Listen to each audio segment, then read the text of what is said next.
Welcome to Grimoire Audiobooks, where we bring stories to life one spellbinding chapter at a time. Today, we're delving into a Harry Potter fanfiction favorite, Isolation by the gifted writer Bex-chan. Known for its deeply emotional storytelling and mature exploration of the wizarding world, Isolation takes place during the dark days of Voldemort's regime and explores themes of loneliness, prejudice, and redemption. Disclaimer: Isolation is an original fanfiction story and is not part of J.K. Rowling's official Harry Potter series. This work is Bex-chan's unique interpretation, adding new layers and insights to characters we already know and love. All credit for the Harry Potter universe goes to J.K. Rowling, and we encourage you to respect both the canon and the author's creative contributions to this work. Story set in the 7th year of the trio's lives at Hogwarts, Isolation takes a close look at Hermione Granger's journey as she faces unexpected solitude and new challenges. Amidst the dangers of the Wizarding War, Hermione finds herself forging a bond with an unlikely ally, Draco Malfoy. Separated from her usual friends and thrust into a world filled with tension and mistrust, Hermione and Draco navigate a cautious friendship born of isolation and shared vulnerability.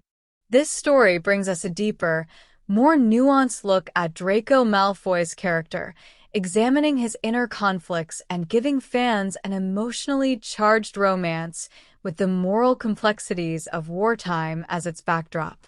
Isolation has gained a significant following for its character-driven plot and its exploration of redemption, forgiveness, and the strength that emerges from adversity. Through Bex-chan's portrayal, Draco is reimagined as a more complex, conflicted character, while Hermione's resilience shines as she questions her values and boundaries. The story artfully balances the darkness of war with the light of human connection, making Isolation a poignant and unforgettable fanfiction experience. So, sit back, relax, and prepare for a magical roller coaster with Isolation, a Harry Potter fanfiction by Bex-chan here at Grimoire Audiobooks. Don't forget to like, subscribe, and hit that notification bell for more magical adventures. Isolation, a Harry Potter fanfiction by Bex-chan. Summary: Post-HBP. Ron and Harry are Horcrux hunting, and Hermione has been left at Hogwarts to help the Order make it safe for the other students. Draco is forced by Snape to stay in Hogwarts for his own protection, but he can't leave the room he is given, Granger's room. Hermione is the only student trusted with this information, so her and Malfoy share the small space, and Draco tries to avoid insanity as he becomes increasingly isolated, with only the mudblood for company. Something's going to give. Mature content and themes, and explicit language. Disclaimer: don't own anything, check my purse, cool, a bat. Chapter 1, Haven. People often said that in times of turbulence, you learn to appreciate the little things. Poetic and whimsical notions like sunsets, the sounds of birds, and the varying colors of dainty flowers. Well, Hermione could safely tell those people that it was all bollocks. Bollocks. Bollocks. Bollocks. Sunsets were pretty much the same every day. Squawking birds were actually very annoying and gave her a headache, and she could really care less about the hues and shades of flowers. They all died anyway, all wilted into ugly, shriveled shapes. Especially when winter was starting to strangle life out of the world. No, when times were bad, and they really were, it pretty much distracted you from everything else. Everything else was irrelevant and distorted, clouded by the gravity of the darkness. Hermione had noticed that even her classes had become meaningless, and the worst thing was everyone seemed to feel the same. The students of Hogwarts were drowning in melancholy. All of them. Well, the ones that had been allowed to return. She'd worked out there were just over a quarter of the usual number of pupils, and all of them were scared. moving around the lonely corridors with glum faces and whispered tones. But the classes were still held, as were the Quidditch matches and other events, even though it was glaringly obvious that most of the students had lost the will to compete, socialize, and even learn. McGonagall was doing her best to keep things consistent and familiar, but it was pointless. Hogwarts was pseudo-school now, just a shell with ancient walls that people had once thought were safe. But, of course, that was all bollocks too. It was the 1st of October, meaning Hermione had only been back at school for a couple of weeks, but it felt longer. It also meant that Dumbledore had been dead for exactly 5 months. No, Hogwarts was definitely not safe, and everyone knew it. The Death Eaters had breached their school, all thanks to Draco fucking Malfoy, and then Snape had murdered the most brilliant man she would ever know. Voldemort was back. Well, he'd been back for a few years now, but the curse of his return was becoming louder and more threatening with each day that passed. She was petrified. That's right. Screw the stereotypes that came were her Gryffindor colors. Sometimes it was rational to be frightened. It certainly didn't help that her 2 supposed best friends had left her here all alone. Yes, Harry and Ron were currently traipsing all over the country searching for Horcruxes. Without her, she wasn't sure where the reasoning had been in that decision, but it had been Lupin's suggestion. She loved her friends dearly, but if she was right, Harry was probably having a mental breakdown every hour, and Ron would most likely be tripping over his own feet. She knew it hadn't been their decision, but she couldn't help the resentment that had burrowed into her brain. At least they had each other. She had been left here to assist McGonagall with turning Hogwarts into a shelter. A safe place. There were few other Order members here such as Seamus and Dean, and Ginny was helping along with the rest of the professors. The youngest Weasley was nice enough, but she didn't come close to filling the gap the boys had left her with. For the most part, Hermione felt significantly alone. She'd been given the title of head girl, of course, possibly so she could have her own room to help with the Order's plans. Or perhaps it was so she could have some freedom to lock herself in the library at night with the hopes assisting the cause. Or maybe it was because she was the infamous best friend of Harry Potter and was supposed to provide some symbol of hope to the miserable souls that were haunting Hogwarts. Whichever it was, she was glad she could help, but she'd have rather stayed with Ron and Harry. Michael Corner was head boy, but she'd never really found out why he'd been chosen. It was probably just because he'd been a prefect and a member of Dumbledore's army, but she doubted he was doing much in the way of preparation for the Order. She could have asked him, of course, or even attempted to make conversation with any of the other students, but the only person she really spoke to these days was McGonagall. She was too busy, too immersed in her desperation to help. Her head girl dorm felt empty. Hollow. Near the Gryffindor Tower, there was her bedroom, a little kitchenette, a small living space, the bathroom, and another bedroom. The bedroom that Harry would have probably occupied if he'd been chosen as head boy. Corner had his own head dormitory near the Ravenclaw Tower, and for that she was grateful. If she was going to be angry and anxious about the state of the world, she didn't want anyone but Harry and Ron to know about it. But, as she had noted so many times, they weren't here. They sent her one letter every fortnight, careful not to owl any more in case it alerted Voldemort to their Horcrux hunt. So, yes. Things were bad. Remarkably bad. So bad that the words in front of her were just sliding over her brain and escaping her attention. It had just passed midnight when she'd made her way to the library to research Horcruxes again, spurred on by her passionate insomnia. It was easily 2 in the morning now.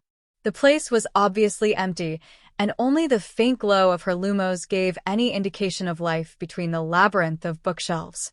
She rubbed her sleep-deprived eyes and tried to focus on the blurry letters and shapes, but it was difficult. Right, she mumbled to herself, trailing her fingertip under the sentence to steady her gaze. The first known wizard to create a Horcrux was Herpo the Foul, and they can only be bugger. She'd already read that sentence twice. You are insane, he spat harshly, stopping in his tracks. I don't know which of your crazy potions you've knocked back, but there is no way I am going back there. And I suppose you have a better idea? Snape tuned slowly to face his companion, regarding the young man impatiently. Have you forgotten what we did in there? He questioned, raising his fury-trembling hand to indicate the dimly lit school. "I'll be killed on the bloody spot if I step one foot in that place." "We do not have time for these arguments, Draco," the ex-professor sneered, grabbing the back of the younger wizard's collar. "I made a vow to protect you, and this is the only place you'll be safe. Get off me," he hissed, struggling against the grip as Snape marched towards Hogwarts. He tried to dig his heels into the ground and pry the hand away from his robes, but it was futile. "You blood-traitor scum."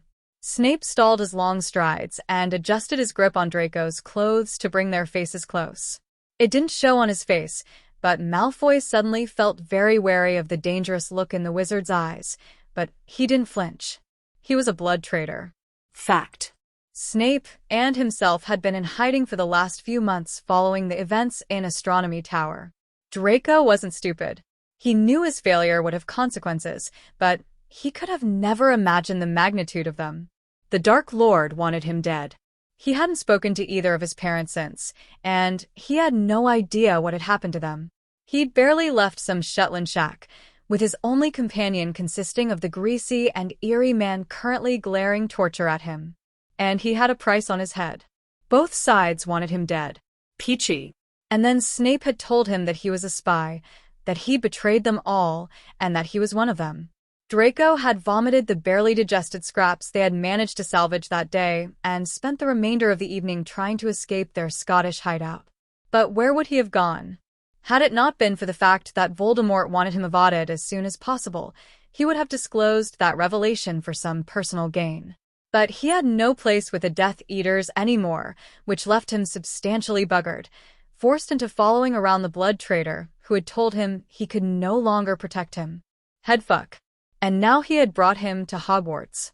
He tried to ask questions about the extent of Snape's involvement with the Order, but the odd git had characteristically said the bare minimum. Draco had wondered if insanity had finally caught up to the older man, that the whole spy concept was just the hysteric ramblings of a half-minded man. He'd murdered Dumbledore after all. But then why would he be taking him to Hogwarts if he didn't have some leverage with McGonagall and the Order? All the questions and anxiety pounded against his temple and throbbed with echoing reminders in his ears. But he'd had no answers. No promises. Nothing. Just left to simmer in a limbo that ached and wondering when everything had become so complicated. 5 months in a rickety shed on some desolate Shetland island, with only the drones of sheep to slice the silence, had left him more than a little tense.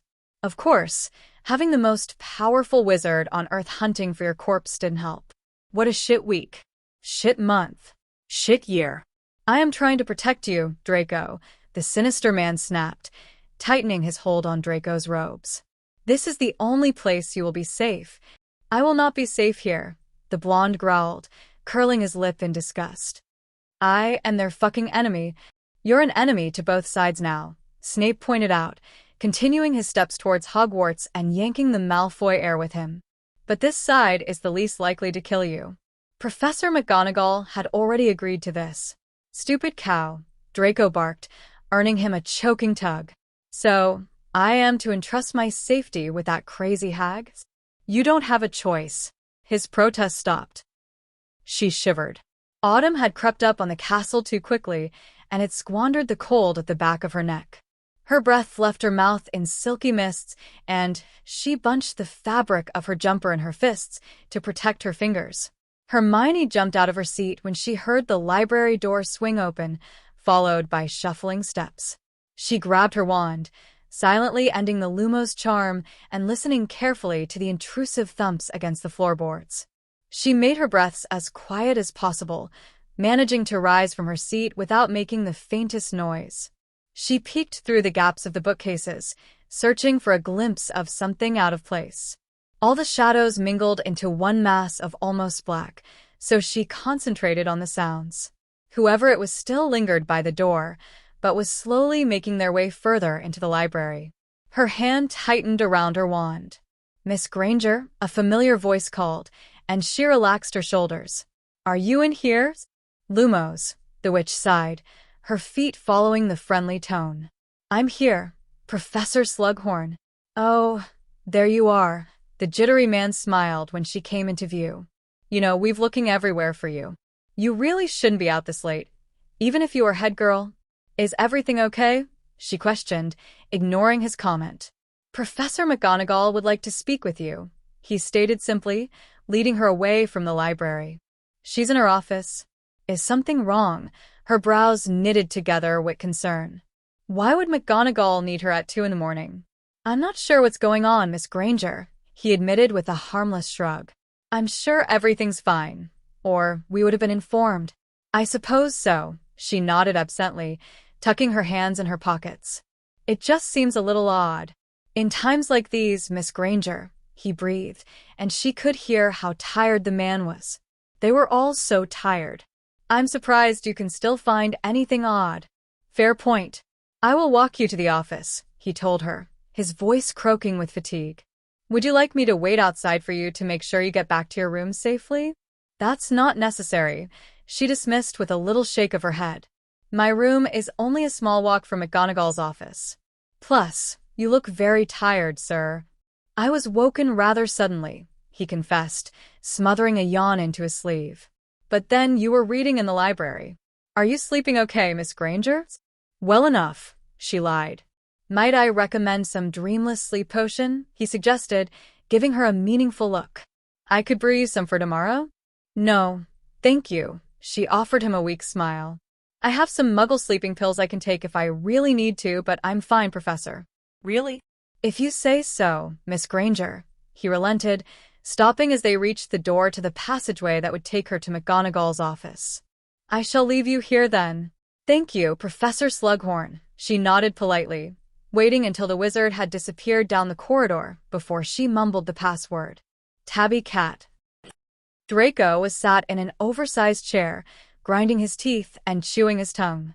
The two professors were bickering in front of him, and it had taken every bit of self-control not scream at the pair.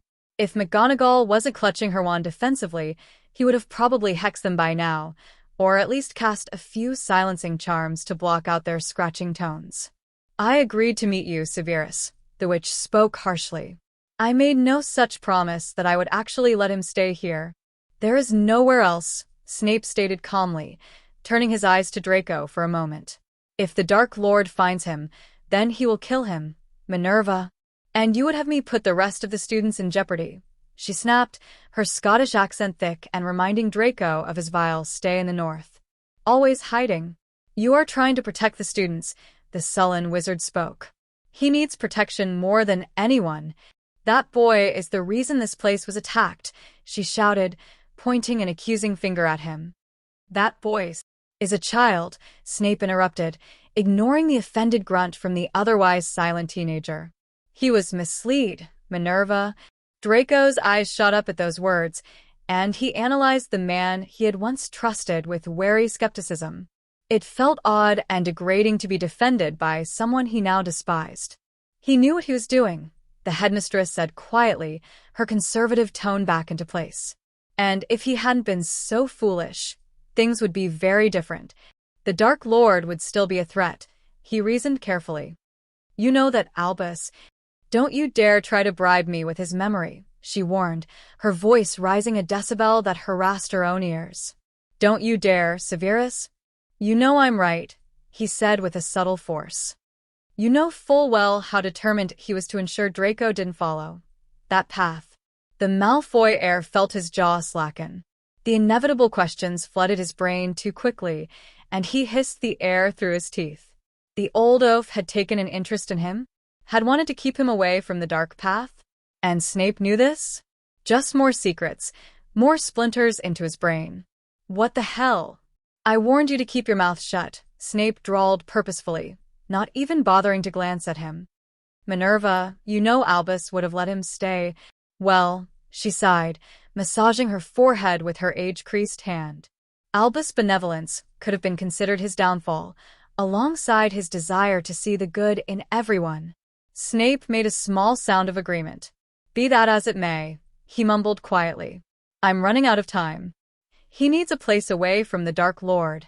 The old witch tensed her lips and moved her wise stare to study the youngest inhabitant of the room. Draco tried to hold the exchange, but found himself glaring down at his lap, his lids heavy with fatigue. He'd been unable to manage a decent night's sleep since the night of June 1st, for days before his 17th birthday. Call it the cold that had crept in through the cracks of their hideout, or the painful hunger pangs that he'd suffered for 5 months, or perhaps even the flimsy remains of his conscience. Sleep was a forgotten luxury, as was a decent meal. And a bed. And a shower. And warmth. Very well, McGonagall murmured finally, holding her head a little higher as she spoke. He may stay. But I have my terms, Mr. Malfoy, and if any of them are broken, you will be on your own. Draco slowly raised his eyes to regard the woman with an agitated look. Who was she to lay down a list of rules? Like she was doing him a favor. He didn't want to be here. He didn't need her bloody help. She could stick it up her. Your wand, Mr. Malfoy, she demanded calmly, stretching out her hand. He snorted. Sod off, he muttered coldly, but he felt something at his side move and watched with furious eyes as his wand left his pocket and landed in her palm. You will not be permitted to attend classes with the rest of the students, she told him crisply. I would think the reasons would be pretty obvious for that. You are to remain unseen, and I'm sure you wouldn't be welcomed back by the other students anyway. He rolled his eyes. He hated people who found it necessary to state the obvious. You will not leave the room you are given, she continued harshly, her lips pursed with stress. If you step 1 foot out of Hogwarts without my permission, then you will not be allowed back in. Ever. Draco rubbed his chin and looked at Snape, who was watching him with that familiar, impatient stare. He wanted to tell them both to fuck off, to mind their own business, but he knew this offer wasn't optional. He reminded himself again that he had nowhere to go. So that was it. Another place he wasn't allowed to leave. Another sanity-draining prison. Merlin, help him to save his mind. He will stay here? Snape questioned, breaking the silence. With you? I have far too much on my plate to play chaperone, Severus, the witch explained in a clipped tone. I have someone else in mind to keep an eye on him. Snape frowned. Slughorn, he guessed. One of the professors? You know firsthand that they wouldn't have time for that, she replied with an arched eyebrow. Considering the circumstances, Severus, there are only a handful of people I trust fully, and if you want Mr. Malfoy's whereabouts to remain secret, then he will stay with Miss Granger. Draco's eyes doubled in size and mouth went dry. The fucking mudblood. You will do well to mind your language, Mr. Malfoy, she threatened with her clipped tone. I think I've made it quite clear that your stay here is conditional. You think shoving me in a room with her will be safe? He questioned with a disbelieving face. If there is anyone other than the Dark Lord who would want me killed, it's the mudblood. You will stop using that word, the witch reiterated with a scolding finger. I am certain that Miss Granger is capable of handling this situation maturely. Draco released a humorless bark of laughter and shook his head. You're off your bloody rocker. Apparently so, she agreed. But if I was you, I wouldn't encourage me to reconsider this arrangement. He narrowed his glare and tuned to Snape with an expression of sheer disgust. This is your idea of protection, he spat through his bared teeth. Handing me over to these morons? Enough, he hushed him quietly, still eyeing McGonagall with a curious expression. Are you certain Miss Granger is the wisest option, Minerva? She's the only option, she stated resolutely. She is the only student I completely trust. But one of the professors would surely be more appropriate. The professors have enough trouble keeping their eyes on the other students, the headmistress said with an edge of impatience. Miss Granger is perfectly capable, and she just so happens to have a spare room in her quarters. This is a joke, Draco growled, wrinkling his nose with disdain. I refuse to stay with that. I won't tell you to shut up again, Snape sneered, take a long stride to smack the back of his head. You will do as you are told, Mr. Malfoy, the witch warned stiffly. You will only have one offer of help from us, and then you're on your own. He felt the urge to challenge the witch rise in his throat, tickling his tonsils, but he was so exhausted. Hogwarts was so much warmer than the shed, and the warmth was like a sedative. The plush chair was absorbing him, no matter how hard he tried to ignore it. The smell of food lingered in the air too, and it was doing betraying things to his empty stomach. Shall I take that your silence means you accept our offer? Offer. He snorted. It wasn't an offer she was giving him, and everybody in the room knew it. It was an ultimatum. Stay with the enemy or risk death. The will to live only just beat his pride. Fine, let them feed him and provide an ancient roof over his head. His parents would be looking for him. His father would convince the Dark Lord to overlook his mishap. Perhaps. He accepts. Snape spoke on his behalf, giving his ex-pupil a stern look that dared him to protest. So be it, McGonagall sighed, with all the dread of a demon-bargained soul. Do you have any belongings? His eyes fell into his lap again. The simple answer was no. No, he didn't have a bloody thing to call his own. Just the multi-scourgified and battered clothes he'd been wearing since that night, and a set of robes that Snape had given him. He was stripped of all the tokens of wealth, the symbols that represented his infamous heritage, and he hated it. No, he spat quickly, shuddering his eyes. Then I will have the house elves get some things for you, she told him, her tone no softer than before. I'll have them sent to Miss Granger's room at some point tomorrow. And Miss Granger has agreed to this arrangement, the older wizard questioned with a skeptical tone. Not yet. Draco's golden eyebrows rose high on his pale forehead. Not yet. The woman was digging his grave faster than Voldemort. She dragged her anxiety-nibbled fingertips over the old bricks as she shuffled her feet down the corridor, her other hand clutching her glowing wand to guide her way. She'd figured out why McGonagall had summoned her now. There was only one possibility. Bad news. Someone had died. Or been hurt. Perhaps Harry and Ron's plans had been discovered. Maybe the school was under another threat. Or Voldemort could have found the Order's headquarters. There were hundreds of possibilities, and all of them bad. She mourned her optimism, wished it hadn't been stolen by Astronomy Tower's dark memory, and the absence of her best. Her sad thoughts of that night were stolen when McGonagall's distorted voice rattled down the passage, and just as the echoes subsided, another voice joined her. A man's voice. Her grip on her wand tightened, and she picked up her pace, the smacks of her footsteps loud amongst the acoustics. She couldn't discern specific words, or even if there was perhaps a third voice vibrating along the walls now. With a twitch of her wrist, and the password whispered again under her breath, the thick door slammed open. Her eyes went wide and wild when she absorbed the scene. Snape. Here. In Hogwarts. She didn't even notice Malfoy. 3 heads whipped around to look at her, but she only saw one. Him. The man that had killed the greatest man she'd ever known. She felt fire burst in her chest. You, she breathed, her features stretching with shock for a moment before the angry lines creased her face. Her wand arm straightened with an agitated snap of her elbow, and her bark-brown eyes narrowed into dangerous slits. Impedimenta? He blocked her spell effortlessly, and it infuriated her more. The witch's rage was pounding her ears, muffling McGonagall's request for her to relax. Her magic was throbbing at her fingertips, ready for revenge. She fired a stupefy, but it was deflected like her last attack.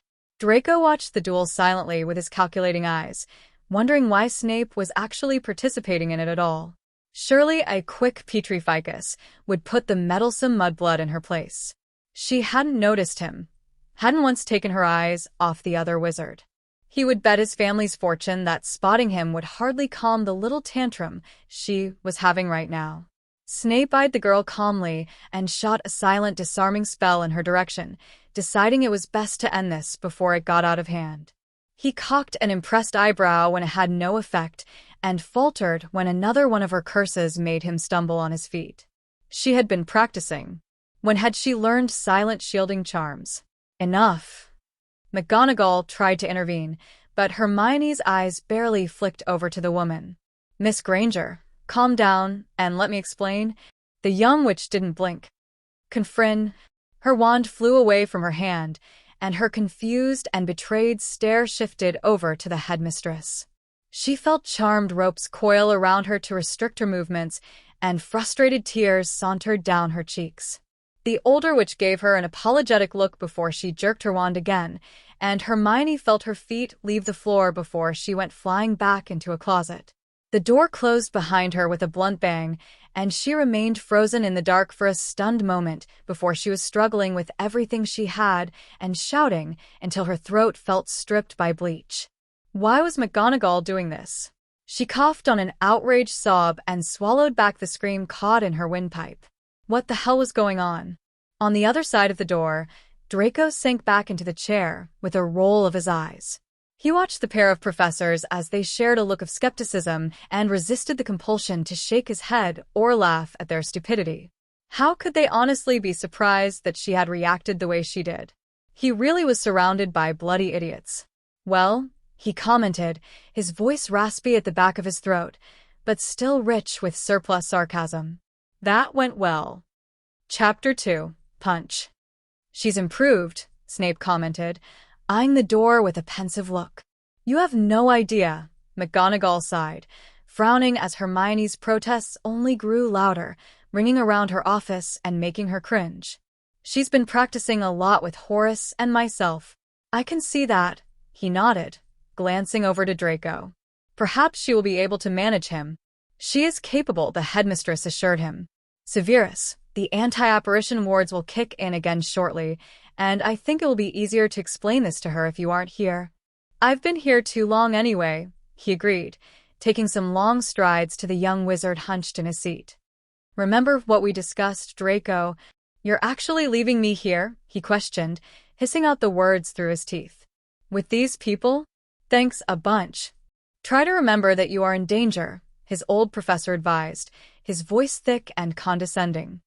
And these people are the only ones that are willing to provide you with somewhere to stay. Well, more fool then, Draco shrugged dismissively, giving McGonagall a long and bored look. Were you expecting some sort of gratitude for this? I have no expectations of you at all, Mr. Malfoy, she told him with genuine disappointment. Your constant failure to do anything worthwhile has destroyed any confidence I may have had in you. His cocky facade flinched at her words. Not because he was bothered about upsetting the wrinkly wench, he really didn't give a shit. No, it was that she had called him a failure. And the truth hurt. In the last 7 years, he couldn't recall one thing that he had managed to successfully achieve. Not one. And his last cock-up had proved fatal. Fatal enough to warrant a death wish and an indefinite stay in this shithole. Failure. Would you like me to pretend I care? He muttered casually, looking back to Snape. I thought you were leaving. The blonde growled when he received another harsh slap to the back of his skull. You should learn to control that tongue of yours, Draco, the older man scolded sharply. I apologize for this, Minerva. There is no need, she insisted. I can handle it from here. You have my word that I will do everything I can to ensure his safety. You really should go, Severus. It will be getting light soon, right? He mumbled, giving the witch a sullen nod. I'm not sure if I will be able to contact you any time soon. You know where we are if you need us, she said, her voice softer and bordering on somber. Good luck, Severus. Draco released a disgusted snort that was drowned out by the loud snap of apparition. He felt his jaw twitch and fought the embers of apprehension that settled in his gut. Snape may have turned out to be a blood traitor, but at least the creepy guy had been bound by a vow to protect him, whereas these blood traitors would probably smother him in his sleep.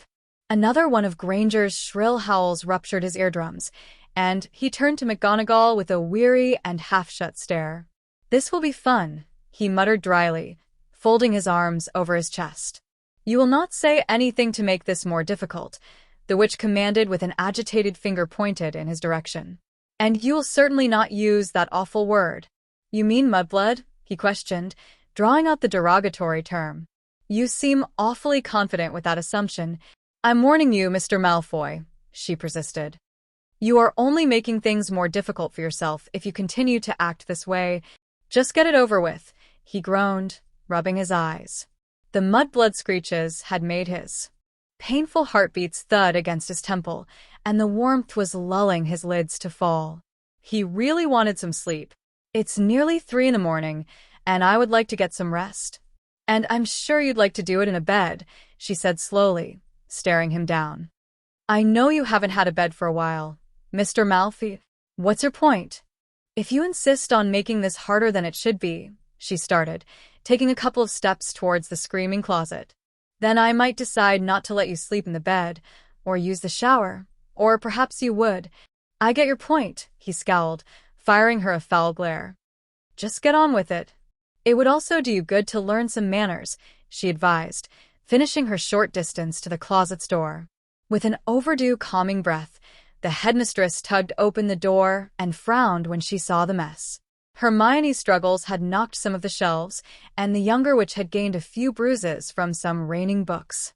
She paused her thrashing when she noticed McGonagall's presence in the doorframe, her chest heaving against the ropes.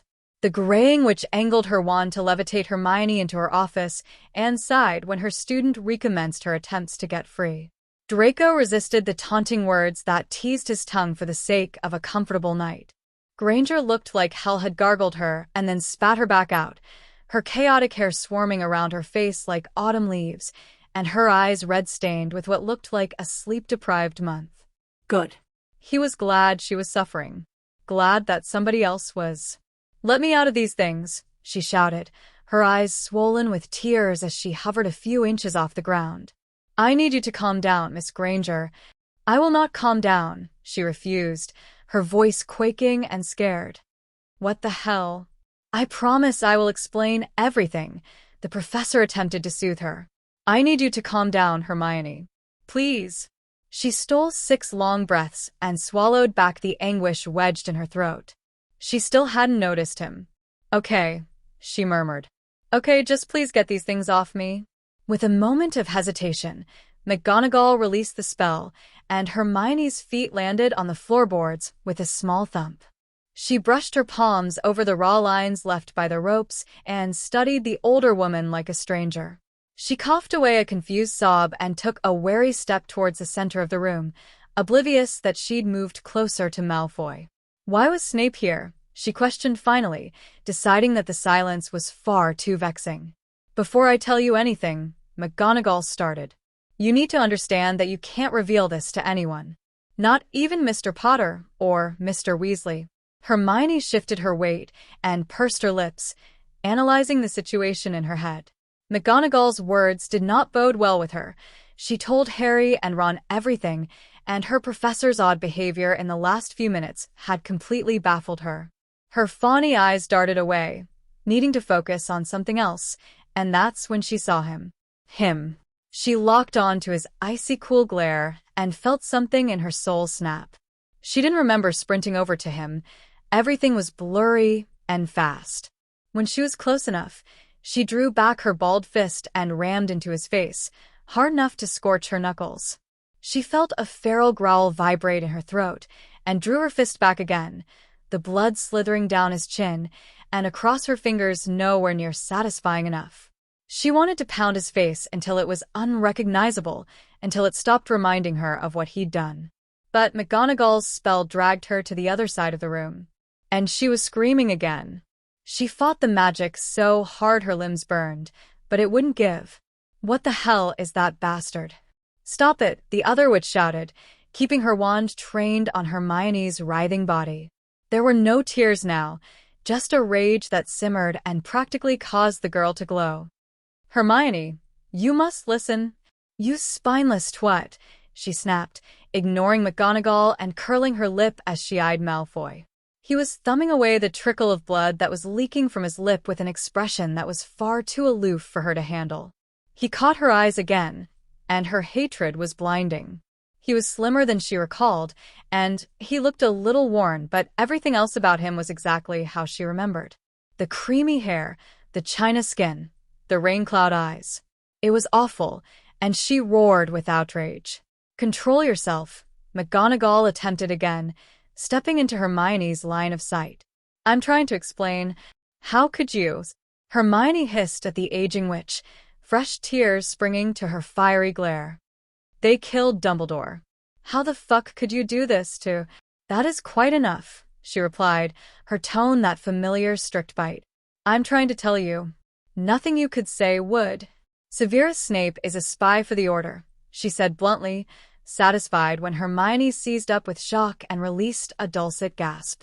He is on our side. Teach, that's impossible, the brunette stuttered, ceasing her struggles to gape at her professor with disbelief. No. No, there's no way. It's true. You're lying, Hermione blurted, her cheeks flushed like ripe peaches dotted with dew. She twisted her neck so she could look at Malfoy again, and she felt bile singe the back of her tongue. She felt sick. They killed him. They killed Dumbledore. It's okay, Hermione. McGonagall attempted to console the girl, before she glanced over her shoulder to the silent wizard, still sat in his chair and trying to nurse the gash in his lip. Mr. Malfoy, I need to talk with Miss Granger alone. Good for you, he grumbled, flinching when it hurt to move his mouth. Mr. Malfoy, she sighed, suddenly realizing how tired she was. I need to discuss some things privately. Why? He shot back quickly. Snape told me he was a spy, so I know all this. You don't know everything, the witch told him. And you don't have any right to all the information. Well, I'm comfortable here. Don't force me to move you, she warned, gesturing with her free hand to a door on the other side of her office. There's a kitchen through there. Help yourself to some food, and I will call you when we are finished. A retort lingered behind his teeth, but a spasm in his stomach reminded him that he hadn't eaten in the last 24 hours. His curiosity was loud, but the rumbles of starvation were louder. He slowly rose from his seat and gave both the witches a bored look before he headed to the kitchen, muttering a vibrant list of obscenities under his breath. McGonagall turned back to Hermione once they were alone and tilted her head thoughtfully. Will you listen to what I have to say if I release the spell? Snape's really a spy, she asked with a meek tone. I swear to you on my life, she said clearly. Will you listen to me? With a confused and pathetic sob, she nodded her head and felt her arms and legs regain control. She wiped away the evidence of her weakness on her sleeve and observed the witch she looked up to with wild and desperate eyes. Snape, she murmured hesitantly. He can't be a spy. He killed. Albus left me one of his memories before he died, the headmistress started, her voice wavering a little with emotion. And it was of a discussion between him and Severus. But Albus knew about Draco Malfoy's mission, she continued. And he asked Severus to complete the task so that Mr. Malfoy would not. He wanted to save him. He is not worth saving, she frowned, shooting an agitated look to the kitchen door. He is. You must understand that Mr. Malfoy was forced into his mission, Hermione, she offered, but the argument was weak. It was hard to defend someone who had put so many lives in danger all before his 17th birthday. Albus knew that Severus had agreed to an unbreakable vow to protect Draco, so he asked Severus to do it instead. Does Malfoy know all this? She questioned, spitting out his name like poison. I don't think so. McGonagall shook her head. He knows that Severus is a spy for the Order, and that makes you the fourth person to know this information. No one else knows, and I intend to keep it that way. So why was Snape here? Surely coming here would be dangerous. She sighed. He's asked me to protect Mr. Malfoy from now on. What? Hermione barked, her brow wrinkling with distaste. Why the hell should we? Because if we don't, she answered carefully, making sure her student would understand the importance of her words. Then Voldemort might find Mr. Malfoy and kill him. That's no real loss. And then the vow would kill Severus, she carried on, ignoring the harsh words from the girl. Also, if Mr. Malfoy left here, then he could reveal Severus' secret and he would be killed. Hermione faltered. Snape is a spy. One of us. And above anything else, McGonagall brought her back to the damning present. If we don't protect Draco Malfoy from harm, then Albus' sacrifice will be for nothing. The female fraction of the Golden Trio felt something in her chest drop. None of this made sense, and yet everything seemed to slide into place in her head. She would swear to Merlin's grave that every second of this haunting night was draining away her energy. There was just too much to handle, too much to take in. Snape, a spy. Dumbledore had known, and then a troubling thought popped into her head. Why did you call me here? Because he will be staying with you, McGonagall told her steadily. You are my most trustworthy student, and your skills as a witch are How can you do this to me? She moaned, scrunching her face with stress. I hate him. He's evil. I know that this is a lot to ask, the other witch said with genuine sympathy. But there is nobody else I can trust with this. You have a spare room. We'll kill each other. No, you won't, she argued, taking some steps towards the witch to place a comforting hand on her shoulder. I am keeping his wand, and I will ward your dorm, so he can't leave and you have a password for your bedroom. There must be someone else, Hermione pleaded. Anyone else? One of the professors? You are the only person who I trust to handle this, McGonagall breathed sadly. The other professors have too much on their plates as it is. I need you to do this. For how long? For as long as it takes, she answered cryptically, offering the girl another apologetic frown. I am really sorry for this, Miss Granger. If things are really that bad, then I will do my best to make other arrangements, but I honestly believe that you can do this. She wanted to protest, to tell McGonagall to let Malfoy rot in the grave he had dug himself. She wanted to point out that he would probably try to kill her in her sleep, or that she wouldn't last a day without hexing the twat until he was a pointless mess smeared against her wall. But images of Dumbledore fluttered in her brain. If we don't protect Draco Malfoy from harm, then Alba's sacrifice will be for nothing. Okay, she found herself mumbling absently. Okay, I will try. McGonagall's face instantly relaxed. Thank you, she gave the young witch a forced smile as she handed her back her wand. I know this will be difficult for you, and I promise that I will do what I can to make it easier for you. Hermione released a loud and lonely breath. I'm tired, she whispered, her body and mind overworked and desiring sleep. I think we all need some rest, the headmistress agreed. I will escort you both back to your dorm and set up the wards. All right, she shrugged, too exhausted to argue any more. Let's get this over with. McGonagall gave the girl's shoulder a reassuring pat before she headed to her kitchen and pushed open the door. Come now, Mr. Malfoy, she called, eyeing the wizard closely as he came back into the office, his hands pushed arrogantly in his pockets as he gave Hermione a bitter and intolerant look.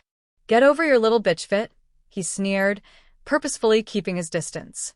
The urge to scream at him until his ears wept blood swamped her, but she shoved it aside. Something twigged in her head, and she realized then that she had a massive advantage over him. She had her wand. She was in control. You still have some blood on your chin, she told him, her words drawn out and sharp. He hid his irritation with an amused snort as he slowly wiped the back on his hand across his mouth again, keeping his stare locked onto hers. He realized then that her eyes weren't brown, they were more like gold. How repulsively Gryffindor. So, the little mudblood thought she was in charge, did she? His smirk stretched a little. Fine. Let her believe that. At least he would have a little entertainment if he was going to be locked away in her room. Not happy to see me, Granger, he goaded. You look a little tense. And you look like shit, she retorted, trailing her tempestuous glare over his tattered robes. I'm warning you, Malfoy. Don't wind me up. Or what? He growled, bring his face too close to hers. She held her ground and cringed when she realized his breath smelled of the blood she had coaxed with her fist. You don't get it, do you? She whispered, narrowing her eyes. You have nothing. You are nothing. And now you're stuck here, forced to accept our help like some pathetic child. Something flickered in his eyes, something between shame and spite. That look ignited a small and fickle flame in her stomach that made her feel powerful, cocky. It didn't last long, just enough to inject a little more boldness into her backbone. I hope this is killing you, she whispered with harsh honesty. I hope that this is tearing you apart. Fuck off, Mud. That's enough, McGonagall interrupted, and he arched an eyebrow when she aimed her wand at him. Let's go, Mr. Malfoy. It's late. His eyes flickered between the old bint and her wand. He could honestly say that he'd never planned to attempt a runner on the way to Granger's dorm. There would be no point with two armed witches watching him like he was an overfed cauldron, volatile and hazardous. He rolled his eyes at her and started to follow Granger out of the room, McGonagall behind him keeping her wand trained on the back of his neck. The walk was silent. and the two witches glanced nervously around constantly to ensure the corridors were empty of wandering souls. They were, of course, and the three sets of footfalls mingled with the tittering echoes of rain. Draco eyed the back of Granger's head as they walked, noting the strained muscles in her shoulders and the too tight grip on her wand. At least she wasn't waving it in his face, though, unlike a certain headmistress who found it necessary to prod his spine every few steps. The younger witch quickened her steps a little to pull aside a set of heavy drapes and reveal a portrait of a pride of lions, purring and basking in their painted sunlight. He didn't hear the password, Granger muttered, but then he probably wasn't supposed to. She disappeared inside, and he barged in after her, as though he already owned the room. He took a slow and revolted look around the sitting room, and Hermione watched him closely as he heeled away his shoes and headed towards the bathroom, shoving his way past her with more force than necessary. She was about to shout after him, but he simply slammed the toilet door behind him with a shuddering smack that made her flinch. "Winker," she hissed under her breath, twisting her neck to give McGonagall a weary look. "Will setting up the wards take long? I'd like to go to bed." "Just a few minutes," the professor assured her, twitching her wrist and gliding her wand around the door. The complicated incantation sounded more like lullaby to Hermione, and her lids felt like stone. She heard the shower turn on, and the running water hummed alongside McGonagall's words. She was so exhausted, and the night had done damaging things to her mind. She just wanted to lie down in a dark room and accept the dreams, the nightmares. She snapped out of her trance when the headmistress moved into her vision, her mouth moving with unheard words. "Sorry, I'm finished," McGonagall told her softly, her face grim. "I must remind you again, Miss Granger, that this has to remain between us." "I know," she replied. And she really did know. She had become too acquainted with secrets in the last 6 years, and most had taken their toll, but she knew instantly that this one would haunt her the most. For the sole reason that she couldn't tell Harry and Ron, this one would stretch the limits of her tolerance. She rolled the word secret over in her head and noticed it even sounded harsh, like a snake's hiss. "Do I need to remind you to keep a close eye on your wand?" "I always do," the brunette sighed, and the other woman mirrored her unease. "I know this will be hard for you," McGonagall admitted. "But you have yet to disappoint me, Hermione." She watched the older witch disappear from the room and suddenly felt ridiculously claustrophobic. She turned her head to eye the bathroom door and chewed her lip nervously.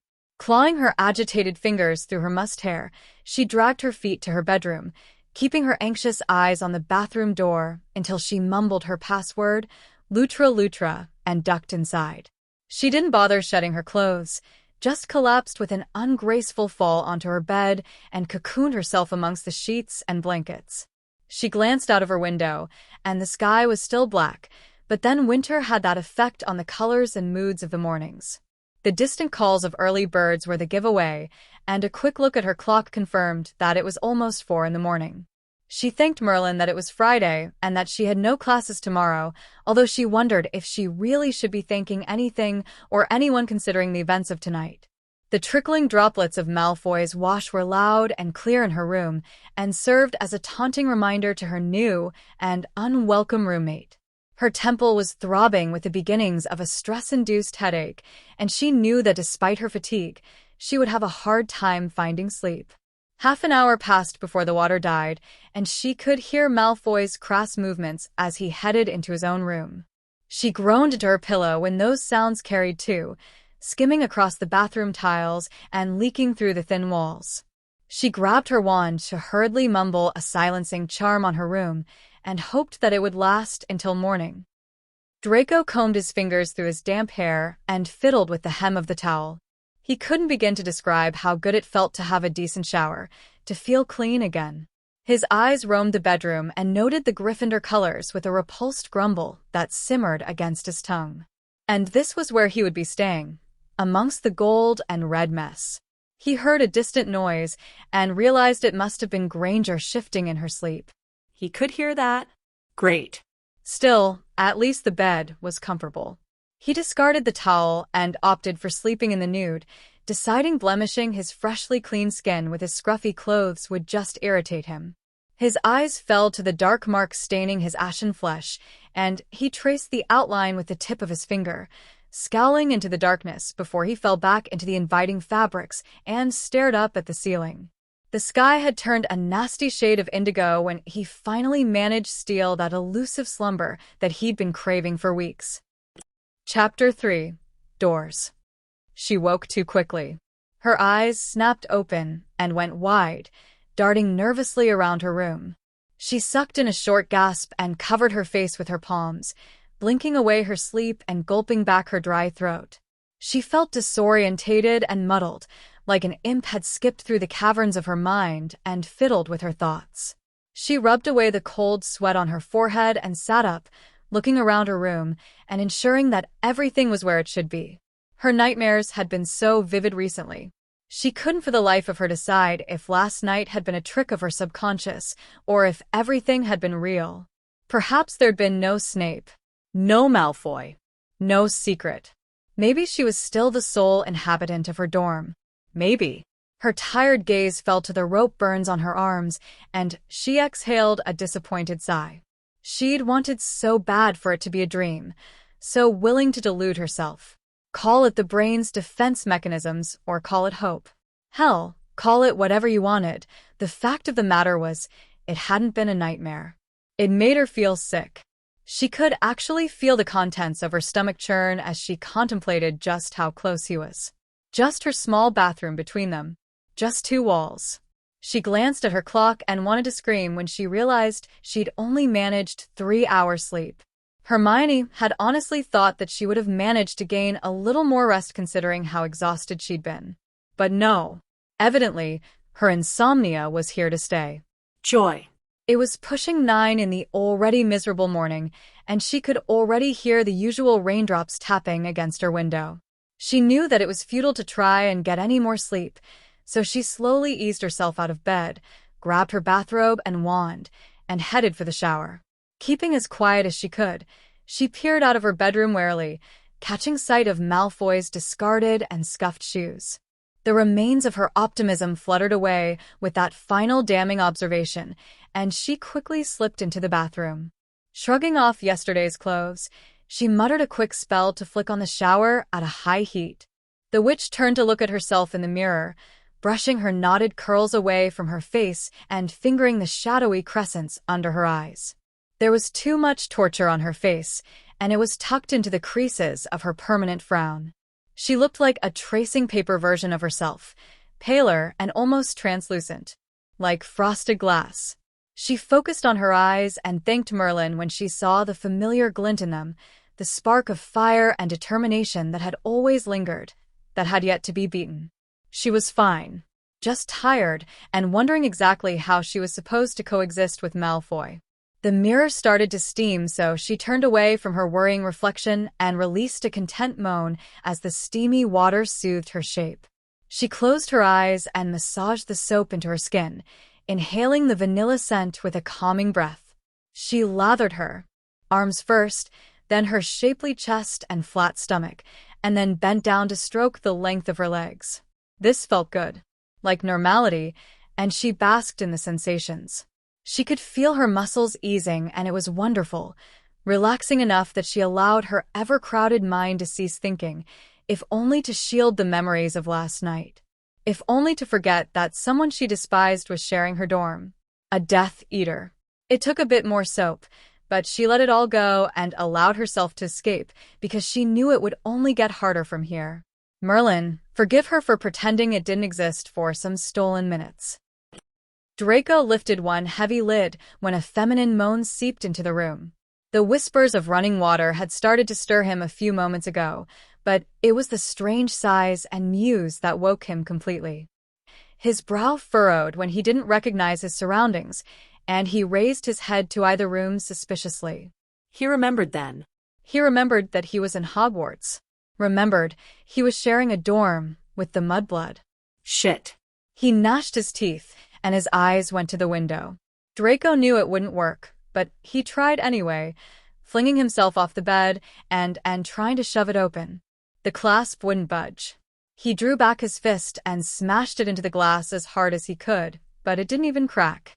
He growled as a small trickle of blood slithered across his knuckles. It hurt, but he'd had so much worse. Yes, definitely trapped. Definitely his new prison. Another female purr leaked into the air, and he instinctively reached for his wand to silence the irritating sounds. But he didn't have his wand, did he? Didn't have a bloody thing. Not even a set of clean clothes to put on. For fuck's sake, he muttered, heading back to the bed. He hadn't had enough rest, his movements were sluggish and his sight blurry. He had 5 months of sleep to catch up on after all, and it would have been so easy if her incessant shower noises weren't polluting his atmosphere. He snatched the pillow and covered his ears, but it only muffled her. He had a sinking and scratching feeling that she did this every morning. Her imagination only managed to distract her for 15 minutes or so, before reality clawed its way back in. With a dejected breath, she stopped the water and left the shower, returning to the mirror and palming away the condensation. She gave this new reflection a ghost of a smile, deciding it was notably better. The warm water had roused a healthy blush to her skin, and she felt more human, more present. She wrapped the fluffy and practical bathrobe around her and spared her damp and blurry reflection one last look before she grabbed her wand off the sink to mutter a quick drying charm for her hair, and then left the bathroom. Her fist had just closed around the knob to her bedroom when she heard a small knock at the main door. She cringed slightly, but sorted her wits and crossed her sitting room to answer it, and a genuine smile graced her features when she eyed her visitor. "Hello, Dobby," she grinned, noting the large trunk behind him. "Morning, miss," he nodded meekly. "Ever the nervous little soul. Headmistress said for Dobby to bring you this."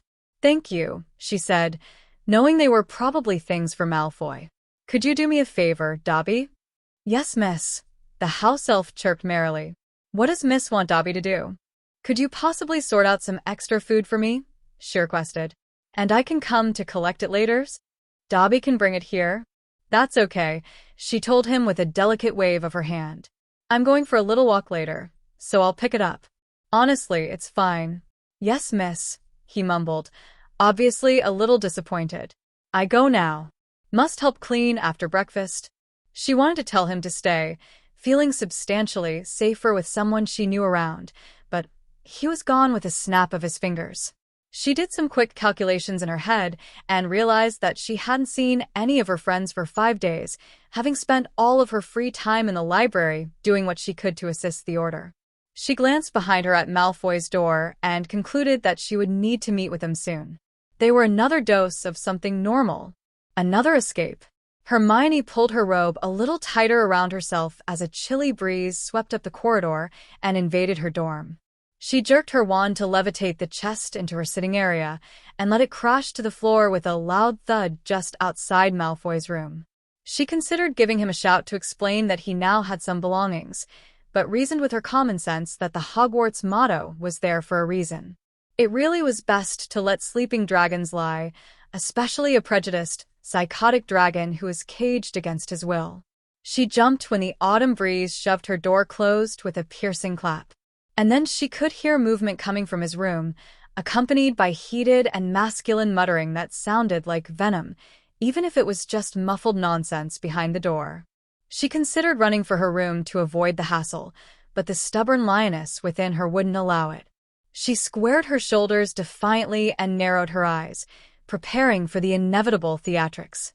His door was flung open with an agitated tug, hard enough that it bashed into the wall, but she beat the instinct to flinch. The frustrated Slytherin came into her sight, his tall body filling the doorframe and clumsily clad in his trousers and his unfastened black shirt. But she didn't notice. She refused to let her eyes wander lower than his bottom lashes, knowing that eye contact was power. It was control. "You are doing my head in," he roared, his upper lip curled and his cheekbones high with irritation. "Could you make any more sodding noise?" You want me to make more noise," she replied, innocently cocking her head to the side. With a swish of her wand, all the doors in her dorm opened and then slammed close again, and she refused her instinct to blink at the heavy bangs. "Better for you, Malfoy." "Very mature of you, Granger," he sneered, and she could feel the intensity of his stare from across the room. You think you're so fucking clever. I think we can both agree that I am fucking clever. She cut in, a little uncomfortable with her swear word, but she covered it well.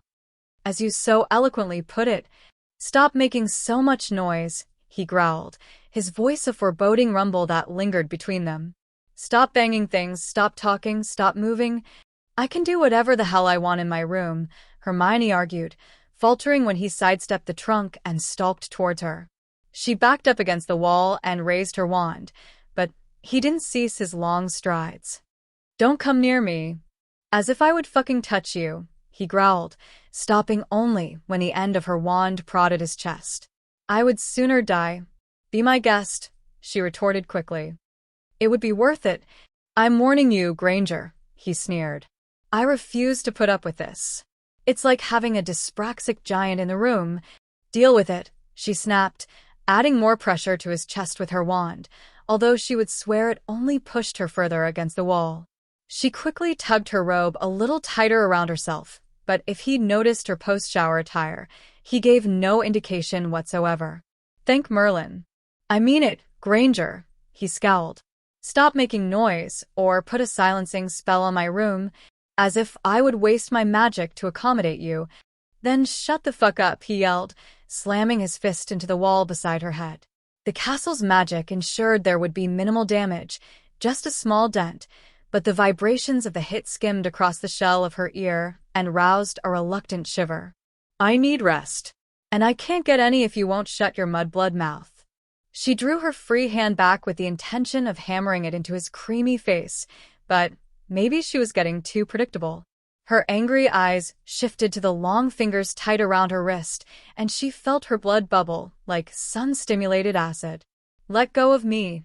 You've reached your punch quota for now, he told her quietly. Too quiet. You're going to have to wait another 4 years. Let go of my arm, she advised, biting out each syllable. Or I swear I will. You'll what? He challenged, tightening his hold and thrusting her hand against the wall, right next to the dent his fist had left.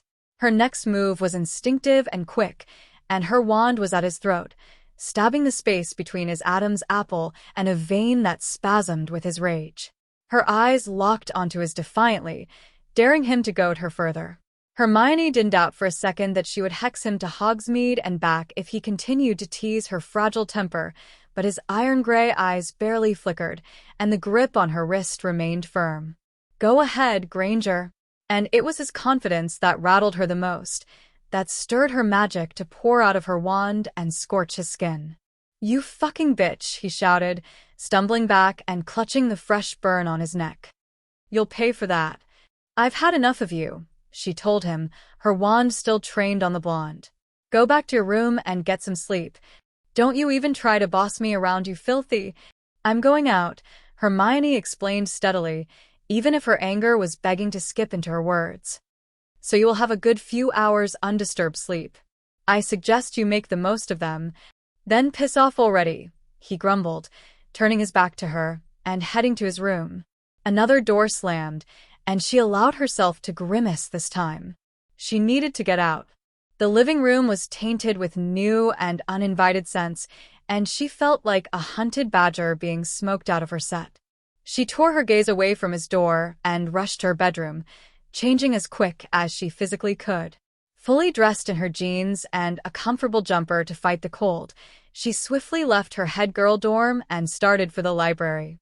The walk was so much longer than she remembered, and the students that were littered sparsely in the corridors were watching her. She would swear it. But they couldn't know about her vile houseguest, could they? Their lingering stare said otherwise, and she quickened her paranoid steps until she was racing with burning thighs and slapping footfalls. And then she smacked straight into a tall wall of flesh, but at least it was polite enough to catch her before she fell. Neville, she gasped, regaining her balance on his outstretched arms. Oh, thank God. Hermione, he breathed with evident concern. Are you all right? I'm fine, she rushed, tucking a stray curl away with trembling fingers. I'm sorry, I wasn't looking where I was. You're really pale, Neville commented. Are you ill or something? No, not ill. She shook her head, offering him a false smile. I just haven't had any breakfast yet. We haven't seen you in ages, he told her, and she realized then just how much he'd matured.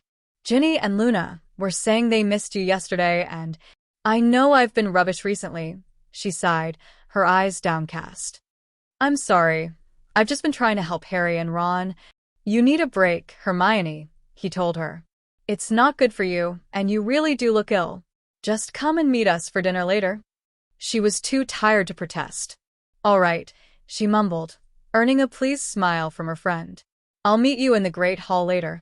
She slipped past him without waiting for a reply and continued her urgent pursuit for the library, shuddering when a hungry growl of thunder shimmied along the corridors. But it was okay. She could see her target now. She threw herself against the doors and savored a deep breath to still her jittery chest. Her cider-tinted gaze flickered around the empty chairs and abandoned desks, instinctively knowing that the vast space was only hers yet again. Even Madame Pants had spent less and less time amongst her precious books and tomes, instead passing most of her time with the professors. Company could do that for some people, distract from the fear and grief. She supposed that most people found it more appropriate to enjoy the company of loved ones instead, or preparing for exams that might never come to pass. Perhaps even she would have snubbed her favorite hobby if she could actually see any of her loved ones. But she couldn't. Hermione went straight to her usual table, right at the back in the restricted section. Her desk was tucked away amongst the seldom-used bookshelves, with the perfect amount of seclusion for her to toss aside her troubling notions and swim away with the paragraphs. This was her sanctuary. Lost with the seductive ink-kissed pages, she could forget almost anything. She acioed her most recent text on Horcruxes and started to read, praying that Malfoy's sneering features would be erased from her mind. At least for a little while.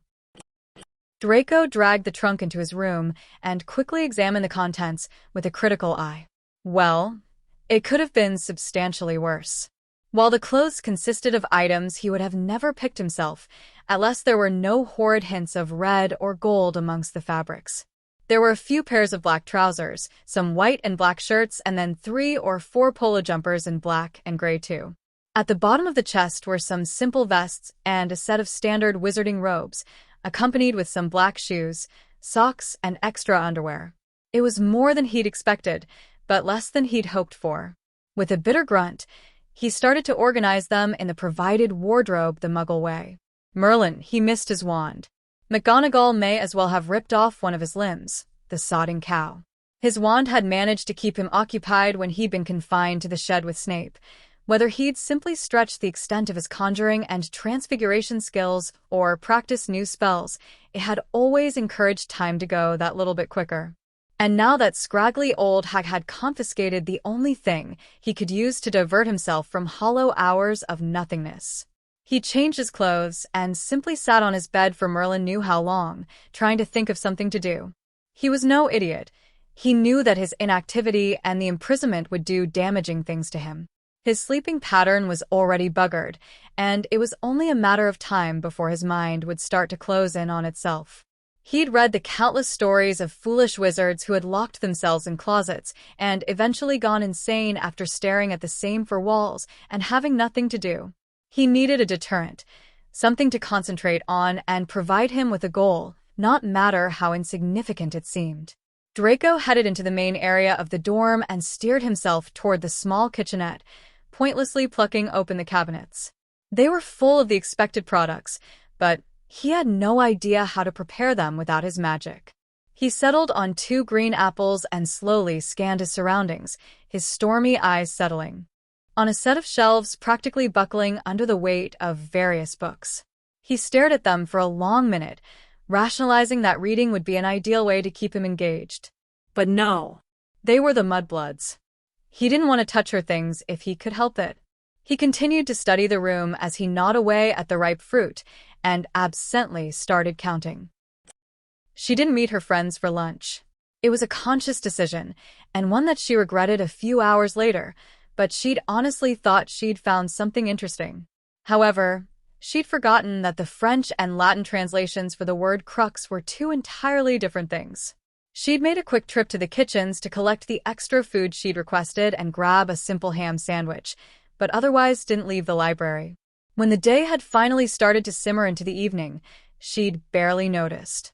Time was an irrelevant mess amongst the creaking bookcases, but when night blanketed the sky and her lumos started to waver alongside her concentration, she decided it was best she returned to her room. A sad glance at her watch informed her that it was midnight, and it had been yet another disappointing day, without any progress. She blamed the echoes of her argument with Malfoy for her inability to engage completely with her task, but accepted that her insomnia probably didn't help. Trudging her aching limbs back to her room, she allowed herself a relieved sigh when she found her dorm bathed in darkness and no sign of the Slytherin bastard who should have been suffocating in an Azkaban cell. Mumbling a spell to illuminate the room, she set about putting the food in the appropriate cupboards and made herself a clumsy cup of tea. And then she could feel eyes on her, rubbing angry splinters into the back of her head. With a startled gasp, she spun around and knocked over her hot drink to find him loitering in his doorframe again, observing her with fresh irritation. He watched her closely, like a territorial wolf who'd missed 2 meals. He'd been waiting for her to return after the inevitable boredom had ignited the idea to pick a fight with her the moment she'd walked through the door. "Little jumpy there, Granger," he remarked quietly, crossing his arms. "Do I make you uncomfortable?" "You make me sick," she told him squarely, her words crisp with honesty. "Believe me when I say the feeling's mutual," he snarled. "You're making noise again. Shut up and go to bed. Put some silencing spells on my room, and oh," the witch yelled, her chest inflating as she drew in a seething breath. "I made it very clear that I would not waste my magic on you." "Yes, you will," he responded calmly, taking a few strides and effectively circling her. "I shouldn't have to listen to you." "Well, tough luck," she snapped, slamming her palms against the counter between them. "This is my room. I shouldn't have to listen to you, or even look at you." "Tough luck," Draco echoed, a crease slicing across his forehead with impatience. "Take it up with the old bitch, and do us both a favor." "Shut up," she shouted, scrunching her eyes closed and quaking with her anger now. "Just stay out of my way, Malfoy." "And how the fuck am I supposed to do that?" he fired back. "In case you haven't noticed, I can't leave your little shitty dorm, and it's hardly the most spacious room." Her glare flickered with the glaze of oncoming tears, but she fought them away before he could notice. "Then just stay in your room." "No," he interrupted arrogantly, placing his own hands on the counter and bringing his face to her level. "No, I find watching you squirm too amusing, mudblood." "Do you honestly think that silly little word bothers me anymore?" she questioned with lowered eyebrows. "Do you really believe I care what you think?" "I think you care a lot about how people perceive you." "You are not people," she barked, smacking her palms down on the surface again. You're just. Go on, Granger," he encouraged, his voice deceptively inviting. "How exactly do you feel about me?" "I'm curious." She paused and panted out a couple of hot breaths as her glare roved over his sharp and expectant face. His pebble-gray eyes were as hard as quartz, cold and illegible. They didn't waver, just waited for her answer. He wanted to know? Fine. It had been writhing under her skin for longer than he could comprehend, and she could stand.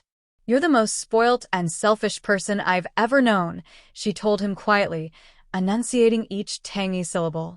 "You have done nothing in your entire life but bully people, and you wouldn't know a real friend if they slapped you in the face, because you're too busy looking down at everyone to give a shit." He snorted. "I'll have you know, I'm not finished," she spat, aiming her wand at him for good measure. "For years you have just managed to avoid becoming exactly like your father.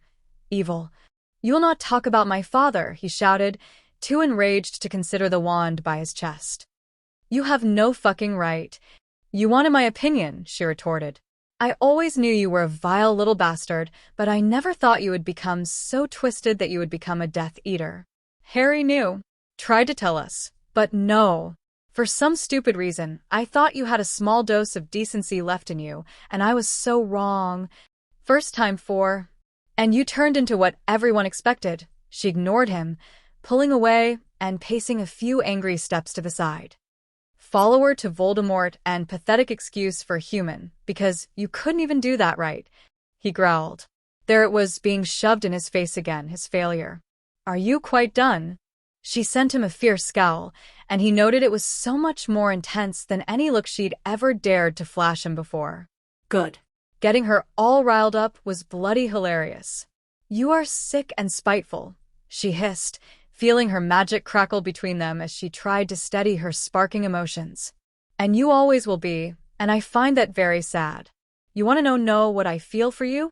Pity. That you could allow yourself to become what you are. Another guttural rumble quivered at the back on his throat. Predictable as ever, Granger, he slurred. Always convinced there's good in everyone. Not everyone. She hushed him, and she almost sounded forlorn. Not you.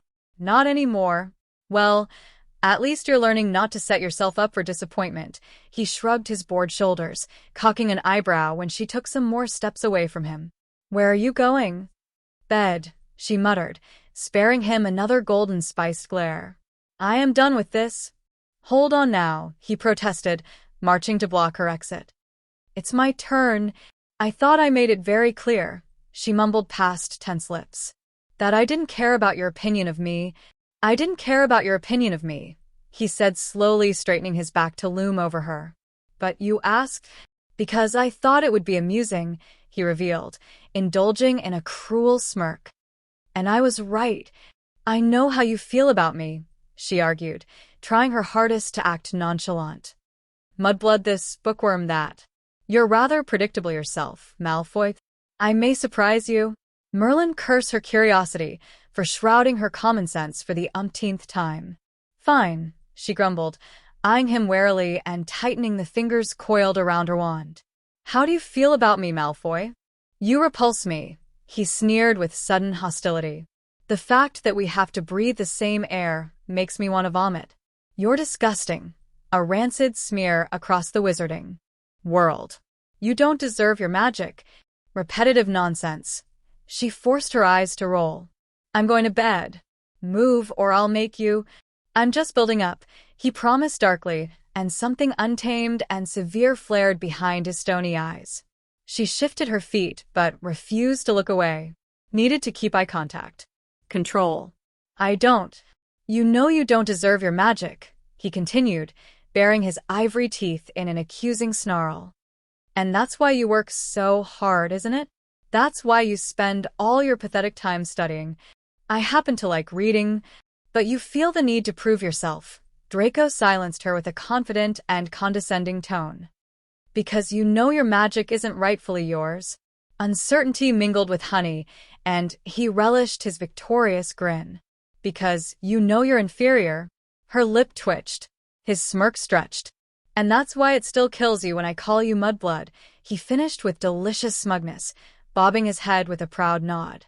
He could see that Gryffindor tenacity fighting to control her tongue, so he stepped aside and headed for his bedroom door, satisfied that she was suitably rattled. Well, at least the revolting Muggle spawn had successfully managed to provide some entertainment for this dull-as-dust day. His fingers had just grazed the brass of the door handle when there was hot push against his spine, propelling him forward. He smacked headfirst into the adjacent wall and released a grunt of discomfort as he slid down the cold surface. The impact was still buzzing across his skin, but he knew the pain would replace it within a heartbeat or hum of breath. He raised his head with every intention of charging Granger and smacking her into the wall, but he barely caught her blurred shape ghost into her room before the shrill bite of a blunt door deafened him for a moment. The pain subsided after a few seconds, just a little bump to his head and an ache in his back. He quickly gathered himself to his feet, and his eyes did a slow scan of the room, his dilated pupils focusing on the bookshelves again. Ah yes, his previous distraction before the mudblood had returned. He had always been good with numbers, and had decided that counting would be the thing to keep him sane. Granger had 101 books in her sitting room, 56 of which were black, 40 red, 3 blue, and 2 green. Across all the spines were a total of 460 words, excluding the authors' names. He had double-checked this and stored the information away in his head, and Draco's stare recommenced roaming around the room, searching for his next counting project for tomorrow. His next sanity-preserving task. But his eyes automatically fell to her door, and he felt the rage bristle along the fine hairs coating his body and sink into his pores. Entertaining or not, the girl made his temper churn. He would find something else to count tomorrow. Hermione slumped against the door and hastily murmured the silencing charms before she released a gargled sob. Dear Merlin, she hated him. Hated him. She roughly smudged away her treacherous tears and stumbled on shaky legs as she made her way to her bed. She was denied a blink of sleep all night, and the witch's anger at the slimy Slytherin niggled at her until the birds came with the navy morning. She despised the birds. And that was day 1. Chapter 4, Score. He woke with a start. He had dreamt of Astronomy Tower again. The sights, sounds, and smells had all plagued him ruthlessly, so vivid and vivacious. Even his subconscious was keen to mock him with the fruitful memories, licking away at his brain while he slept, so that the scene repeated itself endlessly in his head. They came every night, some more fierce than others, but they're all the same. Nightmares. Tormenting him. Reminding him. Failure. Failure. Failure. He groaned into the too-soft pillow and turned over, squinting away a tenacious shaft of sunlight. The autumn sun was irritating and warm on his face, and he didn't like it. It was too garish and deceptive, fooling hopeless morons into believing it wasn't freezing outside. He could already feel the chill creeping along his skin as he pushed away the blankets to set his feet against the bitter floorboards. He shrugged on the robes he'd been given to beat a shiver, adjusting them over his boxers and vest. Merlin forbid McGonagall could have supplied him with a set of actual pajamas that might do something to battle hypothermia. He glanced out of the window, but all he could see were roof tiles, bricks, and the brazen sky that was too harsh with the sun. What was the point in having a window without a view? Stupid Gryffindors. He realized how quiet it was then, and the silence buzzed in his ears, eased only slightly by faraway birds. He arched a confused eyebrow, realizing something at the back of his brain was telling him he'd already woken up once today. If it still even was today. Yes, he'd definitely already woken. He could sense the whispers of recollection blowing across his nerve endings. It had been the mudblood to rouse him again, with her sodding shower and clumsy footfalls. He remembered mumbling a luscious list of swear words into his mattress as he'd listened to her uncouth movements, and he'd been 4 more obscenities away from marching in there with dangerous intentions. But then a door had clicked closed, and the sounds had stopped. She'd gone. Thank fuck. So the warmth and soothed him back to slumber, back to the nightmares. Leaving the bed, he slipped out of the room in search for something to do and something to eat. He helped himself to a glass of milk and some cereal that Granger must have left out, reminding himself that he really needed to learn some wandless cooking skills if he ever wanted a warm meal here. Asking Granger was obviously out of the question. He poured himself a second bowl of breakfast as his eyes settled on the clock, and he released an agitated breath. It wasn't even morning at all, not breakfast. It was almost 3 in the afternoon, the official sign that a normal sleeping pattern was lost with his wand. With his pride. His eyes went to the main door, and while he knew it was inevitably pointless, he set his bowl of cereal down and decided he would test it. The second his fingers grazed the handle, sparks shot up the length of his arm, crackling in his veins like spitting flames. Shit, he cursed, eyeing the red sting crowning his fingertips. With a resigned breath, he went back to the kitchenette and turned on the tap to soothe his buzzing skin with some cold water. Then his eyes fell to the kitchenette's tiles, and he started to count. Needed to do something, needed to keep busy. You're very quiet, Neville frowned, giving her a long look. Are you okay, Hermione? Her mouth somehow molded into a too bold smile. I'm fine, she assured him smoothly, running her hands over her strategically placed textbook. I have an arithmetic essay due, and I'm just trying to think. It wasn't technically a lie, but she'd completed her essay 4 days ago. She'd anticipated a few awkward silences between her and her friends when she'd agreed to dinner in the Great Hall, and had purposefully brought something that she could divert her attention to. Who would bother disputing her need to study? Seamus, Dean, Ginny and Luna had been evidently surprised when she had entered the Great Hall with Neville, but had all futilely done their best to involve her anyway. She was grateful for their efforts. Really, she was, but the conversation was awkward enough between the other 4 Gryffindors and Ravenclaw, without her input. Everyone just skimmed over the subject of war, of Voldemort, and that annoyed her. But she desired company that morning, people who she understood and could safely call friends. After all, it wasn't anyone's fault that times of turbulence could strain relationships, and it felt normal to sit with them. So, she'd simply nodded and offered them one-word answers, scribbling down an occasional annotation for effect. Nobody else is putting any effort into their essays, Neville mumbled quietly, and the others didn't pause their conversation about Quidditch if they heard him.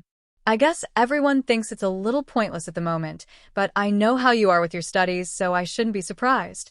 She genuinely adored Neville and his clumsy sincerity. He was so endearing it made her heart ache sometimes, and she knew she wouldn't have agreed to meet the others if he hadn't been here. It helps to be distracted, she offered with a meek shrug. He gave her a small nod of understanding before Seamus mentioned his name and dragged him back to their discussion on, oh, hell, she didn't even know what they were on about. She pretended to go back to the chart-decorated pages, but found her sleepy gaze steering over to the Slytherin table. It was empty, of course. Of the 250-odd students that had returned to Hogwarts, only 32 bore the green tie. All were 4th years or younger and had taken to dining and socializing with the other houses in small groups. None of them wanted to be associated with the stereotypes of their house and had done everything to avoid association with the snake emblem. As far as she knew, they didn't even sleep in the dungeons and had taken up in the many spare beds cluttered around the various dorms. It was sad, really. They were so desperate to avoid assumptions and bad impressions, even though their presence at Hogwarts alone was proof enough that they didn't agree with Voldemort's views.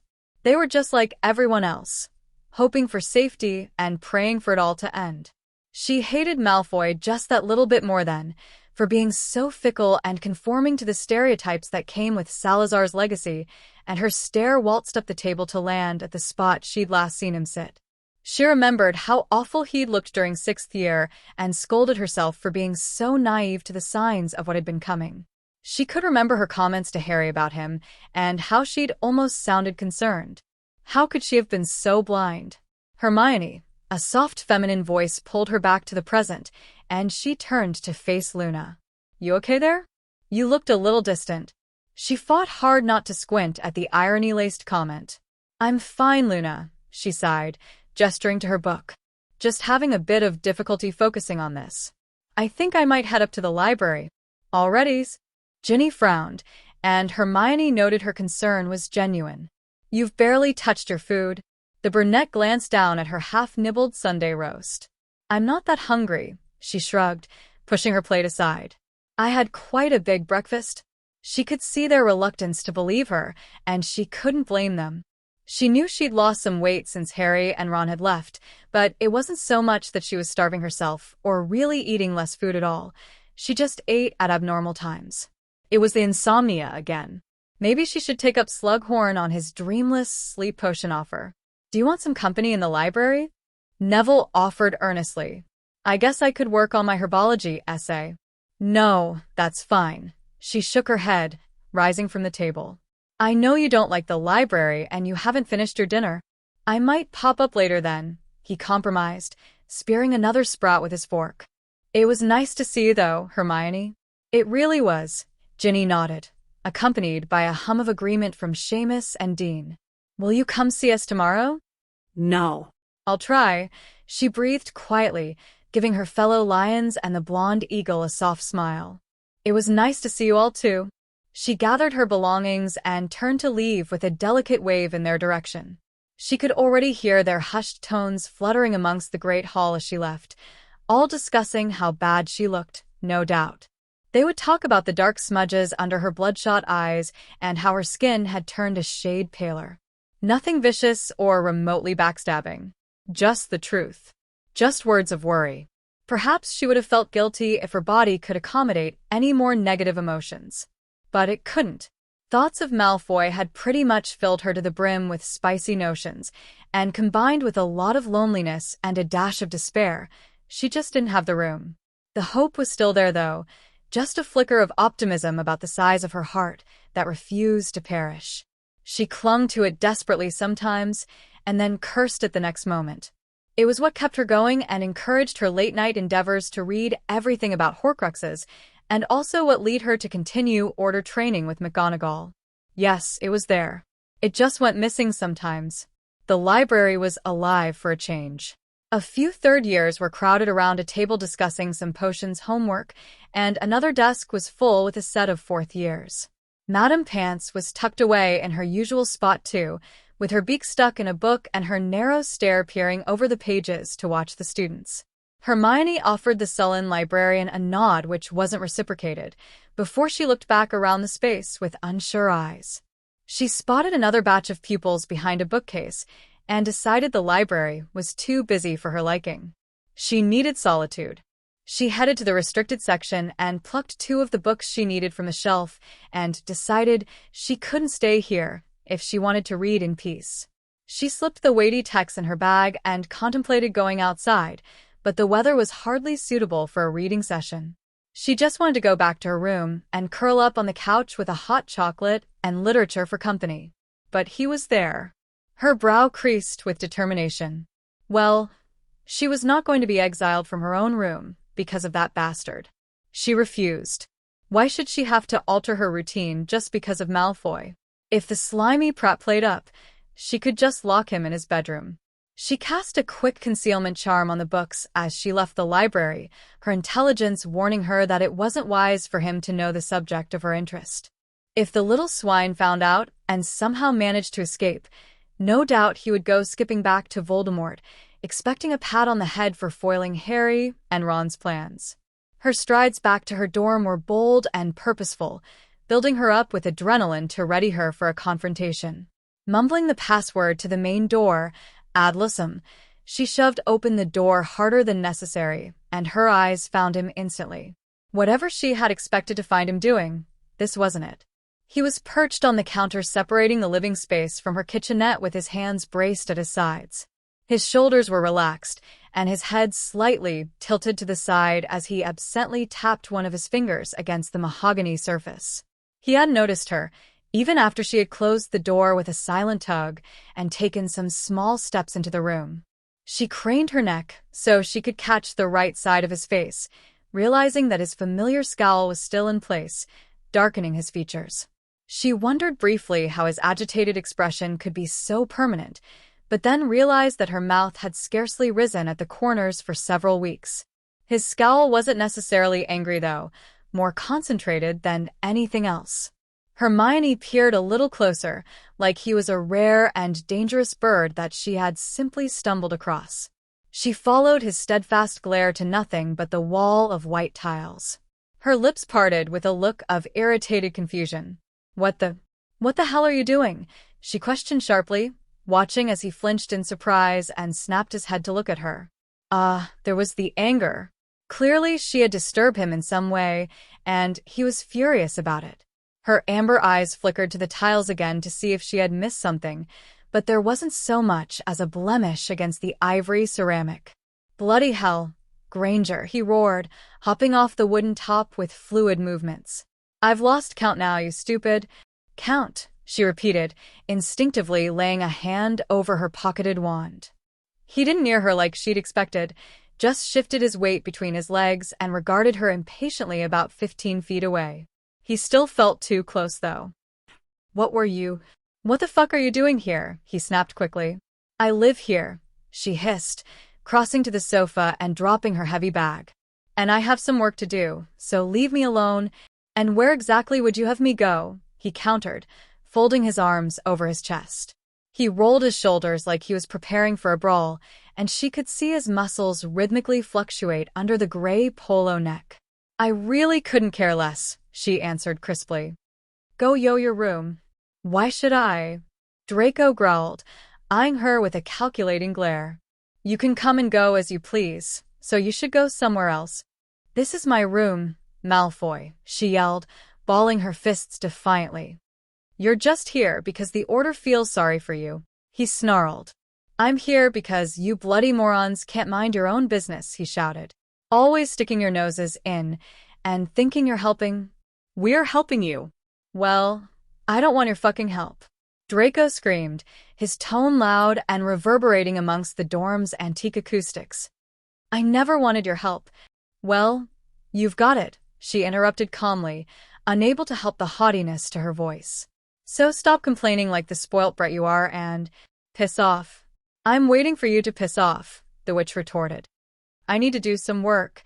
Why don't you go into your room, he asked snidely, taking a long stride towards her. Or better yet, sod off to the tower with the rest of your dickhead friends. Because I shouldn't have to. Why do you Gryffindors always insist on making things more difficult? He questioned, completely serious. You're always chasing trouble, and it's so bloody stupid, and then you wonder why people are always trying to kill you. I can understand that you would find it difficult to understand, Hermione said slowly, lifting her chin. That we're brave enough to stand up for what we... Don't patronize me, Granger. He rolled his eyes. Bravery, my arse. You and those feckless idiots crossed the line into stupidity a long time ago. Don't you dare call me stupid, she scowled, removing her hand from her pocket to point a scolding finger in his direction. I am not. Very well, he mumbled, taking her back for a second. You might have some brain cells to rub together, but the orphan and the pauper are just bloody useless. Don't call them. And there's a lot to be said about your shoddy little group, he continued, taking another stride towards her. When it's the sodding mudblood who has the brains. The muggle instinct coasting through her blood goaded her to reach for the mug on the table and hurl it in his direction. And she threw it hard, harder than she had probably thrown anything in her life. But he dodged it. Bastard. She watched it shatter against the wall behind him. Pretty white china raining down with a few splinters of wood. She snapped her fire-gold eyes back to him, vibrating with uninhibited anger when she saw the amusement tugging at his features. I won't tell you again, Malfoy, she spat, reining in her stormy impulses to hex him here and now. Go to your room, and let me get on with my work. Touch a nerve there, Granger, he drawled smugly. Was it the mudblood, or my comment about the twins? Stop calling them. Why don't you go and irritate them with your presence? He questioned with a flippant wave. Shut up, Malfoy.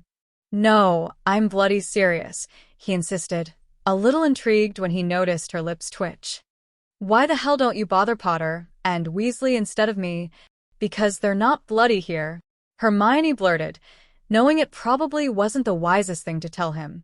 She instantly saw his smirk stretch and resented the boys just that little fraction more for leaving her here.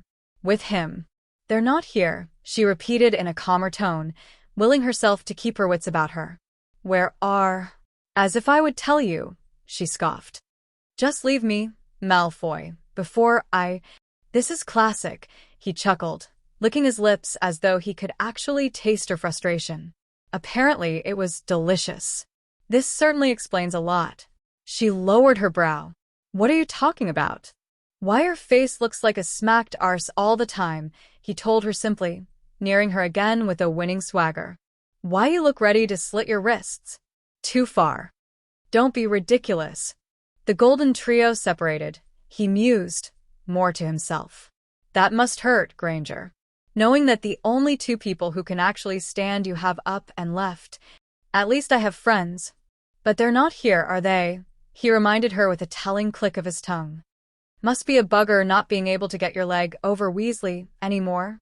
She sputtered but drew in her mortification with a quick breath. Ron was her friend. Nothing more. She had hoped for more and sacrificed her innocence to him before he'd left with Harry. I had been uncomfortable, and he hadn't particularly handled it well, and it had been made painfully clear to her that a relationship with him was off her cards, although some of those pesky romantic feelings towards him seemed to linger. Maybe after all the drama of the war had settled. Ron and I are none of your business, she muttered defiantly, realizing she had probably remained silent too long. Stop being such a... Perhaps you prefer Potter then? He accused with a disgusted snort. Merlin, you three are pathetic. She wanted another shot with the mug. But no. She wanted an advantage that didn't rely on her skills as a witch. He was closer now, and she noticed briefly that he smelled of orchards and sleep. His actions were too graceful and fluent, like he had planned this all meticulously, with her humiliation as his goal. Her fingers flexed with a desire to wrap around her wand, but she wanted to deal with him without magic if she could. She couldn't very well curse him every time they argued, even it was a ridiculously enticing prospect. She was a clever girl and quick with her tongue. She could handle him. She could. She needed a new approach, so she placed her hands on her hips and attempted to mirror his cockiness. Fair enough. He knew what made her temper tremble, but he had his weaknesses too. "It must be difficult for you, Malfoy," she said smoothly, pleased when he cocked an eyebrow with curiosity. "Watching the people you deem inferior doing so much better than you. What are you?" "Harry with his Quidditch," she listed proudly, withdrawing her wand and toying with it between her nimble fingers. "Me with my grades."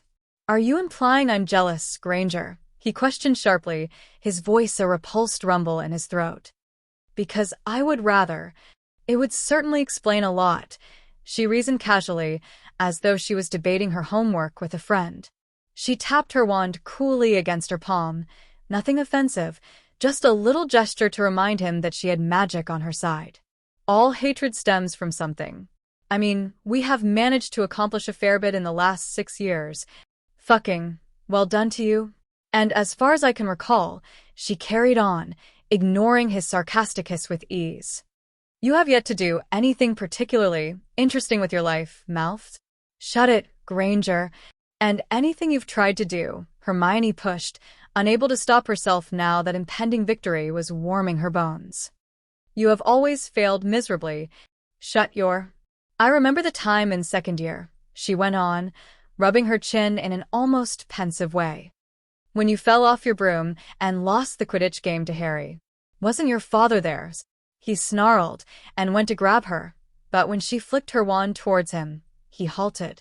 "I warned you not to discuss my father, and I bet he wasn't too pleased when he found out your grades were second to a mudblood," she said, noting that his scowl hardened when she used the derogatory term for herself. "Don't talk about my father," he repeated, his voice low. But she faltered when she noticed it wasn't particularly threatening, more irritated and perhaps a little wounded. That was unsettling. "Then don't talk about my friends," she murmured finally, watching his jaw clench as an unvoiced agreement was passed between them. He looked a little more human then, and she wanted to punch him again. "Are you going to leave me in peace? Or do I have to put you in the room myself?" He growled, but to her utter surprise and bafflement, he actually moved away from her with a couple of backward strides. His rain-cloud stare didn't leave her, though, just stab her like he was trying to melt her away through alone. "When I get out of this shit pit," he started with a dark murmur, just before he reached his door. "And I get my wand back, I'm coming straight for you, Granger." "I'm sure you will," she nodded with trained indifference. His eyes swept up and down her with a swift swish of his tar-puddle pupils. And then, almost in a blur, he was out of her sight, with only the expected loud crash of the door to split her ears. She stared at it with slightly widened eyes and chewed at her bottom lip with a proud grin yanking the corners of her mouth. She had done it. She had managed to get him to leave her alone without using magic.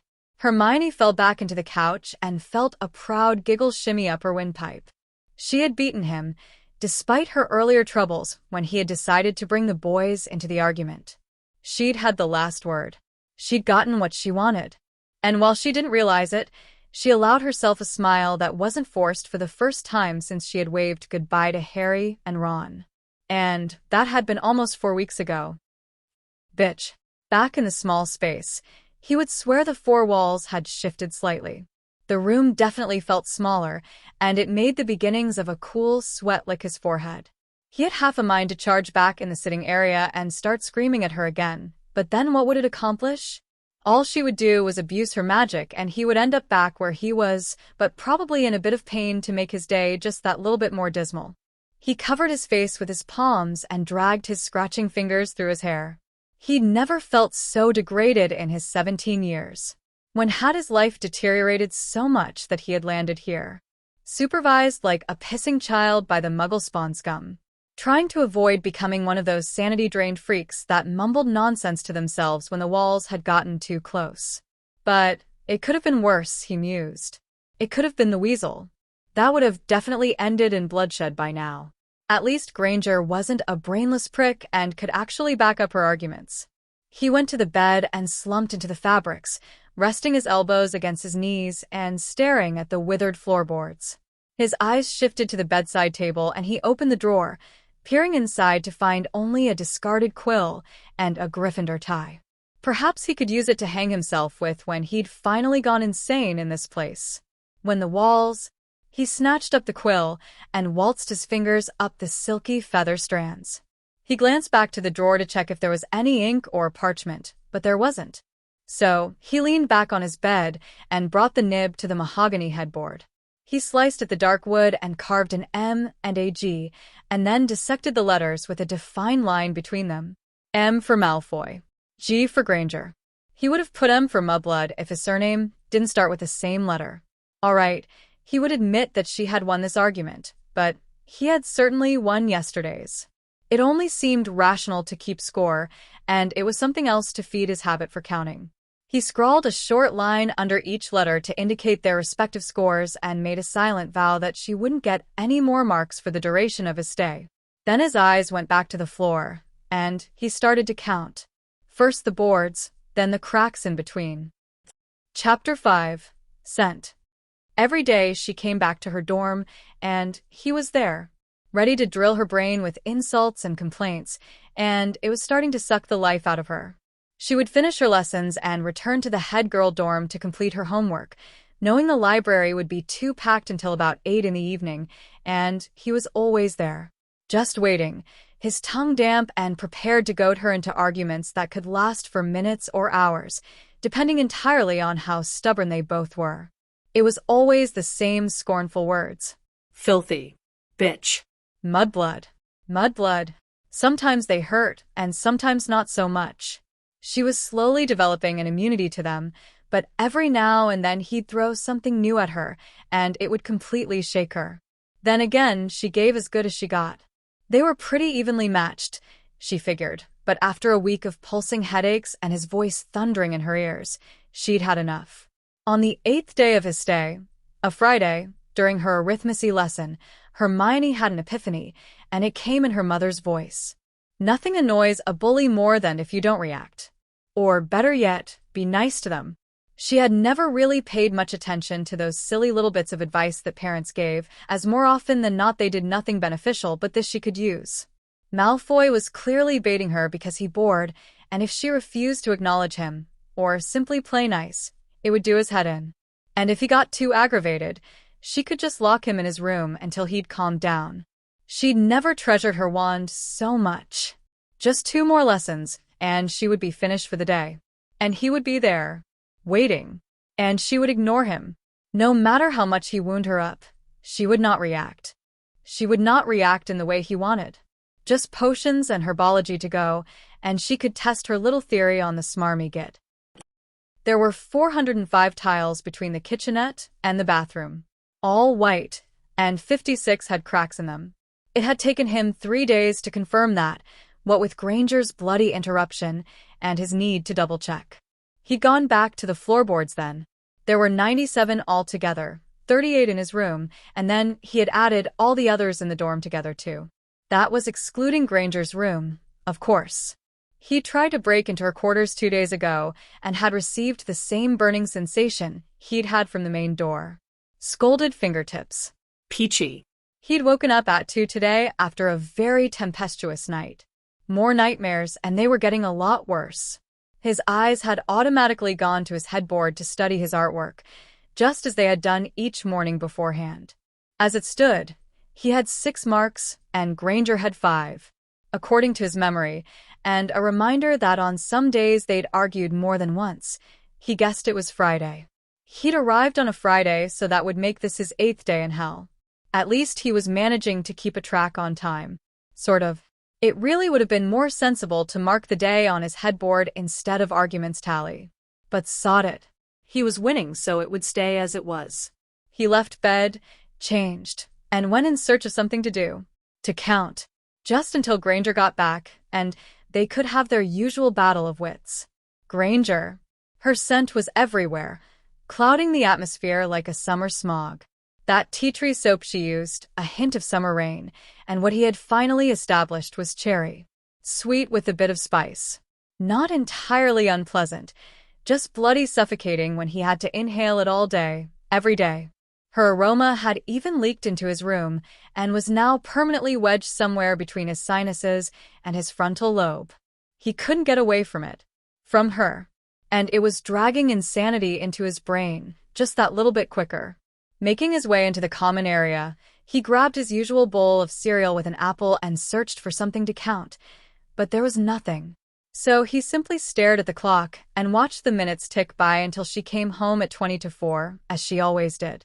Like clockwork. Her petite little frame slipped into the room, and he indulged in a cruel smirk. Let the games begin.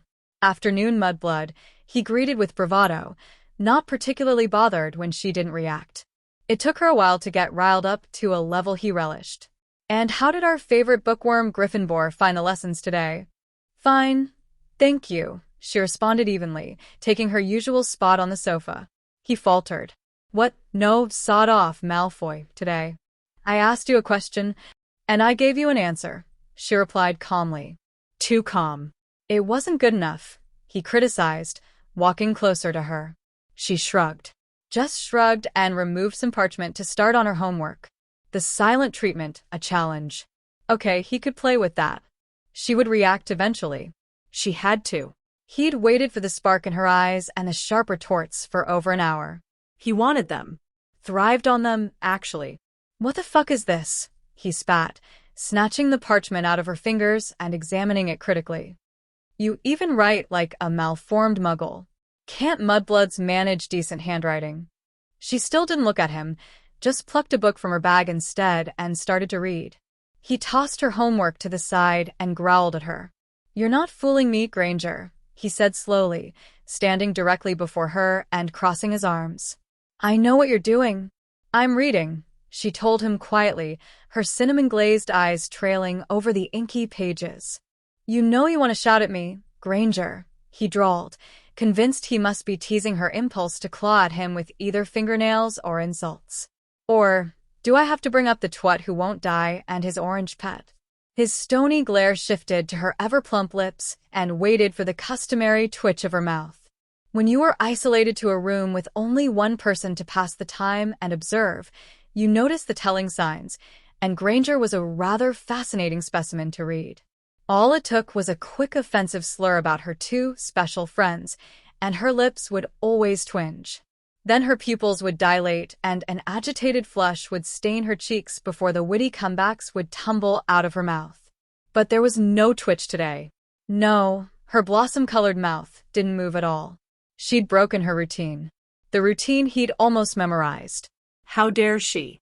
He grabbed the book too, and discarded it with a rough chuck behind him. Fucking look at me, Granger, he demanded arrogantly, one whisper away from stomping his foot. Now. She slowly raised her honey gaze to him, but it was completely blank. Bored even. Ignoring him was actually easier than she'd expected, but then she'd had plenty of practice muffling out Harry and Ron's Quidditch conversations. She took this moment just to study his features as he ranted on about how filthy her blood was, taking note of his china doll skin. Odd though. Normally it suited him, but she would swear it was almost turning gray. Will not be ignored by you, he continued, but she really wasn't paying attention.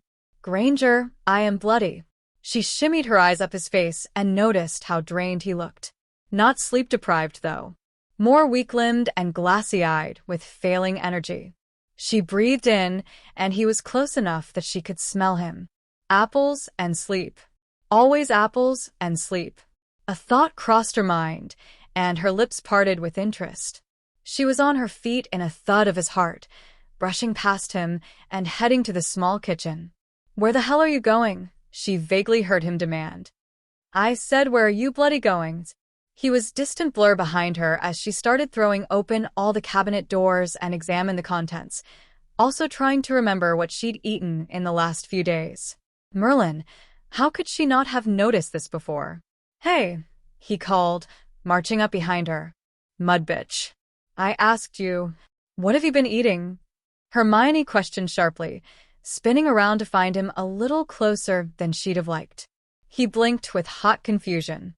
What have you been eating? She repeated, harsher this time. As far as I can see, you haven't touched any of the food except some apples and milk. What the fuck is it to you? Is that all you've had?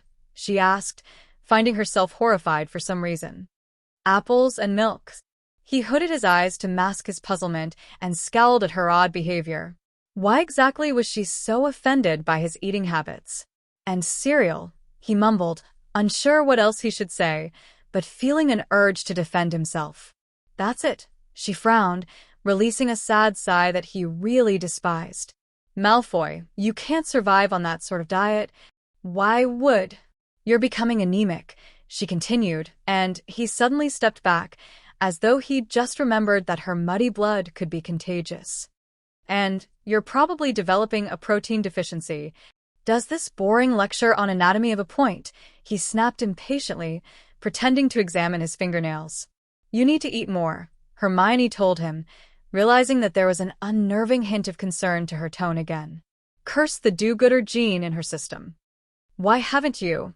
She trailed off as the reality dawned on her, and she analyzed him as his features scrunched up with a warning not to voice the comment at the tip of her tongue. But, Gryffindor bravery and all that jazz aside, she was a stubborn witch. You don't know how to cook without magic, she surmised, eyes round and voice a little quieter. Do you? Fuck off, Granger. That meant yes. 8 days with him, and she already had a little built-in Malfoy translator stashed away in her brain. There were new additions every day, but fuck off, Granger was definitely code for yes, and I will not admit it. Why didn't you say something? The witch questioned carefully, tilting her head to the side in a way that made Draco want to tear it off. I could have what, Granger? He sneered, taking a step so he was in her space again. Given me that stupid pitying look you have right now. Held it over my head. I wouldn't have. I don't want your help, he told her with a cruel whisper. Just leave it. I can't, she mumbled, and there was a slight apology to her tone. You need to eat. It would serve your purpose to have me rot away in the corners.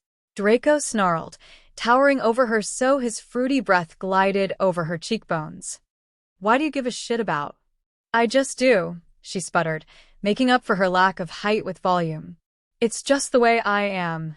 Sodding Gryffindors, he grumbled, pulling away from her quickly with only a disgusted glance to leave behind. She watched him closely as he disappeared behind his door, and the October chill suddenly caught up with her.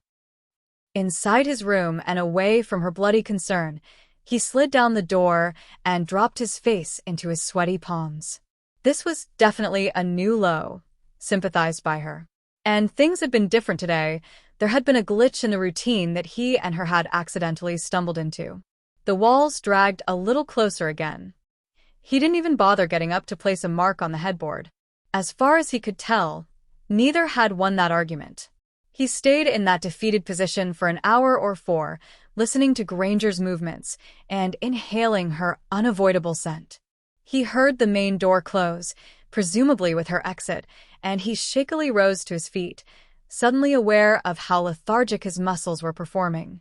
He went back to the main area, and something else filled the air. Food. And it smelled bloody glorious. He eyed the steaming pot of stew on the counter warily. She had blatantly left it for him, and his pride was trying to quash the rumbles in his stomach. But Merlin, it smelled amazing, and the temptation was too strong. There was enough for 3 people, and he ate the whole thing. It was perfect. And then he felt disorientated. There had been too many changes today, and it had thrown him for 7. They hadn't screamed mindlessly at each other like they normally did, and then with the whole food thing. She's screwing with your head. And there was nothing left to count. Shit, shit, shit. He needed to keep distracting himself, or he would fall. His eyes shifted to her books and decided it was his only option. Hell, he'd eaten food that a mudblood had prepared. How much more infected could he get if he read one of her books? Selecting a simple-looking text on potions that he had probably read before, Draco began to read. "Good, Miss Grangers," McGonagall praised, firing another hex towards the younger witch. "Keep up the shield." Hermione could feel the sweat breaking out on her forehead and slithering down her spine. The bicep of her wand arm was aching like torture, but she held her defensive position. This was definitely the longest she had ever held a shield charm, and it was beginning to waver, much to her frustration. Just a little more. The headmistress shot out another spell, and it penetrated her protection. It scalded her arm, and she smacked to the floor with a disappointed grunt. She took only a moment to catch her breath before she was jumping up to her feet. Again, she panted, crouching back into position. "That's enough for today," Minerva told her, lowering her wand. "It's getting late." "It's a Saturday tomorrow," she disputed. "Come on, just one more." "You must learn to quit while you're ahead, Miss Granger," the graying woman advised. "Anyway, I have some questions I would like to ask you." "About what?" "Mr. Malfoy," she answered, as though it was obvious. "I thought you'd have a lot to say about him, but you haven't mentioned him once. Is everything okay? I had expected you to ask me to remove him by now." "I think I'm handling it better than I thought I would," Hermione explained with a tired shrug. "I guess 6 years of putting up with his mouth has prepared me rather well." "I knew you wouldn't disappoint me." The professor offered her a rare fond smile. "So he has behaved?" Hermione couldn't stop her snort. "I think that's going a little far," she said. "But I barely see him between my studies and my training with you. We fight a lot, but it's nothing I haven't heard before, and I can handle it." The older woman considered her for a second. "And has the fighting ever turned violent?" "He's tried to grab me a few times," she remembered with narrowed eyes. "But I have my wand so I can deal with it." "Good," the older witch nodded, extending a hand. "Pass me your wand, Miss Granger. I thought of a spell that might help. It's sort of a muggle-repelling charm to burn the hand of anyone who tries to touch it. But Malfoy's not a muggle's?" "I'm aware of that." McGonagall frowned as she performed the silent spell, and Hermione watched her wand glow green for a moment. "But he doesn't have his wand, so it will work just as well. I'll have to renew the spell every 9 or 10 days. "Thanks," she mumbled as her wand was returned to her. "And what about Mr. Malfoy's behavior?" the headmistress continued. "Is he having any odd turns?" Hermione's damp brow rippled with thought. I don't really know," she mumbled finally. "As I said, I don't really.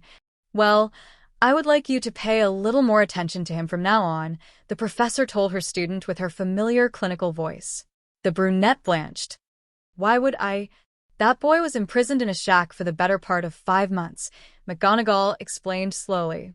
"And now he's been forced to stay in your small room. Confinement can do damaging things to the mind, Miss Granger, and I imagine he has been rather troubled as it is." "Well, that's his own problem. I doubt dealing with an unstable Draco Malfoy will be beneficial for you," the witch stated wisely, gesturing for Hermione to follow her to the door. "And it might do well to remember that he was forced into his mission when you are dealing with him." The young witch chewed her lip thoughtfully. She had known that it had never been Malfoy's idea to kill Dumbledore, and that he had been threatened with death upon his failure. Harry had told her all this, somewhat begrudgingly after she had asked him about what he'd heard that night, but it had never dimmed her hatred for the Slytherin. Mourning Albus and preparing for war had gotten in the way of trying to understand him. She realized then that despite the certainty of Voldemort's wrath, he had still failed to murder Dumbledore, and it completely sobered her. He hadn't done it, even though his life had been threatened if he failed. She shook her head and huffed as McGonagall led her down the corridor towards the exit, and her stubborn breath fluttered down the passage. "No." It was irrelevant. So, he wasn't a killer. That didn't dampen his other vile qualities. He was still a vindictive bully, and very much evil. But, nevertheless, something jerked in her head. Something close to the crux of intrigue, and she wondered if that was why she had bothered to leave him a warm meal. She hadn't really figured out where that act of kindness had come from yet. "Professor," she started reluctantly as they walked. "Why don't you think he did it?" Hermione couldn't ever recall seeing the headmistress look hesitant or uncertain, but she did at that moment. I guess only Mr. Malfoy knows that, she said finally as they reached the door and paused. And perhaps the reason isn't so important. What he means? Maybe the only important thing is that he didn't do it, McGonagall offered, her thick accent rich with a wisdom and age that Hermione always found enlightening. And I would recommend that you focus on that for the rest of his stay. The teeth on her lower lip stabbed a little harder. All right, she agreed. I'll do my best. And that's all I ask, the aging witch said. Would you like me to walk you to your quarters? I'll be fine, she dismissed, taking some steps to leave the headmistress behind. Good night, Professor. She took her time walking back to her room, considering exactly how she was supposed to keep an eye on Malfoy when all she wanted to do was lock his door and never see him again. Her earlier thoughts about Dumbledore made her question if the level of her disgust for him was justified. She would have to think about that. Hermione half expected Malfoy to be waiting for her, ready to pour the pot of stew over her head for offending him in such a manner. She knew he'd view it as an insult to his pureblood pride, but the guy needed to eat. End of. If she suffered a stew-inflicted scold for her naive attempt at kindness, then so be it. But he wasn't there, and the pot was empty. He actually ate it? Another unwilling smile caused by Malfoy stained her lips, and she felt her intrigue flourish in her chest. Maybe the magnitude of her hatred towards him wasn't justified. Then again, maybe he was just that hungry and she was always too quick to seek the good in people. Fucking hell. He woke up with salty licks dashed across his face, and he genuinely had no idea if it was sweat or tears. Sodding nightmares. The weekend had passed pretty quickly with more steaming meals from the mudblood and dull passages from 2 books. Only 99 to go. He'd only left his room to use the bathroom and collect the food. If he didn't run into Granger, then he could pretend that it wasn't her that left the food. He could pretend that he wasn't accepting her gestures of kindness. Because the very prospect made him want to slam his head into the wall until he blacked out. Or perhaps vomit, but he couldn't spare the fluids. Especially when he woke up sweating every day. He didn't know what was worse, that she took the time and effort to create the food, or the fact that she always thought to make sure it was hot for him, with what he assumed was some sort of warming charm. Why not just leave it to go cold? Why waste her magic on making sure he enjoyed the meal? It was bloody humiliating. It was Monday, and she was in the shower again, which meant he had woken far too early, if she hadn't even gone to lessons yet. The soothing thrums of water danced into his room like a damp dream. He desperately didn't want to return to the nightmares. They were violent now, and he was starting to physically react. They hurt, pulsed in his temple for hours afterwards, and he couldn't stop the trembles that racked his body either. They were breaking him. One of her shower-blissed moans shuddered into his room, and he would swear his headache was eased slightly. He licked his lips and waited for the next one, just to check. Another feminine purr a moment later. Yes, it was definitely clouding his brain and chasing away the throbbing in his skull. He wanted to question it, but he didn't dare. Instead, he found himself leaving the bed, tugging the blanket behind him to combat the autumn morning. He cocooned himself in the thick fabric and settled against the wall which separated his room from the bathroom. He would hate himself for it later, but by Merlin's grave, he was willing to do anything to chase away the painful aftershocks of his nightmares. With a defeated groan, he rested his ear against the wall and basked in the wet noises and her throaty sounds. One particularly pleasant mew roused a shiver to sprint up his spine, and it was the most relaxed he'd felt since the night at Astronomy Tower. The water and the witch were lulling him back to sleep, and even while he knew the sounds were pleasing to his ears and psyche, he never hated himself so much. When Draco woke again, he judged the time by the angle of the cloud-embraced sun. He reckoned it was early afternoon, so he shrugged on the usual black trousers and a black jumper, realizing his selection of clothes would require washing soon. Great. Another favor from her. That Gryffindor tie around his throat was becoming far more tempting with every hour-long minute that slipped by. And he didn't mean for fashion purposes. As if he would wear red and bloody gold. He wandered into the common area to find a casserole waiting in the usual spot by the stove, and another sliver of his pride fizzled away as he opened the drawer to retrieve a fork. He must have opened the wrong drawer, because he found himself looking at 3 little vials of clear liquid and some clear cylindrical tubes with a needle at the end. What the hell? He eyed the foreign objects warily for a few moments before coming to the conclusion that they must be some strange muggle things. He glanced at the clock then, and groaned when he realized he'd misjudged the time.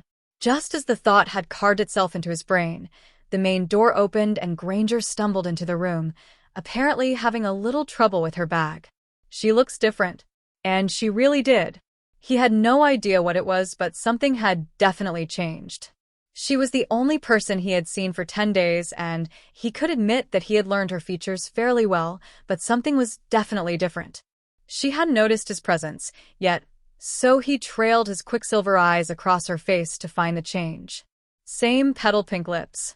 Same syrupy gold eyes. Same sun-stained skin. Same spatter of barely there freckles across her bridge of her nose. Certainly the same catastrophic owl nest, she called hair. She was still struggling with her bag as she closed the door behind her, and after a few more seconds he credited her change to not seeing her for 2 days. Isolating himself to his bedroom had probably not helped his brain, and it was rather likely that it was playing tricks on him. Wouldn't be the first time. She snapped her head up, and he found himself stuck in one of those infuriating staring contests he'd refused to participate in when he was a child. Yes, definitely the same gold eyes. It took 6 heartbeats before she shifted her face into a tired frown and turned away from him to shuffle into the room.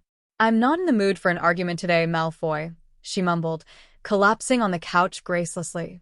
"So if you sawed off, Granger," he interrupted, noting his voice was a little rusty after his 2 days of silence. "I have better things to do than waste my time with you." She had the gall to chuckle. "Oh really?" she scoffed. "And what would that be exactly?" "Hiding away in your room. Hiding from you?" Draco snorted coldly, forgetting his food for the moment. "Don't make me laugh, Granger. I would rather stay in my room than risk seeing your face." "And what exactly do you do in your room, Malfoy?" she questioned, masking her curiosity with a mocking tone. "I've noticed a couple of my books are missing." Shit. He hadn't wanted her to realize that he'd been taking the books. Now she had more things to hold over his head, and his pride would take even more of battering. "You have a problem with me reading, Granger?" he challenged in a nonchalant tone, deciding that denial was really pointless when he was the only possible culprit. Hermione paused to consider him for a second and acknowledged that in reality, she really didn't care if he wanted to read her books or not. So long as she didn't require them, it didn't really affect her. The temptation to be petty and cause another argument lingered at the back of her mind, but what exactly would it accomplish? "No, it's fine," she muttered finally, missing the flicker of shock that splashed across his pale features. "I just wish you would have asked." He had no idea what to say to that. The prospect of actually asking her for something was just repulsive and did crushing things to his gut. No, not a chance in this life or the next. If she wanted to prance around and insist on making him food and whatever else, then that was her shovel in the graveyard, but to voice a want from her was something his breeding and pride would not allow. "You might have ginger bitch and the immortal orphan trained well," he hissed cruelly, although one might note that the familiar bite was a little lacking. "But I can assure you that I won't be asking you for anything." She simply sighed at him. "That's fine," she offered. "I thought as much. How's my cooking?" He hadn't expected that, and his eyebrows rose high on his forehead. "What?" "My cooking," she repeated, perhaps a little shyly, but she hid it well. "Is it okay?" A small guttural rumble quaked inside his mouth, and the need to answer was an unwelcome prod in his chest. "It's satisfactory," he offered quickly, instantly regretting it, especially when a little smile stole her mouth.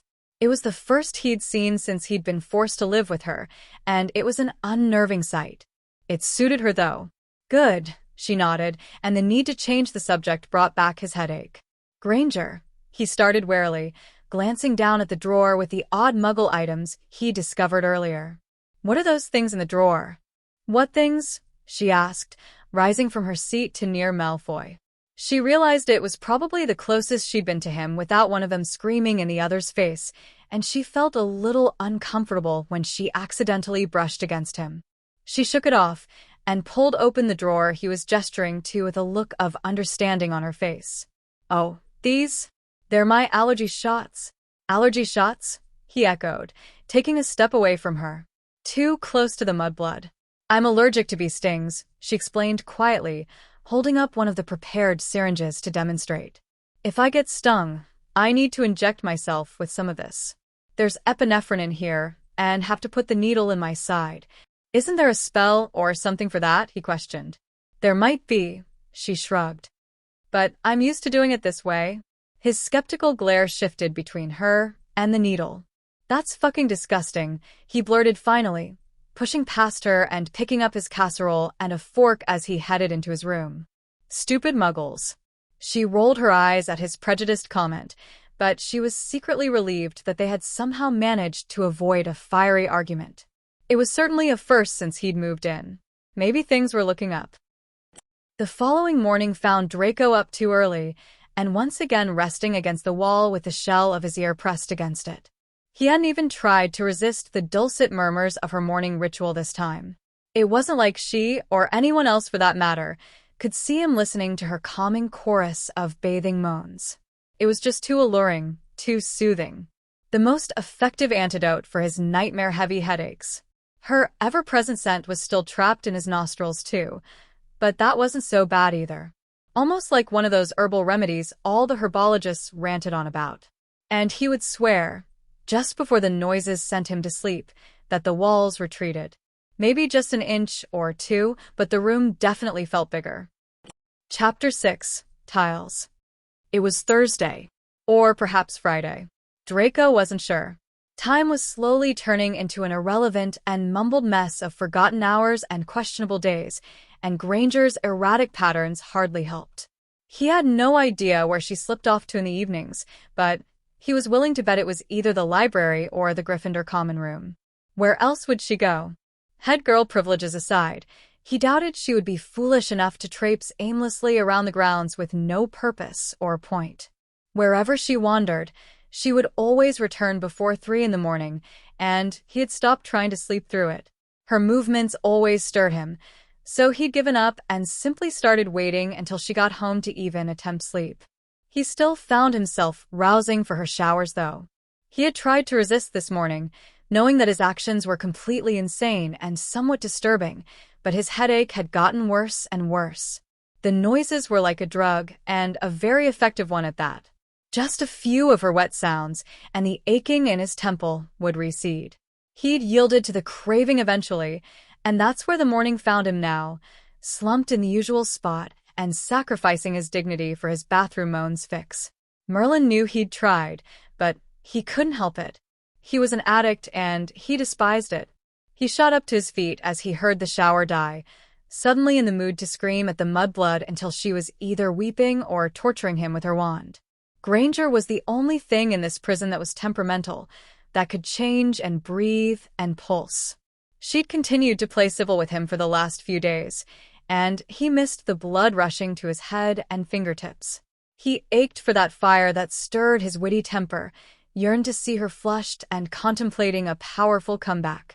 He needed to know he could still do Salazar proud and make the mudbitch squirm. He understood agitated Granger. She was normal. He was becoming far too accustomed to shower Granger and her morning songs. He shrugged on a black jumper and slipped out of his room as quietly as he could, stopping by the bathroom door and watching the handle too intently.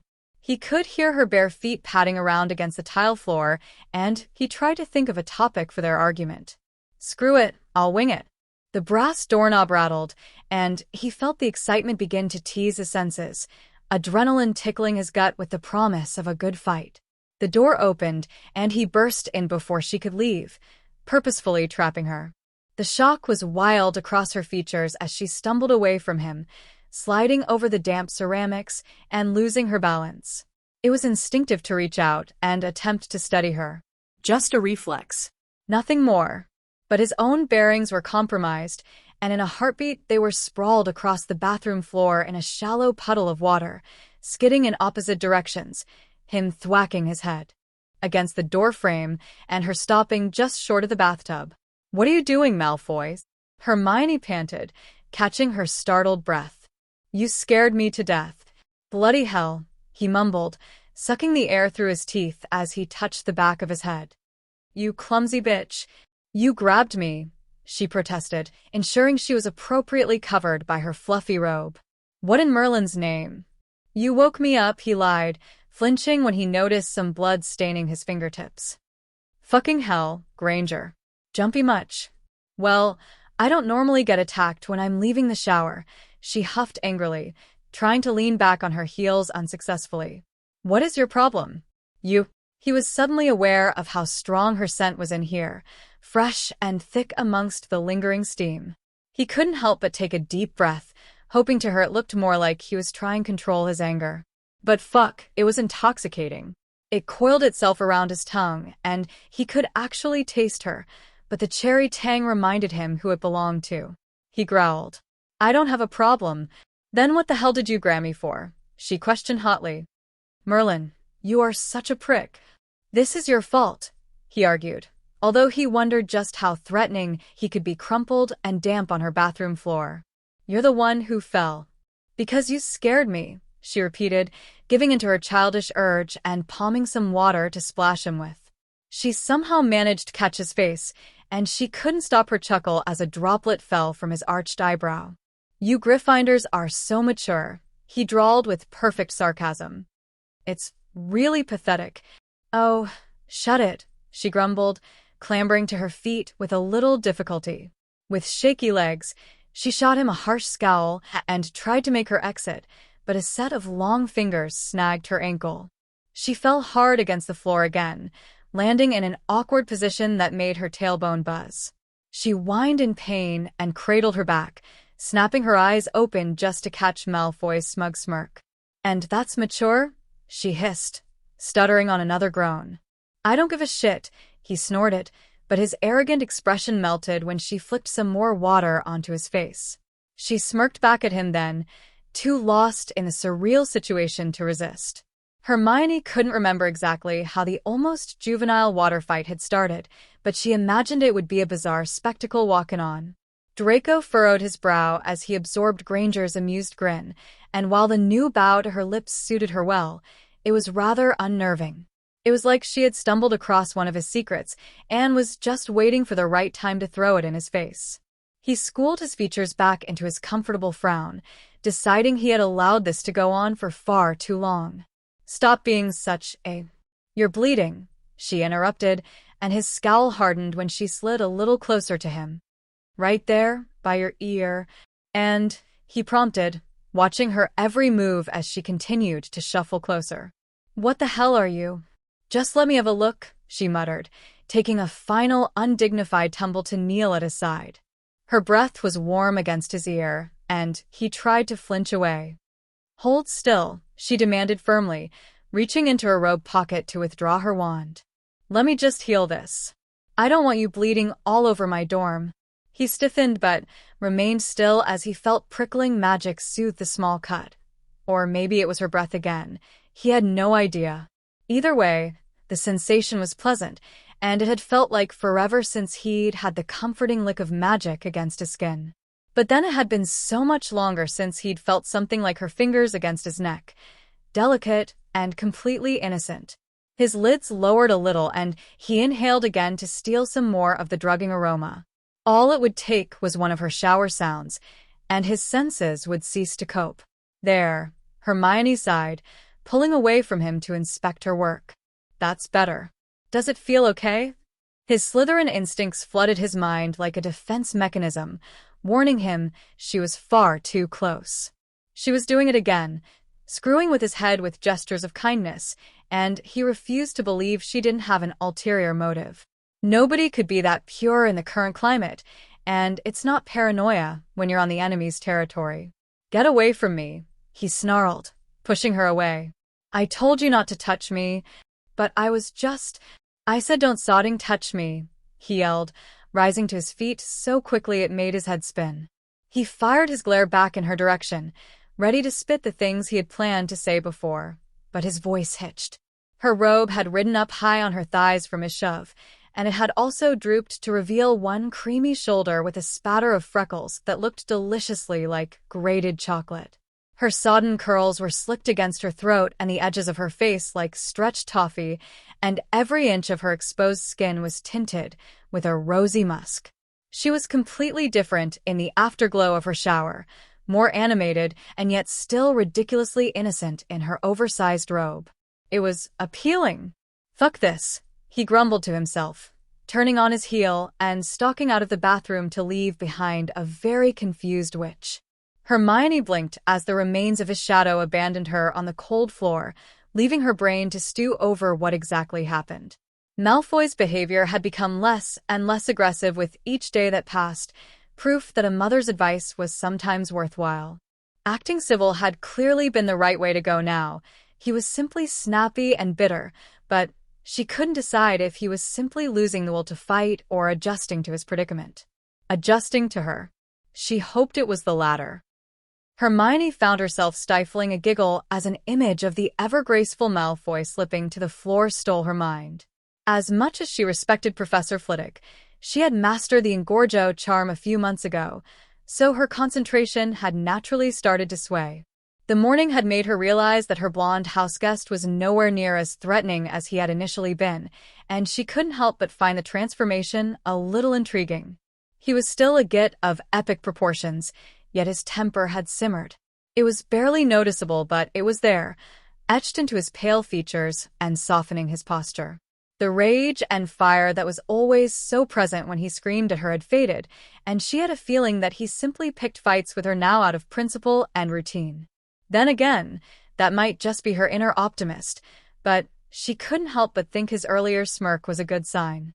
"You look a bit more relaxed today," Neville commented, making her jump. "Good news?"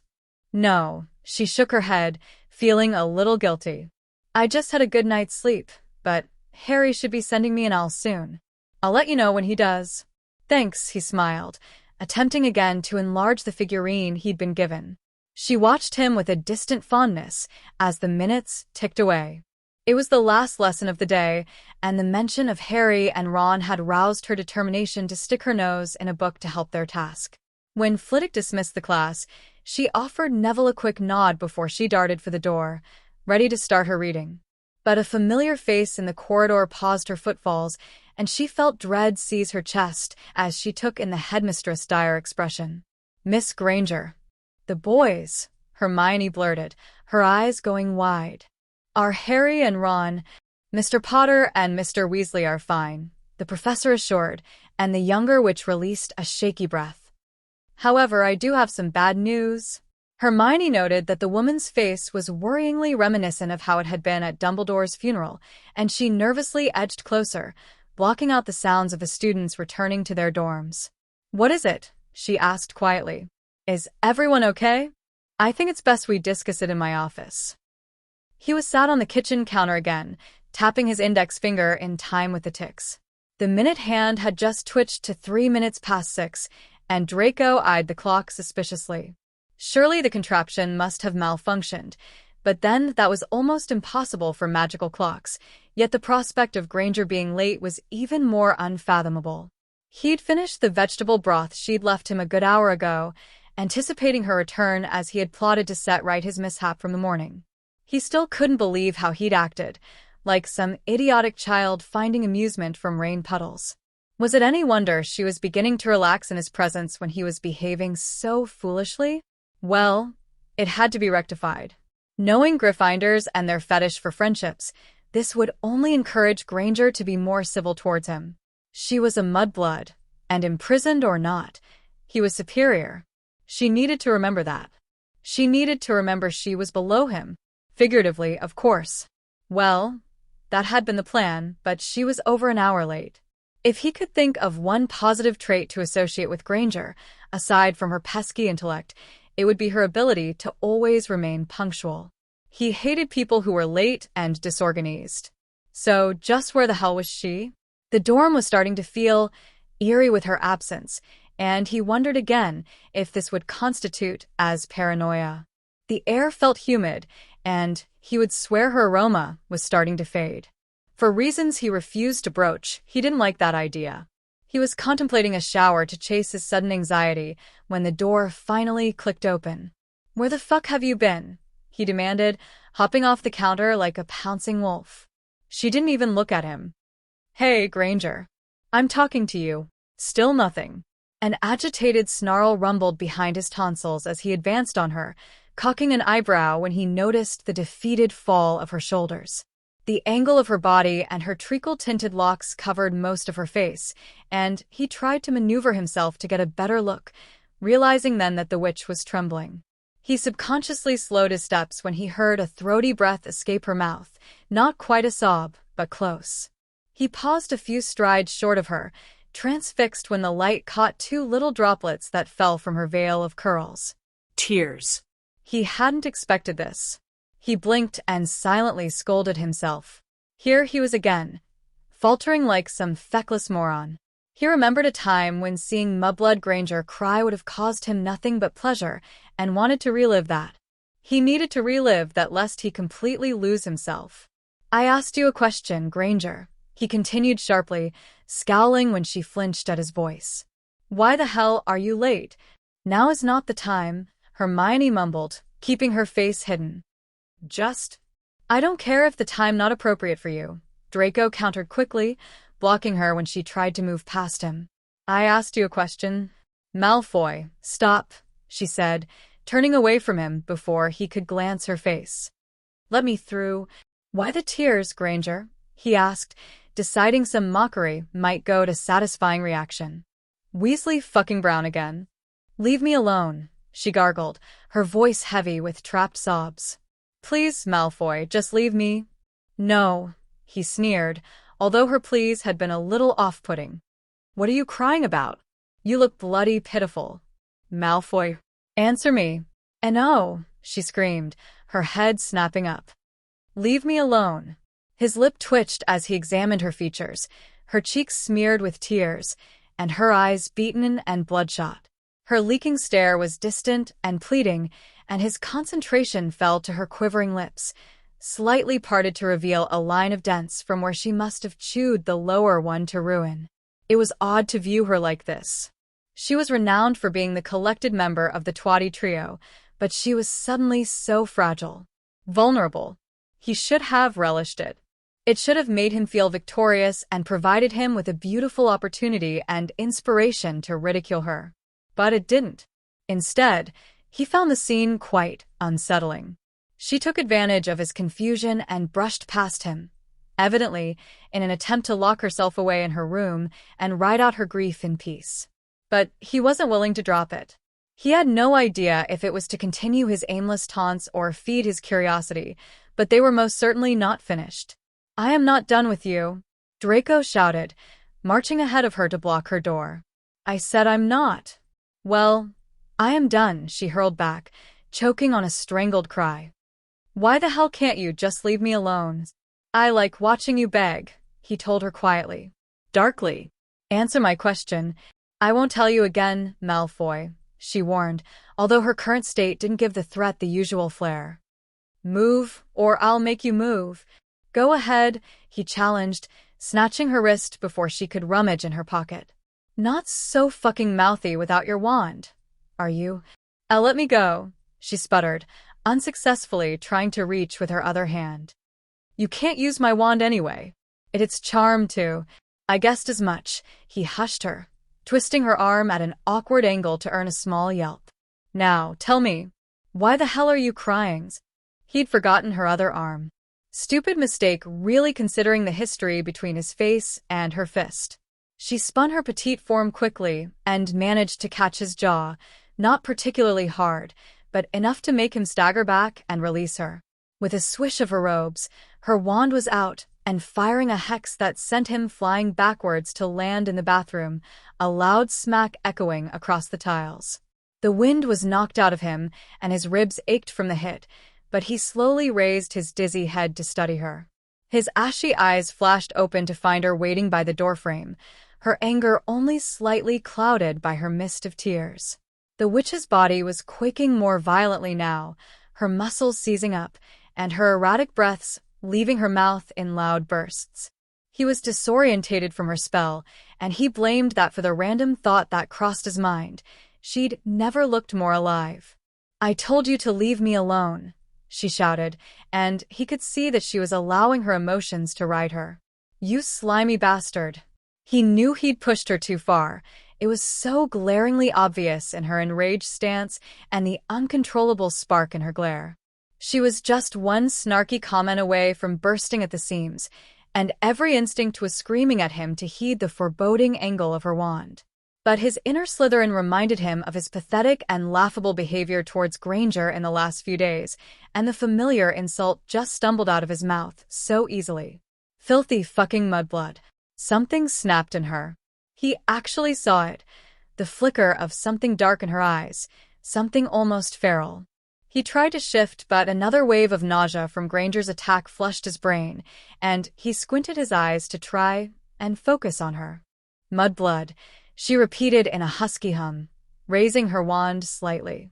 He spat out a startled grunt as she stabbed her palm with the tip of her wand, dragging it across her flesh to create a thin red slit. She stalked into the bathroom then, nearing him and displaying her fresh wound. He watched with a morbid fascination as a ribbon of blood glided down her middle finger and 2 ruby pearls rained down to splat against the ivory floor by his feet. "You find this filthy?" Hermione questioned with a wavering tone, crouching down so she was at his level. "You think my blood is filthy?" "Granger." "Do you?" the witch yelled, leaning forward to snatch his hand. "What the hell are you doing?" he asked, accepting that he was starting to panic in response to her dubious movements. "Granger, what the fuck?" She quickly drew a similar slice across his hand, and a combination of his shock and still sluggish reflexes didn't allow him to interfere as she slammed their palms together with a wet slap. "There," Hermione spat, holding their twisted and sticky handshake firm as she spoke. "Now your blood's filthy too." Strength surged into his muscles with welcoming heat, and it went straight to his arms, tearing his seeping hand from her grasp and throwing her away from him. She screeched across the floor, much like she had this morning, but he was too busy staring at his red-stained skin to note the irony. The worst thing was he couldn't distinguish her blood from his. It was all the same shade, and he had no idea what that meant. His wide and disturbed gaze slowly wandered over to Hermione to find her staring at him, her expression horrified and stunned. The ominous edge that had marred her features was gone, and her familiar innocence was back in place. Both of them were breathing heavily, and the sounds ricocheted between them as he tried to regain his wits. There were too many emotions swimming under his skin. Anger, mortification, confusion, but it was too much to absorb. So he simply sat there, frozen to the spot with their eyes linked and their chests heaving. The scene was so oddly reminiscent of their strange morning, but the differences were so significant. There were no playful smirks or childish splashes, just them and the blood. He could feel the metallic tang invading his nostrils, and he suddenly missed Granger's natural taste. "Oh my God," she gasped, her movements jerky as she leaned on her knees. "Oh my God, Malfoy, I am so sorry. Don't come near me," he growled, pressing his back hard against the wall as she crawled towards him. "Don't fucking touch me, you crazy bitch." Can't believe I did that," she stuttered sadly. Fresh tears glossed her cheeks and lips. "Here, let me see." "What have you done?" he mumbled, glancing down at his wound for a moment before he roughly pulled himself to his feet. "What the fuck have you done?" "I don't know." Hermione whined loudly, shrinking away from him as he stormed past her. "Where are you going?" "Away from you," he snapped as he stomped out of the room, pausing outside the door to give her a final glare. "Don't come within an inch of me, Malfoy, please," she blurted, but he'd already disappeared. "Let me explain." All she got was the bitter clap of a slammed door. Her body was shaking violently, bordering on convulsing as she coughed up her cries. Curling herself into a tight ball, her moans and anguished whimpers were barely muffled as she buried her face behind her arms. She let it all go, sobbing until her gut physically burned. And then some more. On the other side of the wall, Draco settled himself on his bed and listened intently to her grief. Sweet Merlin. He missed her calming shower sighs. He examined his messy hand with a scowl, searching again for any possible indication that their blood was different. But there was nothing. Same color, same texture, just the same. I shouldn't have goaded her. He shuttered his eyes, wondering why the hell he suddenly felt guilty. He should have been roaring with rage and scheming to cause her pain in return for what she had done, but all he could do was question what had made her snap. He wanted to despise her, to charge back in there and bask in her distress. But he didn't. He didn't hate her. Hermione had no idea how long it took for her cries to subside, but she would safely assume it had been at least 3 hours. All of Hogwarts' background noise had fizzled out, and her dorm was definitely darker. Her eyes fell to her normally pristine tiles, frowning as she studied the telling red smears scattered around her. The crimson fingerprints held her attention for a moment, reminding her of poppy petals in the snow. They were Draco's fingerprints. She would probably never know why, but she was desperate to apologize to him and try to rationalize her actions. She was so angry at herself for taking things out on him, for losing her head. She was supposed to be the sensible one amongst her friends, the voice of reason, and look what she had done. Her puffy eyes turned to inspect the slash from her ring finger to her thumb, and she noted that the blood had already started to coagulate. She realized then that at no point had her self-inflicted gash caused her any pain, and she couldn't help but wonder if Malfoy's hurt. Tucking her teeth into her bottom lip, she forced her hand to remain steady as she healed the damage. A couple of whispered incantations later, and the bathroom looked completely normal, save the broken witch in the center. She stayed still for a couple of stolen minutes, desperately trying to summon the scattered remains of her dignity and courage. She needed to see him. She needed to explain. Using the sink for support, she dragged herself off the floor and clumsily left the cold tiles on wobbly legs and a pang in her chest. She swallowed a nervous lump away as she faced his door, slowly bringing up her hand to drum her knuckles softly against the wood. "Malfoy," she called. "Can I come in, please?" "I told you not to come near me," came the gruff response, but she'd expected that, and she refused to be deterred. "Alohomora," she mumbled, taking a deep breath before she pushed open the door. She edged into his room anxiously, her damp gaze finding him sitting upright on his bed and looking so much calmer than she'd expected. "Malfoy, I thought I made it quite clear I didn't want you here," he interrupted evenly, dangerously low and smooth. "I know," Hermione murmured, taking some more steps towards him. "But I need to explain." "Get out," he demanded, not once looking at her. "I don't want you near me." "Draco, please," she begged, tossing her pride to the wind. She'd screwed up, and he had every right to know why. "My bee-blood won't actually stay in you. Your system will have already—" "I am perfectly aware of how my anatomy works, Granger," he drawled, and she saw his jaw tense. "Leave." Merlin knew why she decided that crawling onto his bed would work in her favor, but some part of her had seemed to think that if she was closer, he would be more likely to listen. He finally fired his steel-silver eyes in her direction, but still there was no sign of the contempt she'd prepared for. He simply looked at her like he'd never seen her before, and for some reason that bothered her. Draco had no idea how to act in her presence. Every cell in his muddled brain was telling him to grab her and dump her outside of his room, repeating it until she got the point, but his confusion had somehow beaten his fury, and he needed to know why she'd done it. He knew enough about biology to acknowledge that her muggle blood wasn't infecting him, but that wasn't the problem. It was her. He would swear he could feel her in his system, dancing in his veins and affecting his mind. That was the problem. "I'm so sorry, Draco," she sputtered, drawing his attention back to her. "I really am. I'm so sorry." There were two things that made him flinch. The first was her use of his given name, and the second was her practically gushing her apology. He quickly scanned her features, finding only a sincerity that was strangely refreshing when he compared to her earlier emotions. The emotions that had led to this. "I found out that Professor Burbage was killed today," she revealed carefully, and he could see she was trying to resist the new batch of tears behind her almond eyes. "By Voldemort." He blinked. Her outburst made sense now, but He hadn't heard that name since Snape had abandoned him here. He realized then for the first time that he couldn't consider her an enemy.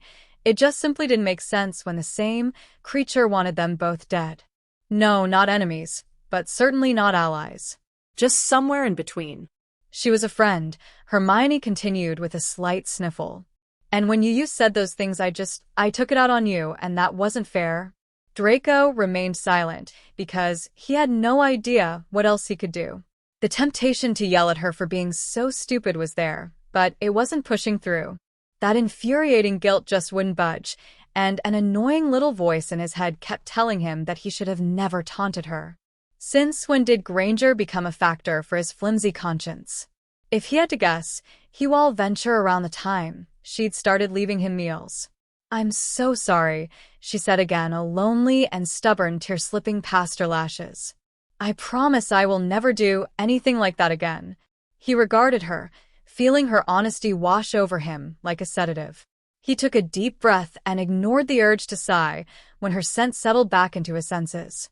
It was a little salty with the influence of her tears, but still undeniably hers.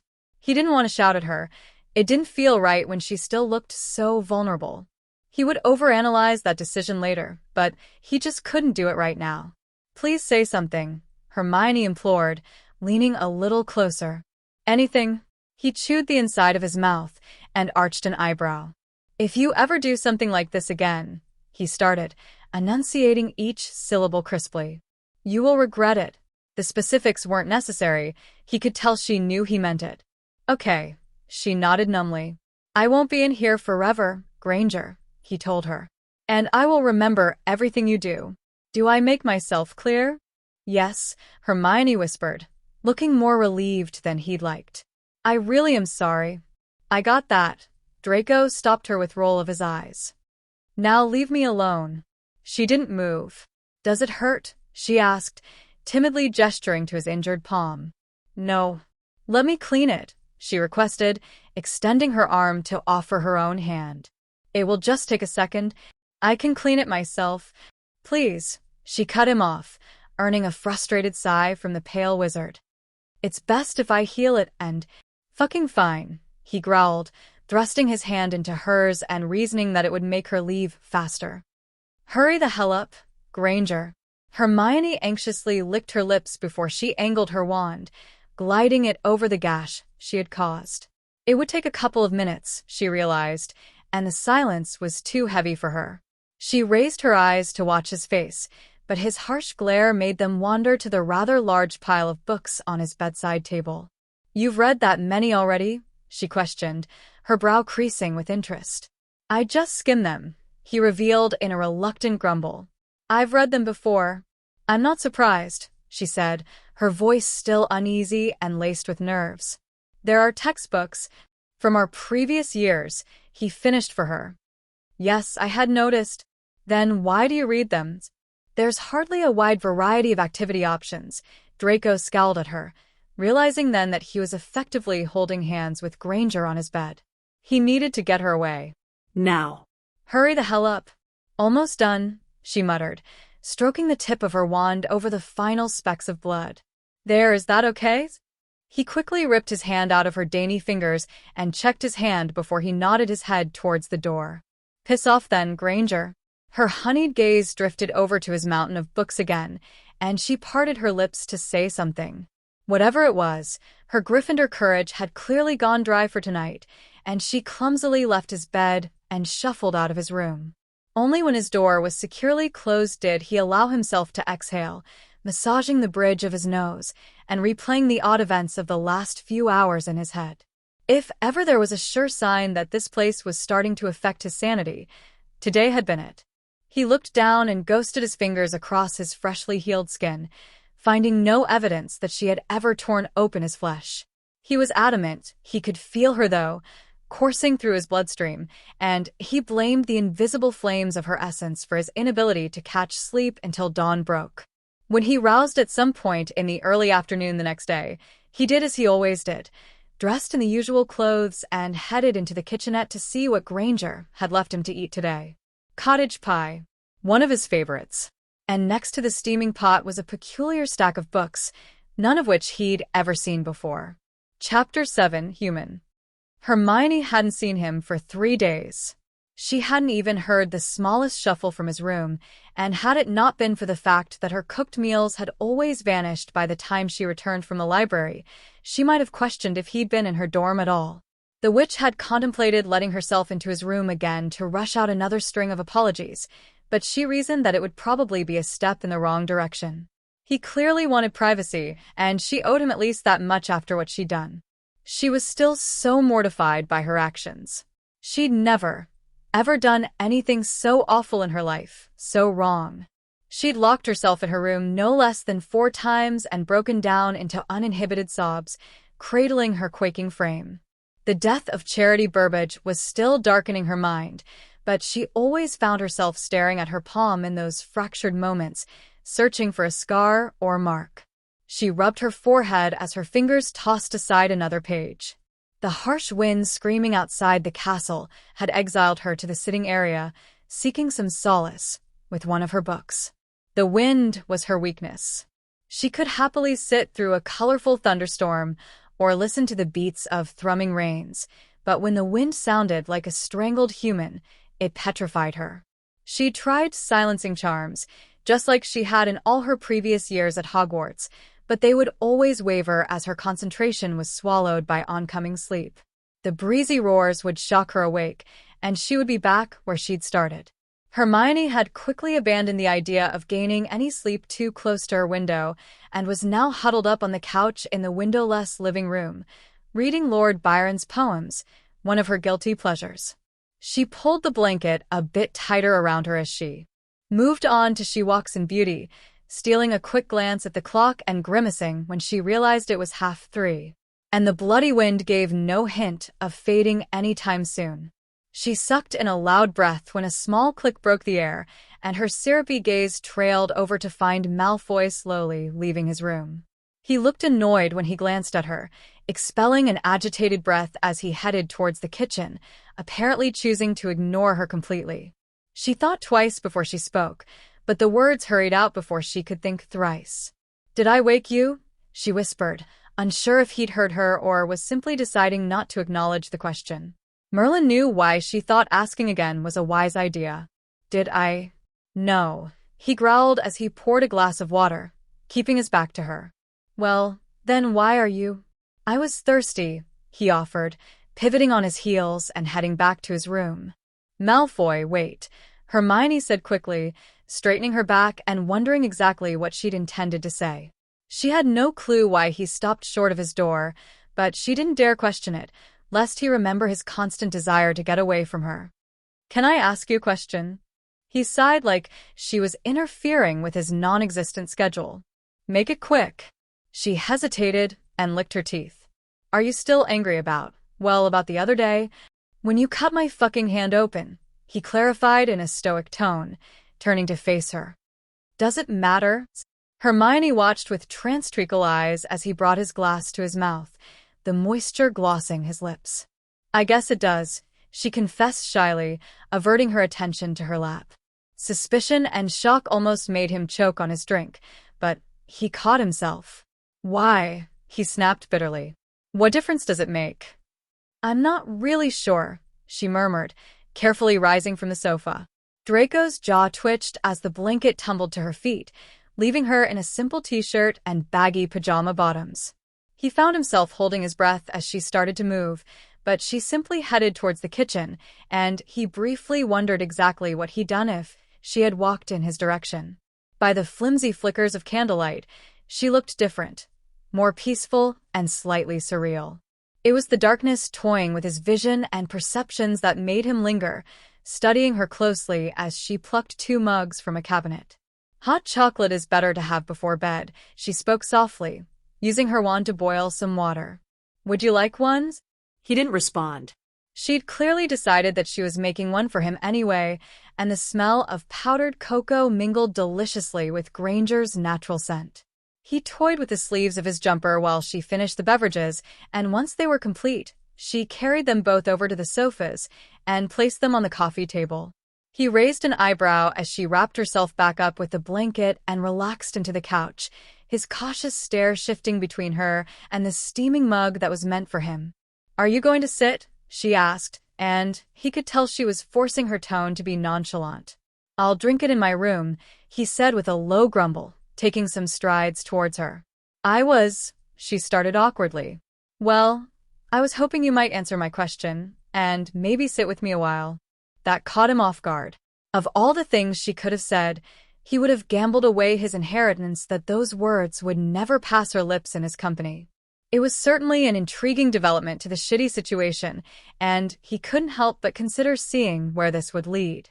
"Why the hell would you think that?" he drawled lazily, resting his palms against the back of the couch opposite hers. "And I don't have to answer your question." "No, you don't," she agreed. "It was simply a request. A stupid request." She frowned and raised her head to eye him wearily. "Never mind, then." "No," he stopped her. "I'm curious to know why you would even ask me to join you." "You didn't answer my question," she reminded him pointedly, reaching out her arm to stroke the rim of her mug. "So why should I answer yours?" Draco didn't have a reason, but that was fine, because a wind's cry sliced the silence. He saw it then, the flash of fear that streaked across her hazels. He couldn't ever recall seeing her look scared. Uncertain maybe, and sometimes wary, but never scared. Even her demented episode in the bathroom had only stained her features with shame and shock. This little early morning encounter was turning into right little trove of surprises. "What's up, Granger?" he questioned cockily, a smirk pulling his mouth. Don't tell me one of the fearless Gryffindors is scared of a little storm. He expected defiance and irritation, but she simply pulled her blanket a little tighter around herself. "Not storms," she mumbled after a moment. I don't like the sound of the wind." His expression scrunched up with confusion. She was actually owning up to her fear? Admitting to phobias was simply not done in his circles, and especially wouldn't be mentioned in front of an enemy. Broadcasting any form of weakness was just plain foolish, and yet she'd done it so easily. Trusting and naive idiot. But she was suddenly more real, more human, and it sobered him like a blast of winter. She was a personality and she was definitely still a mudblood, but she was a mudblood with a character. Kind of. Possibly. He observed her with more attention than was probably appropriate as her shoulders relaxed when the wind died. Back was the rational Granger with seemingly no issues with weather conditions, but it was there behind her amber gaze. She lifted her hot chocolate from the table and brought it to those rosy lips of hers, forming her mouth into a small ring to blow the steam away. It shouldn't have held his attention, but it did. "Your drink will get cold," she murmured, regarding him quietly as she took a sip. He inhaled sharply before he climbed over the back of the couch and collapsed into the cushions, eyeing her impatiently. "How can you be scared of the wind?" "It's not so much the wind itself," she answered evenly. "I just don't like the noise." "That's just stupid," he scoffed. "Everyone's scared of something," she reasoned carefully. "Aren't you?" "It's human nature." He scowled like the suggestion was absolutely ridiculous, but he couldn't help but consider her words. The idea of disappointing his family, or more specifically his father, came to mind, but he was guessing she meant something more specific and clinical. Either he simply didn't have one, or he was subconsciously choosing to ignore it. Still, he hated her for making him think. "No," he stated simply, leaning forward to grab the mug. "Maybe you just haven't realized yours yet," Hermione offered with a noncommittal shrug. "Will you answer my question? About the other day? When His eyes narrowed. "I doubt it would be possible for me to hate you any more than I already do," Draco told her calmly, his lips twitching. She looked slightly troubled by his words, and the need for him to say something else buzzed around his tongue. He clenched his eyes shut and scorned himself for what he rushed out next. "Consider it dealt with, Granger." A fascinating mixture of relief and surprise stole Hermione's face. "Really? It would serve you well to just not mention it," he said squarely, having long decided that the incident was best tucked away at the back of Beyond. "Unless you would have me bring it up." "No," she shook her head hastily. "No, I'd like to forget it." He gave her a brief nod and swallowed a soothing gulp of the hot chocolate, and Hermione resisted the urge to say thank you for agreeing to forget the topic. If she remembered correctly, she had apologized and said please more than she should have on that awful day. If she started spewing out words of gratitude to the arsehole, then it would be a step too far. But as he was now, sat on the other side of the coffee table and looking more calm than she could remember, it made her instinct to despise him waver. She had always believed and witnessed how a person's personality could affect how people perceive their appearance. If someone was ugly on the inside, her brain would convince her that ugliness was reflected on the outside. Now, with her hatred for Malfoy slightly dented by the odd calm that had settled between them, she accepted that he was a rather striking wizard. The dim light caught his pale features well, and the orange glow waltzed in front of his silver irises. The angles and lines of his face were sharp and defined, as though each detail screamed for attention, but it made the eyes dance, and she quite liked that.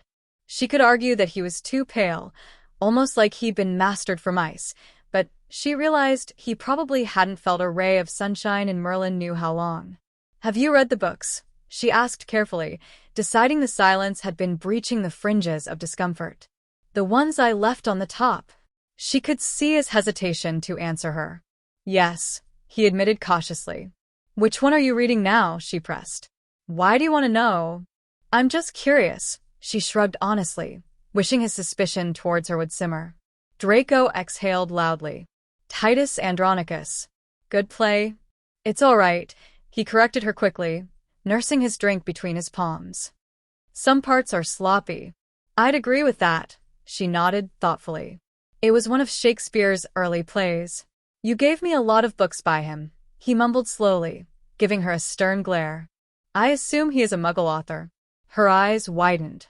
She'd expected nothing short blinding rage when her little experiment came to his attention, but he simply seemed irritated by it. "You knew I gave you Muggle books?"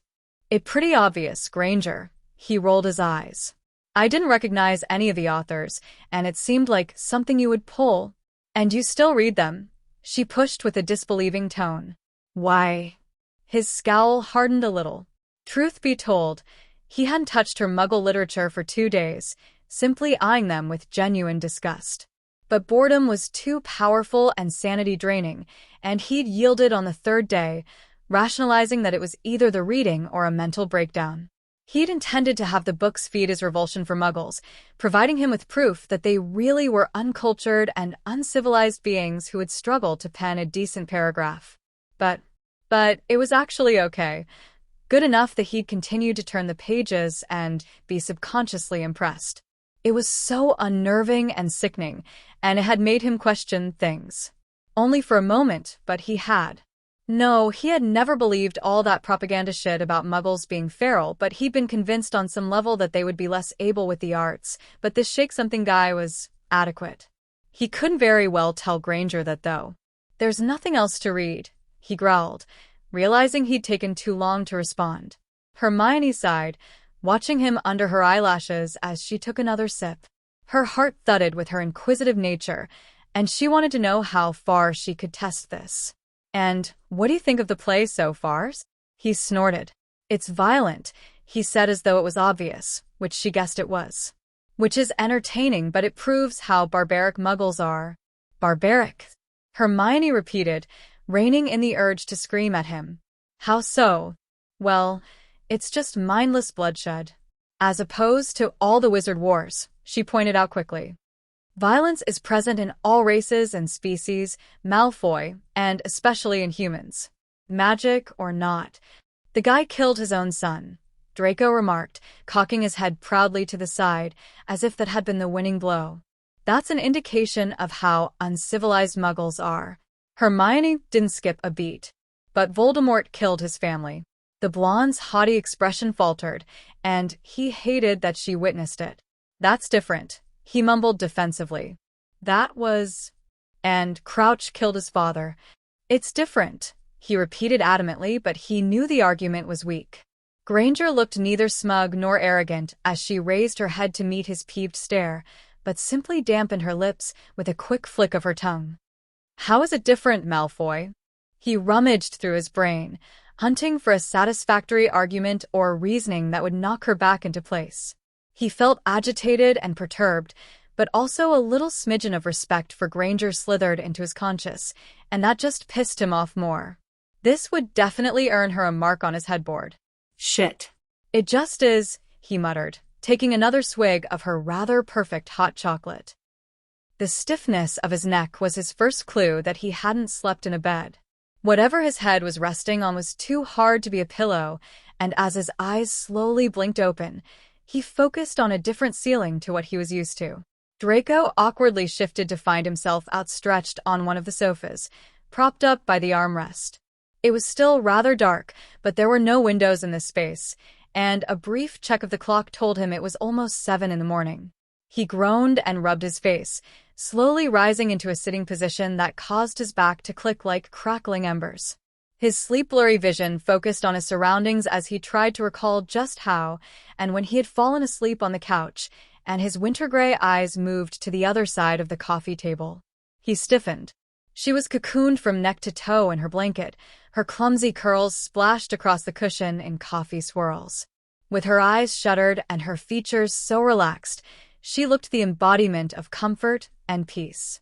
Gone were the stressed muscles consistently stretching under Granger's skin, and he couldn't ever recall seeing a person who looked so smothered by sleep. Her slumber-slow breaths hummed in his ears and snatched him from his trance, leaving Draco to silently scold himself for letting the morning fuzz his brain. He snapped his eyes away from her, finding himself studying her unfinished and cold mug of hot chocolate. And her wand, just lying there, taunting him.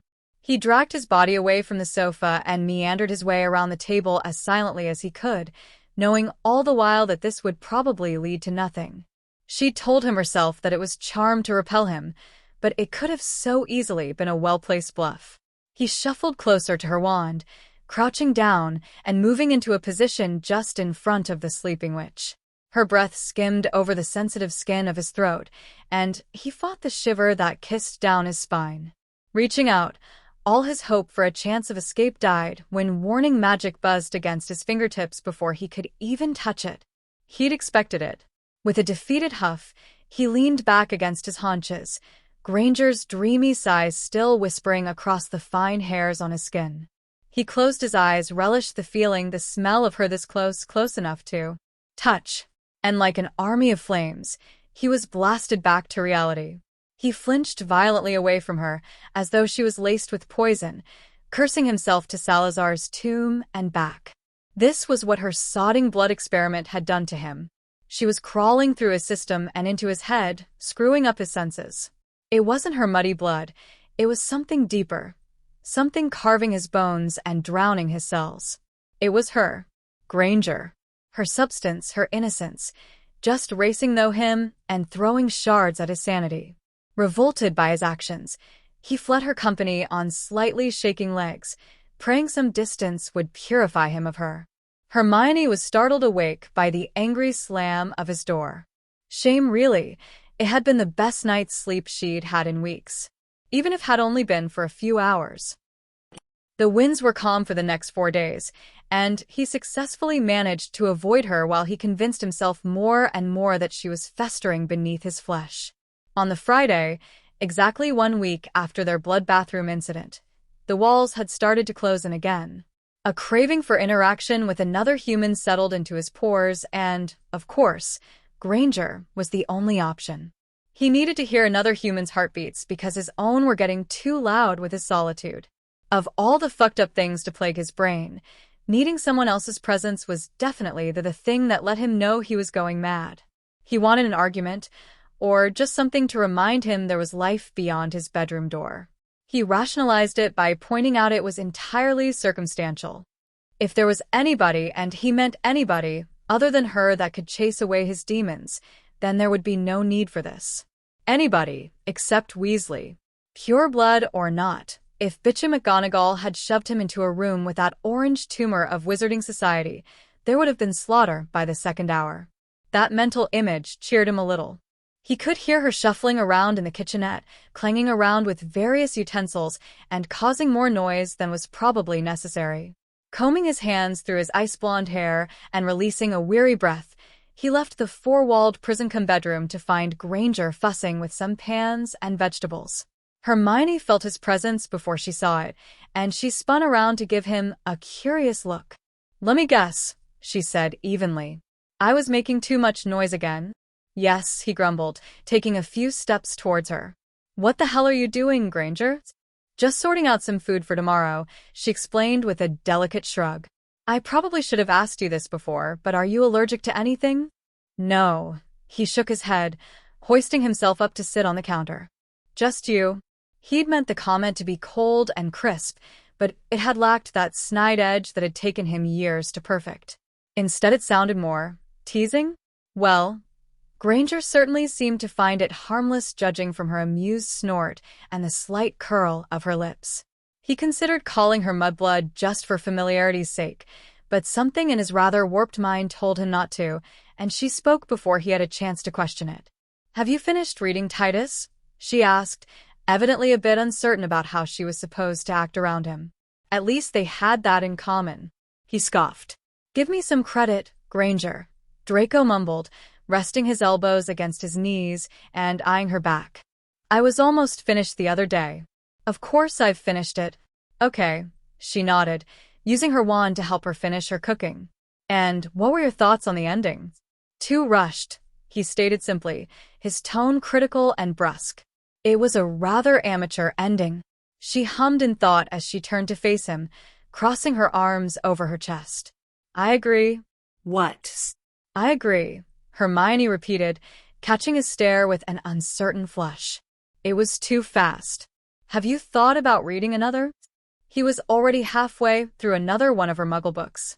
He decided to move away from that shake-whatever guy, adamant that he would find some level of literacy amongst her offered Muggle texts. He'd settled on some creepy-looking cover by a Muggle named Wilkie Collins, and had been pretty much absorbed by the pages from Chapter 1, much to his inner disgust. "The Woman in White," he offered with a rushed breath, noting that her grin stretched slightly. "One of my favorites," she told him. "And how?" "Don't get all bloody enthusiastic," he warned her with a low tone. "The level of writing is below that of wizard and witch authors." Her smile fell, and she turned her back to him to complete the preparations for what appeared to be stew. "Do you really believe purebloods to be superior to Muggleborns, Malfoy?" He quirked an eyebrow at that. His stony eyes roamed her shoulders and spine, searching for any clue as to why she had asked such a stupid question. "You know I do, Granger," he answered proudly, but there was an odd throb in his chest as he spoke. "Don't ask piss-poor questions when you're meant to have some brains in there." An almost disappointed sigh left her mouth. "Then can I make a suggestion, please?" she murmured softly, fidgeting with the hem of her too big red jumper. There was her sodding please again. Unwelcome, and just another reminder of how pathetically pure she was. Somewhere at the back of his brain lingered the memory that he'd intended to argue with her, but here he was again, conversing with her in a way that should have made him vomit. But at least he felt slightly more normal, more human. Just like her shower sighs, these almost civil moments seemed to remedy his pulsing headaches. "You can make all the suggestions you want," he shrugged nonchalantly, his scowl wasted on her back. "But the likelihood of me agreeing to any of them is obviously next to nothing." She turned back around and her features were calm and soothed, but he could see the flurry of thoughts spinning behind her eyes. She really was so interesting to observe at times such as these, like a cryptic puzzle with no obvious reward. Everything that buzzed in her heart was so willingly reflected in her autumn-hue gaze, something he just couldn't get his head around. It would be wise for her to keep as much hidden as possible, especially from someone she despised. Someone like him. "After you finish the book," she spoke slowly, "I would like you to read Martin Luther King's autobiography." His brow lowered with caution. "Why?" "I think you would find some of the concepts interesting," Hermione offered, her eyes raking down his body from head to toe. "It's just a suggestion." With that, she wandered out of his sight and disappeared into her room, leaving Draco reluctantly intrigued by her random request. He wouldn't read it, of course, if only out of spite. Hermione didn't have time to mull over her conversation with Malfoy, as she was greeted by a very familiar owl pecking relentlessly at her window pane. She rushed over on anxious feet, throwing open the latch to let the beautiful bird inside. Hedwig, she cooed affectionately as Harry's faithful pet dropped the letter in her palm and gave her knuckles a soft nuzzle. "Give the boys my love." The snowy owl never waited for a response, as it was too risky to waste the precious time, but Hermione always felt disheartened as she hastily took back to the skies. She would have given anything to write a reply, but it had been agreed that it was far too dangerous to exchange more parchment than could be helped. If she ever discovered anything that could be useful for the boys, she had to pass it on to McGonagall, and she would find a means to deliver it to Harry and Ron. These rules were strict, and she naturally followed them, albeit begrudgingly. Merlin, she missed them. The letter was scratchy in her palm, and as much as she wanted nothing more than to tear it open there and then, she couldn't. She'd promised Ginny at the beginning of term that they would read all the messages together. If there was one person who was coping slightly worse than Hermione, it was the Weasley sister. It was her boyfriend and her brother after all. The girl had every right to feel lost. Hermione shrugged on her robes and carefully tucked the letter and her wand into the pocket before she left her room. A quick scan of the kitchen and the sitting area informed her that Draco must have retired to his room for the remainder of the evening, so she quickly left her dorm, heading for Gryffindor Tower. 10 minutes later, and she was sat on Ginny's bed with the redhead at her side, nervously fingering the ends of her fiery locks. The only other resident of the room, Parvati Patil, was conveniently absent, possibly shacking up with Dean Thomas after their recent attempt at a relationship. The privacy was welcomed by both witches as the letters tended to rouse some emotional reactions, and only a select few knew that her two best friends were in contact. "Readies?" Hermione sighed, not waiting for a response before she ripped away the envelope and unfolded the parchment, her eyes scanning the brief paragraph. "Girls, all is well. Not much to report. Working on something, but it might be nothing. As always, don't worry. Miss and love you both. H&R." As always, it was short and to the point, lacking any detail in case it was intercepted. The words were scribbled in Harry's handwriting this time, and Hermione watched Ginny trace her fingers across the blunt sentences, with tears already beating between her lashes. She felt her own eyes burn with the inevitable pining, and it wasn't because of what was scrawled across the parchment. It was because of what wasn't on the parchment. The boys would never talk like that, and the lack of personality behind the words was what she missed the most. Just to read one of Ron's dull jokes, or to have a comforting line from Harry, would have been bliss. Hell, she'd have probably screamed with joy if they'd have written something about Quidditch. She just wanted her boys back. "Can you stay tonight?" Ginny blurted over a sob. "P. Parvati's not here, and I don't want to be alone." Hermione gave her friend a sad nod and pulled her in for a strong hug. "Of course I'll stay." "Where the fuck is she?" As Draco had noted so many times before, Granger was a girl of habit, sticking to her strict routines with nary a glitch. He'd heard her leave not long after their encounter in the kitchenette, just like every other day, leaving him to his own devices for the evening. He'd read some more of the Muggle novel and had a quick shower before preparing himself for bed, waiting for Granger's return. And there was the glitch. He knew from his isolation that the habitual twitters of birds usually started at 5 in the morning, and she was normally home by 3. With a confused glare at the window, he left his bed and headed into the living room, checking the clock to find it was exactly 10 past 5, and Granger had definitely not come home. Home. He could think about that later. For now, all he felt was a heavy and dense weight pulsate in his chest, and it chased away any other notions he could have had. It felt like panic. Yes, that was panic. Questions quickly clogged his brain, painfully hammering against his temple. Where was she? If something had happened to her, would he be stuck here? Forgotten? Alone? What would that do to his mind? What would he do without her scent or showers? He needed to get out. No way in hell was he staying in here, left to rot away like a peasant with no worth.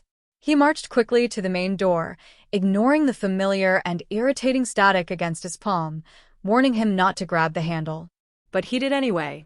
His fist clamped down on the brass, and the pain was instantaneous. It burned his hand and sparked up his arm, scorching his flesh from the inside and searing across his bones. His instincts screamed at him to let go, but his alarm was too strong.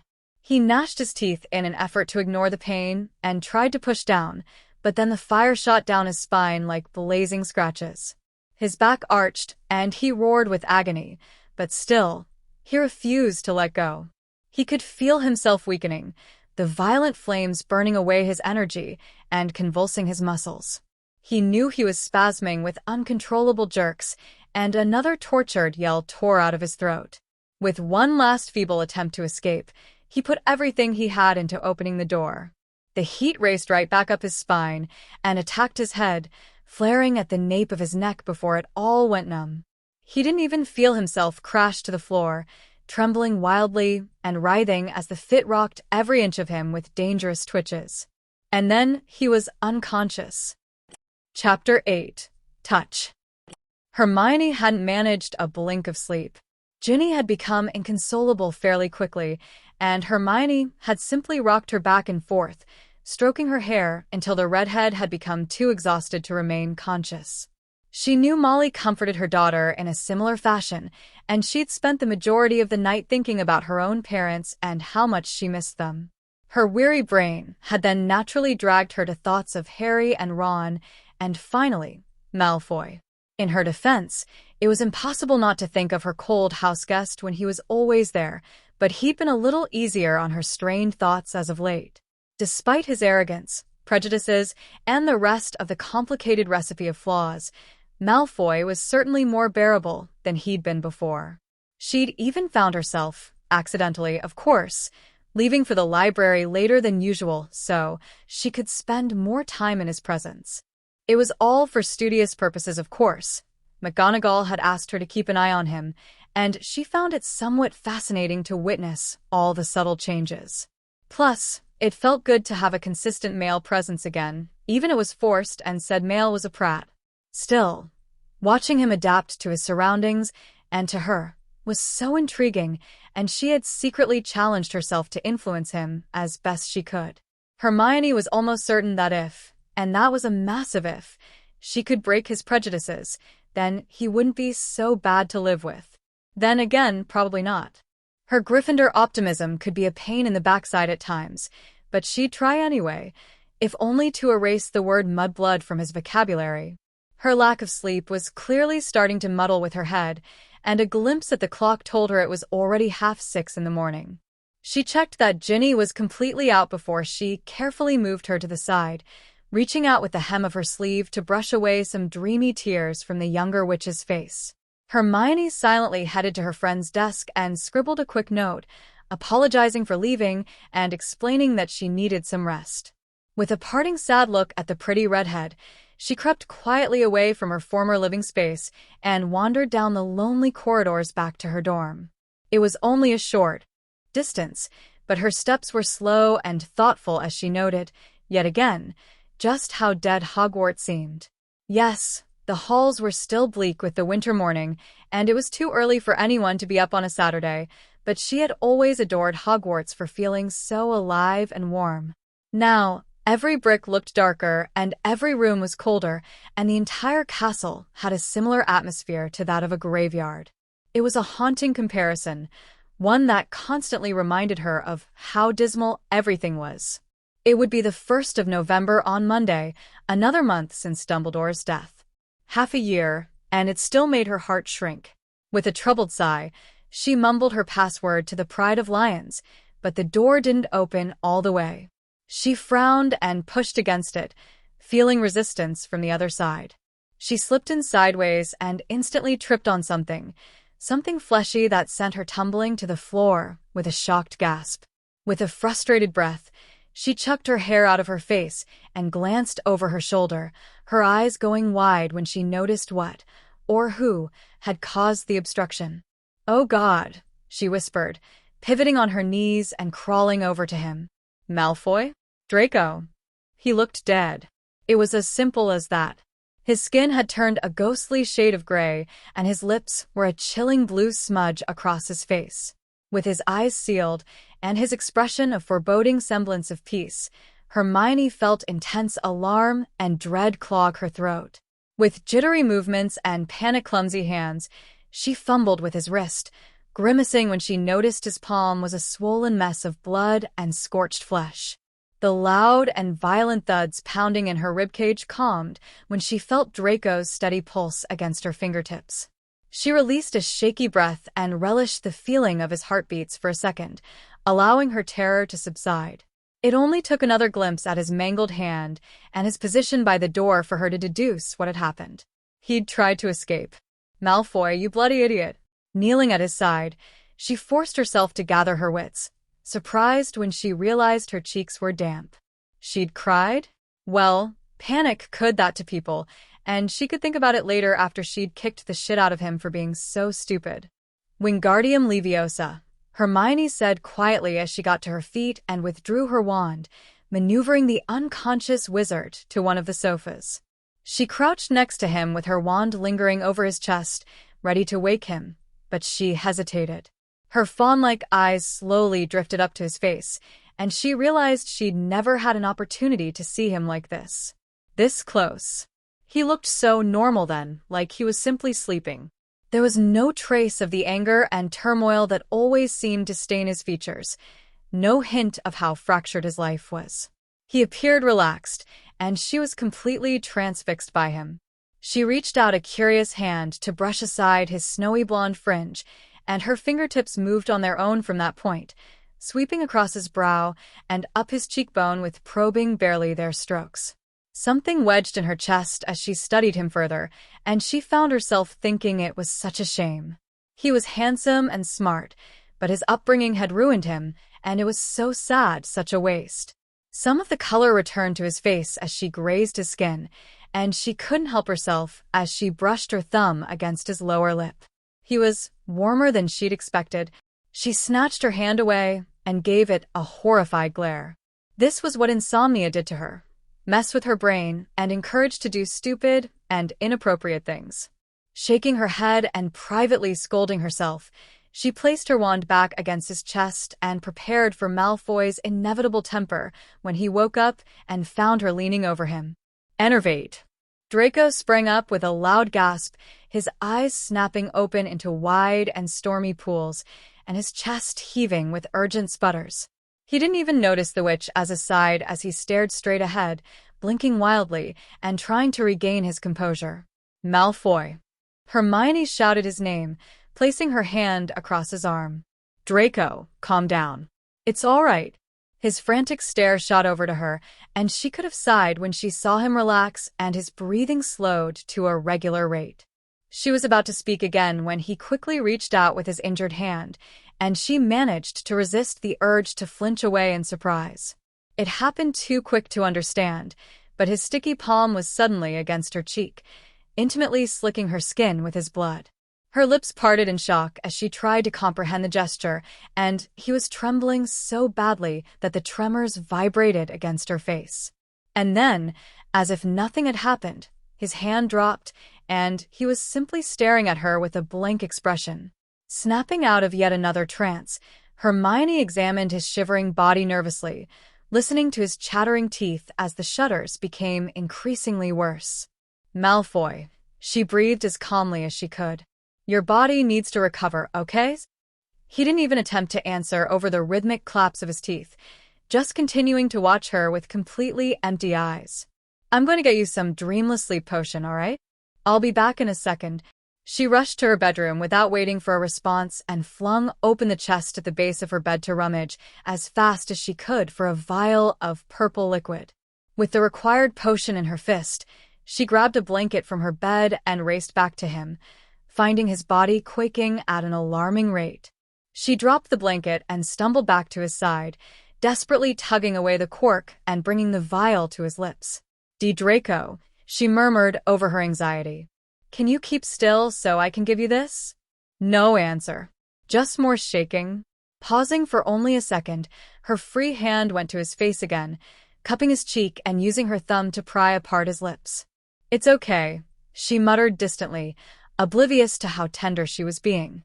She ignored the pain as she shoved her thumb between his vibrating teeth so she could pour the potion down his throat. When the small glass was empty, she tossed it over her shoulder and settled her palm over his lips, absently rubbing her fingertips across his face as she waited for him to swallow. No less than 20 seconds later, and he went completely limp, though he was still shivering slightly.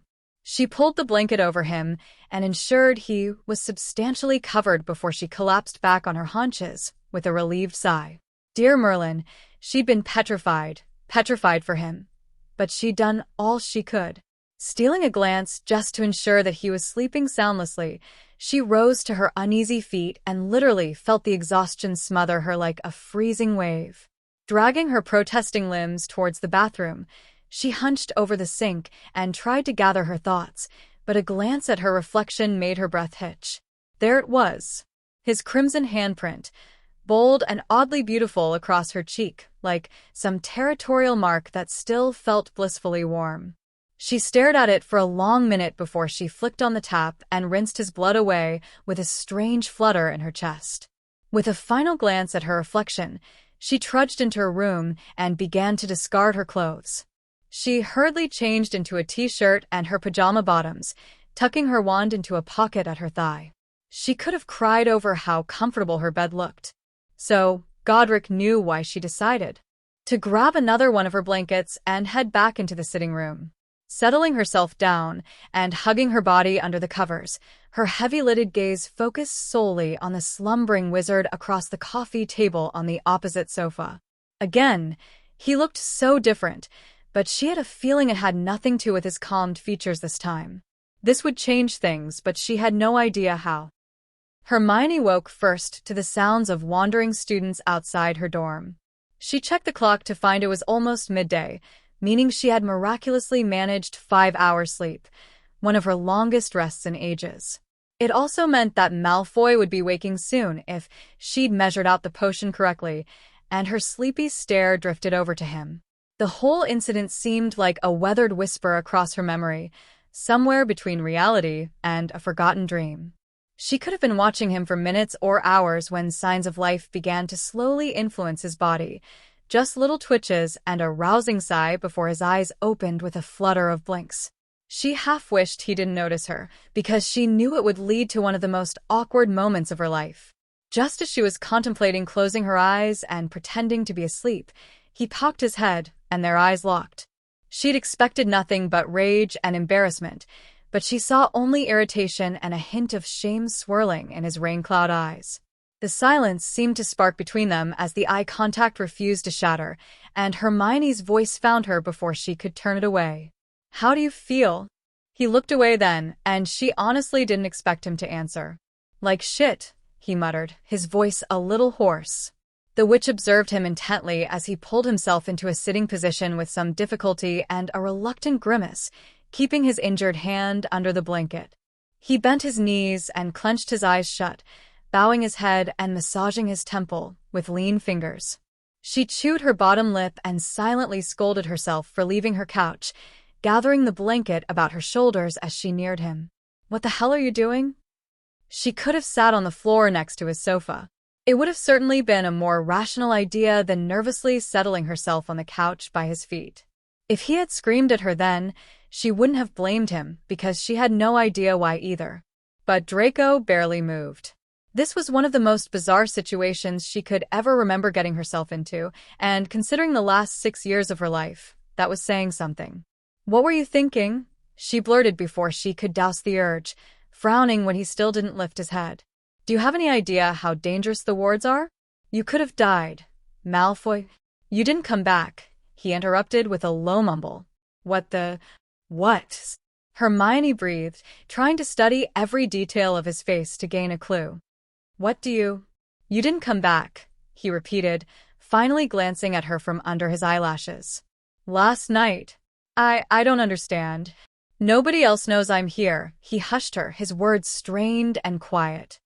"If something happens to you, then I am royally fucked. McGonagall knows you're here," Hermione pointed out. Her voice was soft and patient, as though she was comforting him, and Draco was too confused to be disgusted by it. Despite his best attempts to ignore it, there was something about Granger's proximity that steadied the remains of his tempestuous soul, and for the moment, he didn't want her to leave. Not yet. How could he have forgotten McGonagall? It was all that ancient cow's fault he was imprisoned here in the first place. And if something happened to her, he questioned harshly. I would just rot away in here until some fucking third year noticed the smell? Draco, she gasped, flinching at his bitter words. If anything happened to McGonagall, the wards would stop working and you would be able to leave. He blinked. Hell, he'd never even thought of that, and now he felt like bloody fool for his dramatic escape attempt. He snapped his glare away from her and despised himself for getting into such a state. If he thought that Potter wandering into the bathroom last year had been the most degrading thing that could happen to him, he'd been wrong. But she was different to Potter. That immortal prick had been nosing around and trying to interfere, as he always bloody did, whereas she looked genuinely concerned for him. The very thought should have repulsed him, and his fingers itched with the instinct to shove her as far away as possible, but he didn't. Instead, he scrutinized her heart-shaped face for any indications of trickery or deception, but the witch practically glowed with sincerity. Why would you help me? He asked her, narrowing his eyes into suspicious slits. Because you needed it, Hermione shrugged, as though it was nothing. The wards are strong and dangerous, and you could have— You hate me, he hissed, perhaps more to himself than to her. We loathe each other, Granger. Why the fuck would you? I don't think I really hate you, she stuttered shyly, and Draco clamped his mouth shut with an audible snap. Hate's a strong word. I would never wish anything fatal on you. Wouldn't you? He growled cynically. No, I wouldn't, she affirmed with that familiar determination of hers. And I would hope you wouldn't wish it on me. Draco snorted, but she would be deaf not to notice the lack of conviction there. A memory of the Quidditch World Cup invaded his mind, and he recalled himself warning Potter to get her away from the chaos. It had been a random impulse that he had questioned relentlessly for weeks afterwards, but there was no escaping that he'd considered her safety, and he still had no idea why. Let me check your hand. Granger's voice stole him back to the current predicament. It looked pretty bad this morning. It's fine. No, it's not. She cut him off with a stern glare, extending her hand. Look, I'll just petrify you if you insist on being difficult. Wouldn't you rather we just got this over with? Draco scowled at her and clicked his tongue. You will not tell a soul about this, Granger. I couldn't even if I wanted to, Malfoy, she reminded him. Everything that happens in this room remains between us. Something about the brunette's comment made his throat run dry, and he gulped down a scratchy swallow as he reluctantly revealed his hand. As he settled it in her cupped palm, he grimaced when he realized it was a lot worse than he'd expected. There was a deep gash slicing across the center, clotted with half-dry blood and still oozing in some areas. His skin was folded back like grotesque petals, and little red lines branched away from the large cut and spread across the rest of his hand like roots, stretching up his fingers and wrist. Draco could feel residual magic crackling under his flesh, and the weeping scold burned like torture. His smoky eyes shifted to Granger, half expecting to find her choking on the fumes of vomit, but she was simply nibbling her lip. Her hazels were calculating the damage, and he watched the clogs of her brain churn with too much attention. He noted that they were, once again, effectively holding hands, the smell of blood lingering between them, just like the first time on his bed after the bathroom incident. This will take a couple of minutes, she murmured, pulling out her wand and beginning the work on his wound. Does it hurt? No, he lied through gritted teeth, eyeing the golden glow at her wand's tip. Just hurry up, Granger. She dampened her lips with a flick of her tongue as she healed the mess, starting at his fingertips and working her way down to the gaping slash. Ignoring the searing sensations sparking in his nerves, he focused instead on her gentle touches and found them the perfect distraction. They sat in a silence that oddly bordered on comfortable, and he was too lost in the soothing exercise to do anything when she tugged up his sleeve. Granger's harsh breath broke his trance, and his head snapped down to find her amber eyes round and shocked. He wanted to melt away at that moment, disintegrate into nothing. He followed her stare down to his arm, knowing full well what had shaken her. His dark mark. No, no, no. He didn't want her to see it. It just didn't feel right. She was too pure for it, as if just looking at the ugly scar would somehow taint her. Salazar strike him down. He didn't want that. He didn't want her anywhere near it. He tried to snatch his arm away, but her grip on him tightened, holding it in place. Hermione studied the hideous brand intently, realizing she'd never been this close to the dark mark before. She had read countless texts about Voldemort and his trademark spells, particularly the Morse Mordra and the inky emblem that Death Eaters bore, but there was something off with the mark on Malfoy's flesh. The skin surrounding the skull and snake was still raised and red with irritation, but Dumbledore had been dead almost 6 months, which meant the swelling should have gone down by now. Unless... Wait, she whispered absently as she leaned a little closer, oblivious that her breath ghosted across his forearm and caused him to shiver. Draco observed her warily as a rather striking flash of understanding danced to her eyes, and he held his breath as she parted her lips. You weren't willing. He actually coughed in bewilderment. What? You weren't willing, she repeated, lifting her chin to give him a long look. Not completely, anyway. What the fuck are you? Your body rejected it because you didn't want it, she explained, gesturing to the inflamed skin around the tattoo-like symbol. This would have calmed by now if you had been completely obedient. Draco had no idea how he was supposed to respond to that, because the infuriating which was, yet again, right. He'd had too many reservations to count during the ceremony, and he'd regretted that fateful night with aching pores ever since. He'd been far too influenced by a reckless urge to avenge his father's imprisonment, but the moment he'd stepped into Borgin and Burke's, he'd sealed the painful transaction that had left him with this disgusting scar. And what had come from it? Nothing but haunting nights, breaking down in the prefect's bathroom, and his 6-month hell of hiding.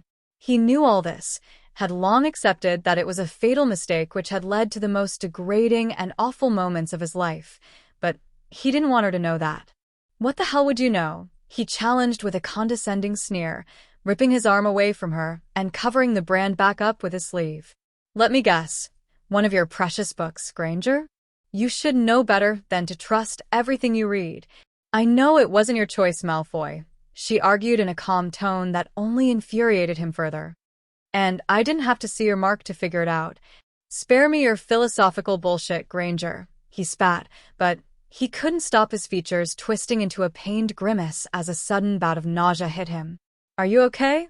Hermione asked quickly, reaching out. Here, let me... Just leave me be, he snarled, attempting to rise from the couch, but the fuzziness in his head wouldn't allow it. For fuck's sake. It's the magic, she sighed, shuffling a little closer to him across the cushions. Maybe too close. Let me finish healing you. I don't think so. I won't touch the mark, she offered with a meek shrug. I swear, I won't even mention it. As I said, what happens here remains between us. Had it not been for the biting prickles still swimming beneath his skin, a wonderful insult would be tumbling out of his mouth by now instead. He cautiously surrendered his arm to her again, careful to keep his features hard so she wouldn't allow herself to believe he was at all comfortable with it. Her fingers were on him again, lulling little caresses that seemed to linger across his fine hairs like static. True to her word, she kept her reaction indifferent as she pushed his sleeve back up, careful to keep her wand and eyes away from the black stain. The lip-chewing which was doing everything she could to ignore the dark mark, but she would swear she could feel it glowering at her, judging her Muggle heritage and her loyalty to the Phoenix. She half-sealed her eyes and took a deep breath, catching a breeze of Malfoy scent. It was different now, no longer cider-sweet from his apple diet, but masculine and refined. There was a hint of that new book smell she'd always found appealing, and a dash of her mini soap that merged perfectly with his earthy, male spice. It was nice. Okay, Hermione mumbled somewhat breathlessly, lowering her wand and releasing his arm. I think that's it. Good, he breathed, finding his arms suddenly felt rather cold without her touch. How do you feel? She asked, tucking a stray lock of hair behind her ear. Any dizziness or... No, he lied bitterly, steeling himself with the meager scraps of his dignity to leave the couch. He put everything he had into making his movements as fluid as possible and was almost safely inside his room when Granger's voice stalled him. Merlin forbid she leave him in peace. Malfoy, she called him, a nervous scratch to her voice. Can I ask you something before you go? He cursed his curiosity to the other side and back as he leaned his shoulder against the wall and shot her a fierce glare. Make it quick, Granger. Well, she murmured with obvious reservations. Do you remember when you first came here and you asked how I felt about you? And I said, You had a rant about how much you despised me, he finished impatiently, rolling his eyes. Yes, so? But I said just now that I didn't hate you, Hermione continued, fidgeting anxiously. That hate was a strong word. Bloody hell, he growled through connected teeth. This pointless memory exercise better have a point. Get on with it, Granger. How do you feel about me now? She asked in a staccato rush, unable to look at him. I mean, do you still hate me? His eyes were a stormy mix of agitation and confusion that made her feel just that little bit more idiotic. The question seemed to ring in his ears and stir memories of his obsession with her showers and the almost civil talks that they'd accidentally stumbled into as of late. Did he hate her? Yes, just not in the same way. He hated her now for confusing him and screwing with his predefined perceptions of her. He hated her because she had somehow become borderline tolerable, but he hated her most because she made him think, made him question himself. Do I hate you? He repeated with a flawless, patronizing snarl. More and more each day. He didn't wait to witness her reaction and barged his way into his room, just managing to reach his bed before he collapsed with still struggling muscles. He brought his hand up to his eyes and inspected it, one again acknowledging that Granger had done a decent job with fixing a wound. His skin was unblemished ivory again, but he would swear he could still feel an unnatural buzz across his wrist and palm. It wasn't like the crawling sting from McGonagall's wards, but more like the pleasant remains of Granger's soothing fingers. It was a ridiculous and dangerous notion, and he balled his fists and slammed them into the mattress with a revolted grunt. He'd been wrong. This was what he loathed most about her. She was polluting him like a blissful virus, infecting him inch by inch, sense by sense. He went through the motions in his head, listing her invasion of his senses. First it had been her smell, closely followed by her shower sounds. And then his eyes had come to acknowledge that she wasn't the ugly muggle spawn she was supposed to be. And now, he could feel her touch across his skin and her essence still waltzing in his veins from the day on the bathroom floor. That was 4. Smell, sound, sight, and touch. What was the 5th? Oh yes. Taste. Chapter 9, Venom. Draco thumbed the book's spine and examined the cover critically, searching for any clues as to why Granger was so anxious for him to read it. It seemed innocent enough. The main cover is still, muggle photograph in black, white, and all the shadows of gray in between. The main focus was a seemingly educated, dark-skinned man, evidently a muggle by his attire, with an expression that seemed worn with wisdom and experience. He checked the back and noticed it wasn't technically an autobiography, more a collection of this king bloke's writings and letters, arranged by another man called Carson. There wasn't really an explanation of what the book contained, which irritated him, but he was ridiculously intrigued about Granger's interest in the text. With a stubborn huff, he tossed it aside and buried his face in his palms, digging his fingernails into his scalp and wondering when all this would end. He heard Granger leave her room and head to the bathroom for her shower, just like she did every other morning. He yielded to his own disturbing routine and left the bed to slump against the usual wall, cocking his head so his ear would tingle with the vibrations of her inevitable sounds. A few moments later, with the musical hum of pulsing water to accompany her, Granger began to feed his unhealthy obsession. Just subtle gasps and morning raspy purrs to begin with, a build-up to her crescendo of moans that always dragged him back to this place. He inhaled a calming breath as his headache eased to her noises and allowed himself to be lulled into a dazed state. As he always did. But something within him stirred, a warm little twitch just below his navel that sent fast and eager blood between his thighs. He knew the feeling well, but it had been a while. Being forced to plot a man's death tended to consume the mind and steal any thoughts of release, and 6 months in hiding had hardly helped. Still a little lost in Granger's moans, his hand moved instinctively and absently to the growing bulge between his hips. His fingers barely managed a pleasing stroke before his eyes shot open, and he snapped his hand at his side with horror carved into his features. He tore his body away from the wall with an undignified jerk and slammed his palms over his ears. He was shaking with self-loathing and shock as he desperately tried to shove her out of his senses, clenching his eyes shut and grinding his teeth. In a trembling heap at the foot of his bed, he didn't dare move, until the click of the main door slipped through his fingers and told him that she'd left for classes. He opened his thunderstorm eyes, and his arms fell from his head as his chest heaved with revulsion and panic. What the hell was that? His forehead was glossed with a mist of sweat, and his throat was scratchy and dry from his mortified panting. He felt dirty, sullied by the way his body had reacted to that fucking bitch. Merlin's grave. What was wrong with him? Had his psyche become that withered in this Granger-infested cell that he would actually respond in such a sickening manner? No. No, it didn't mean anything. Not a sodding thing. It had been long months since he'd gained any physical satisfaction, and that wasn't counting the fistful of times he'd tossed off in the Scottish shack when Snape had left to get provisions. It was only normal that his baser instincts should come into play when he was living so closely to a female. Mudblood or not. It was inevitable, but he could control it. He had to. He raised his head and found King's autobiography near his feet. With a loud swallow to get rid of the sandy edge in his throat, he grabbed the book with still quivering fingers and flicked to the first page. Distraction was essential. Readings? McGonagall echoed with a thoughtful expression. Yes, I suppose that would be an ideal way for Mr. Malfoy to keep busy.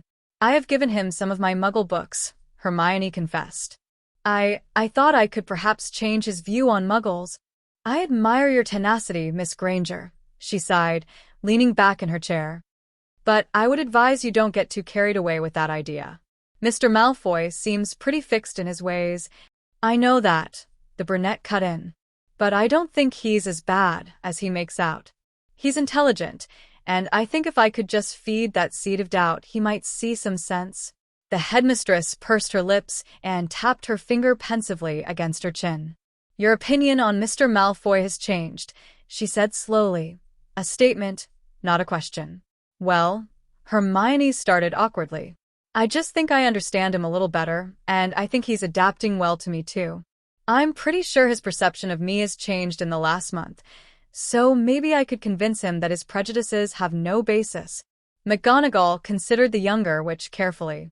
If you must, she breathed hesitantly, then I would recommend that you don't get your hopes up and just be careful. But I trust your judgment, Hermione. Thank you, she nodded with a small smile. That means a lot, Professor. And how has he been doing otherwise? The older witch asked. Any odd behavior, or outbursts of any kind?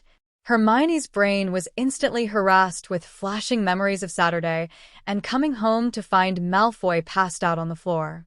She'd assured him that his escape attempt would remain between them, Merlin. She'd pretty much promised him. In hindsight, it had been a rash decision, and while her loyalties to McGonagall were resolute and infinite, she couldn't break a promise. Malfoy or not? No, she shook her head, ignoring the guilt.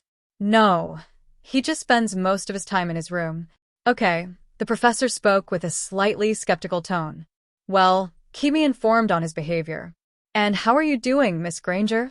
I'm fine, she responded automatically, tilting her head to give McGonagall a curious look.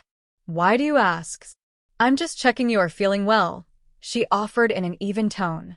I understand that things are difficult at the moment, and I just want to ensure that you are doing okay. Hermione shrugged. I know I have it easier than a lot of other people, she answered honestly, licking her lips. I'm really okay, Professor. If you say so, McGonagall muttered with obvious concern. But I'd like you to know that you are free to discuss anything you wish with me whenever you like. The young Gryffindor forced the smile. Thank you. One more thing. The graying witch continued.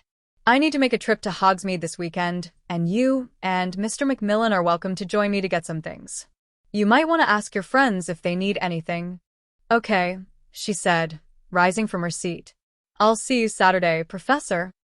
It was late, and the wind was wild again, howling through the abandoned library like the prayers of dying men. Hermione shuddered and surged a bit more magic into her Lumos charm, drawing her limbs in a little tighter to battle the chill.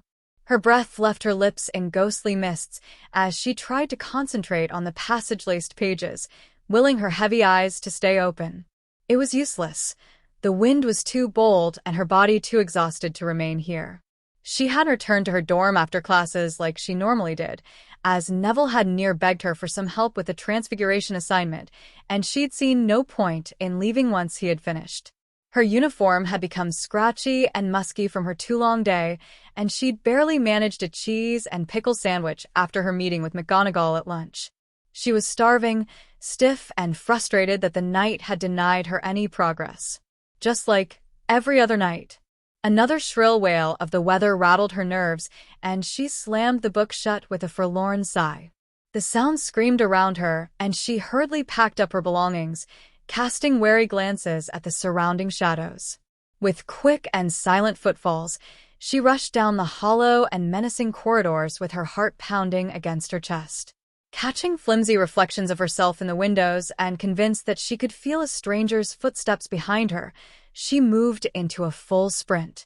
Ad liceum, she hissed at the yawning lions, plowing into her room and sealing her stare as she sank to the floor and tried to regain her scattered composure. What the hell is wrong with you? Hermione flinched away from the voice, her eyes wide, and a hand at her chest to calm her fright. Bloody hell, Malfoy, she scolded over her flustered wheezing. What are you doing? He regarded her with viper, calculating eyes, and his previous plans to ignore her at all costs, decided after his problem in the morning, dissipated. It was too tempting to rile her up when she looked all jittery and vulnerable, and he relished her unpredictability. A month in her presence, and he still found her impossible to read, and despite that twitch under his stomach reminding him it was a potentially risky decision, he found himself desiring to see how this played out. He took a little comfort in seeing Granger all ruffled in her uniform, skirt conservatively below the knee, unlike many of the other girls who flashed some leg, and her shirt buttons all neatly fastened. The girl wouldn't have known how to dress provocatively if her life depended on it, and it deluded him into believing that this morning was nothing more than an anatomical glitch. Surely no harm would come from toying with the little Gryffindor, if only to douse some boredom? What are you doing on the floor? He countered coldly from the kitchenette. And what's got you so bloody jumpy? She gulped down some of her panic when another blast of wind sounded too human. I'm not jumpy. Oh, of course, he smirked cruelly, analyzing her features expertly and recognizing all the telling signs. I forgot about your pathetic issue with the wind. Shut up, Malfoy, she snapped, rising to her feet and straightening her posture to regain a little dignity. Why do you always have to lurk around? I'm not lurking, Draco calmly argued, leaning against the counter and folding his arms. I'm simply standing here. Well, why? She questioned clumsily, ditching her bag by the sofas. You're not normally awake when I get home. Wrong again, Granger, he interrupted. I am always awake when you get home. I'm just usually in my room. She looked puzzled and agitated, and his smug smirk widened slightly. You're always awake? Trying to sleep through your heavy-handed noise is impossible, Granger, he told her bluntly. As I said before, it's like living with a dyspraxic giant. I am not heavy-handed. I am loud and annoying, he finished with a bored tone. And a pain in the arse. Wait, Hermione mumbled quietly. Then you're having trouble sleeping too? Shit. Draco realized his mistake too late. I sleep fine, he said, giving her pointed look. Even if your Gryffindor beds are ridiculously uncomfortable. The brunette paused and tilted her head, her honeyed eyes dancing up and down the length of him cautiously. So, what were you doing in the kitchen? I was trying to make a drink, He rolled his eyes, gesturing to her kettle. But your fucking muggle shit is broken. It's not broken, she muttered a little distantly, shifting her weight. I'll get changed, and I'll make us some. I don't want you to make me. Oh, don't be so childish, she frowned, but it faltered when the wind roared again. She dented her bottom lip with anxiety as she weighed up her pride against her fear and sudden loneliness. Look, I need to ask you a few questions anyway. So, questions? Draco echoed. Why should I answer any? Malfoy, stop it, she scorned with an irritated huff. I'm not trying to pull anything. Sure. The questions I have are about your stay and how to possibly make it more comfortable for you, she explained, heading to her room. So, stop being so. You have 10 minutes, he warned, leaving the kitchen and collapsing heavily into the couch he had slept on the other night. Hurry up, Granger. It took Hermione less than 2 minutes to change into a baggy t-shirt and her loose bottoms, and she also gathered her blanket, knowing the bellowing night would banish her to sitting room again. Draco tapped his foot impatiently against the coffee table's leg as she prepared 2 cups of steaming chocolate, and Hermione nibbled at her tongue to halt the biting words at the tip. Right, the witch exhaled, setting down their mugs and relaxing into the opposite couch. I'm going to Hogsmeade this weekend, and I thought you might want me to get some things for you. I don't need you to get anything for me, he spat, rising from his seat with furious movements. How many times do I need to tell you, Granger? Are you bloody deaf? I don't need anything from you. I knew you'd react like that, she told him, her tone prim and controlled like this was simply a business meeting. Look, it's not my money. It's Hogwarts money, and seeing as your father was one of the governors, it's technically your family's money. It wasn't true. Hermione would be paying for anything that he requested, assuming it was within her price range. She'd expected that he would take her offer as an insult to his pride, and had invented her little white lie to convince him. She wasn't sure why, but she wanted him to have a few comforts to call his own, perhaps to possibly calm his mood, or maybe it was something else that she couldn't quite put her finger on. The pretty Gryffindor couldn't help but look at him differently after his escape attempt, and the way he had cupped her cheek with his bloody palm. She'd never once considered the possibility that Malfoy could be gentle in anything that he did, and his sticky caress had completely thrown her, made her more aware of his needs and feelings. Seeing the dark mark should have appalled her and reignited her anger towards him, but it hadn't. Instead, she found McGonagall's voice swimming in her mind. It might do you well to remember that he was forced into his mission when you were dealing with him. Hermione told herself she didn't care, not quite anyway, but she'd moved from hatred to indifference to something else. She just didn't know what. She studied him with her calm gaze as he warily retook his seat, resting his chin against the back of his knuckles.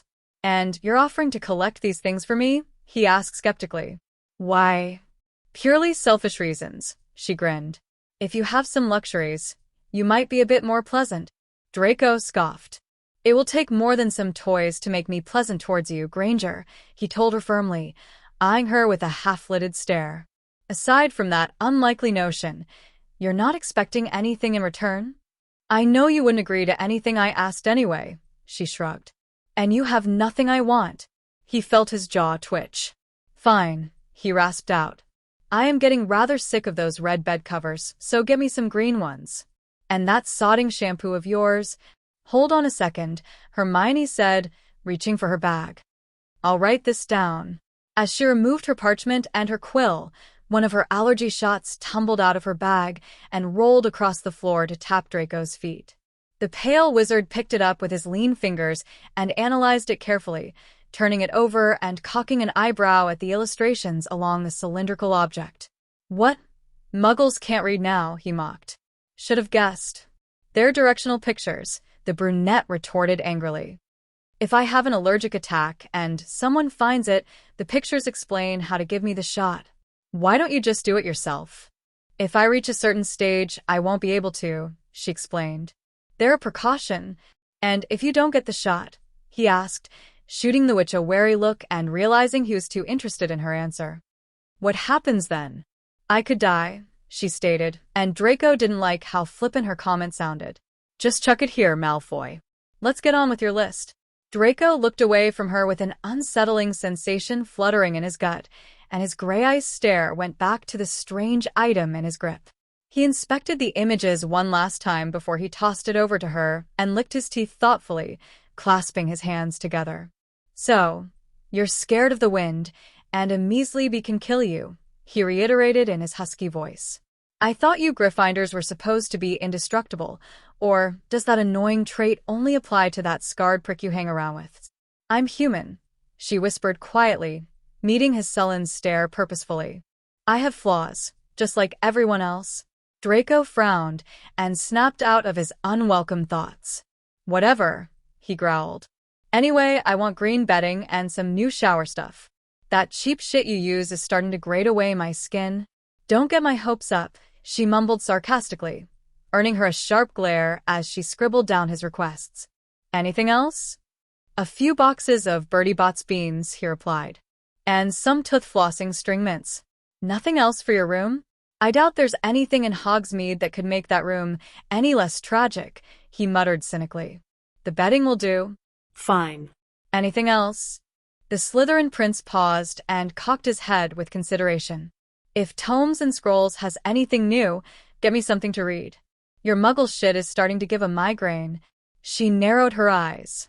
I thought you said it wasn't that bad.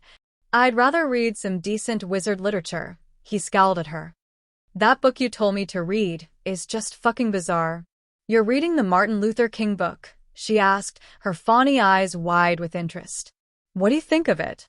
I assumed that you would have told me to read it in some futile effort to brainwash me into liking muggles, he hissed with distaste, regurgitating the words with a venomous look.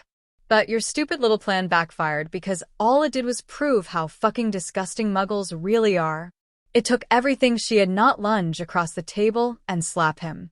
Okay, she breathed with obvious strain. Why do you say that? Because according to that book, muggles enslaved black muggles and treated them like shit, he spat, apparently very angry at the notion. Unless I have misinterpreted the book. No, Hermione sighed. That's right. Draco sneered at her.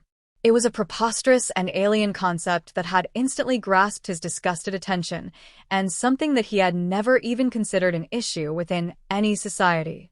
Discrimination against skin color was unheard of in wizarding history, and the thought just made his despise muggles that little bit more.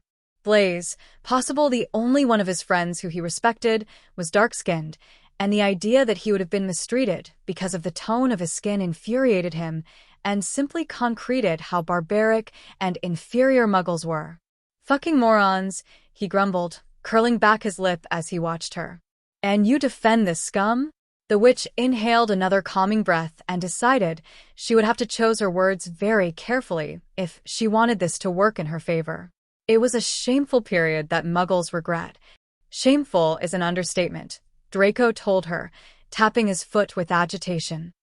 I thought you were the clever one. I never once said I thought it was right, she defended quickly. I'm saying that it happened, and, well, it's a bloody joke, he snarled, his breathing slightly elevated with his ire. I can't believe you would side with a species that would segregate according to skin color. It's just skin. It's not something anyone can control. There it is. Hermione swallowed away a nervous scratch in her windpipe and squared her shoulders. Yes, she said as steadily as she could. It's unfair to judge a person by something they can't help, isn't it? Draco snapped his head up and wanted to inhale the words back into his mouth. The topic of their heated conversation had instantly crested into a sensitive territory, her blood. The creases of his earlier rage slowly dissipated from his snowy features, leaving wide silver eyes and slightly parted lips. His fair eyebrows drew together with ill-veiled confusion, and something that bordered anxiety seized every muscle in his sinewy shape. He was tense and stiff, but when Hermione took a closer look, she could see the small, volatile vibrations of his clasped hands, and she stilled her breaths. The silence was humid, and Hermione didn't dare flinch when a rumble of wind sliced it in half.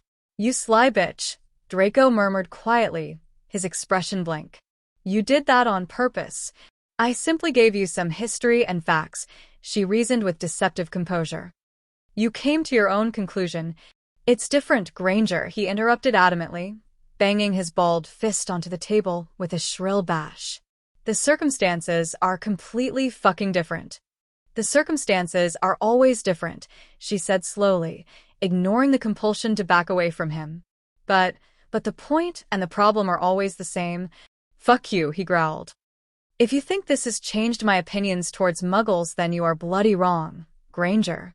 That's up to you, she shrugged with forced nonchalance, but she could see the doubt behind the silver flecks in his stormy glare, and that was what she had wanted. Is there anything else you'd like me to get from Hogsmeade's?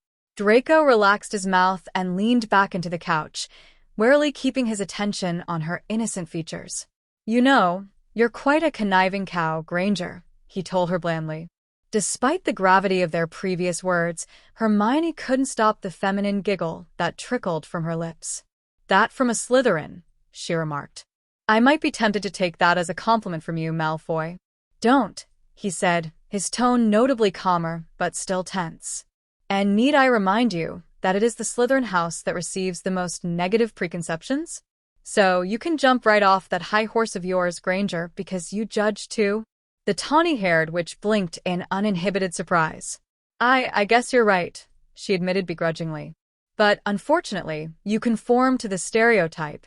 But you made that decision before you ever met me, he argued back. And you made the same assumptions about every other Slytherin. Hermione licked her lips and took a deep breath. Okay, she started slowly. Then I apologize for jumping to conclusions. She paused to fix him with an almost sad gaze. It's a shame you lived up to them. Draco tore his eyes away from her and stared at his woven fingers, feeling yet another odd flicker within his chest, roused by something she had said or done. His body and brain continued to react to her with unwelcome twitches and sensations, and he wondered briefly if it was simply psychosomatic. Either his sanity really was seeping out of his ears, or Granger was less annoying. He had no idea which option he preferred. It was an accident. Draco hadn't meant to fall asleep on the sofa again, lulled into a too-perfect sleep by her musical breaths. He'd woken up with an inappropriate stiffness between his legs and a twisted urge to steal a touch while she slept. Maybe a taste. Her scent was stronger in the mornings and deliciously musky, and it embedded itself into his sinuses.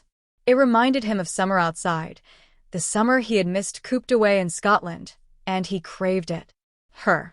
With silent gratitude to Merlin that he'd woken first, he hastily headed to his room to nurse away his bone-hard erection, unable to resist a small stroke of her chaotic hair with slightly trembling fingers. Her lips had never looked so inviting at that moment, slightly dry from sleep with an invitation for him to moisten them. But he didn't yield to the revolting temptation and quickly ripped himself away, silently scolding himself all the way to his room.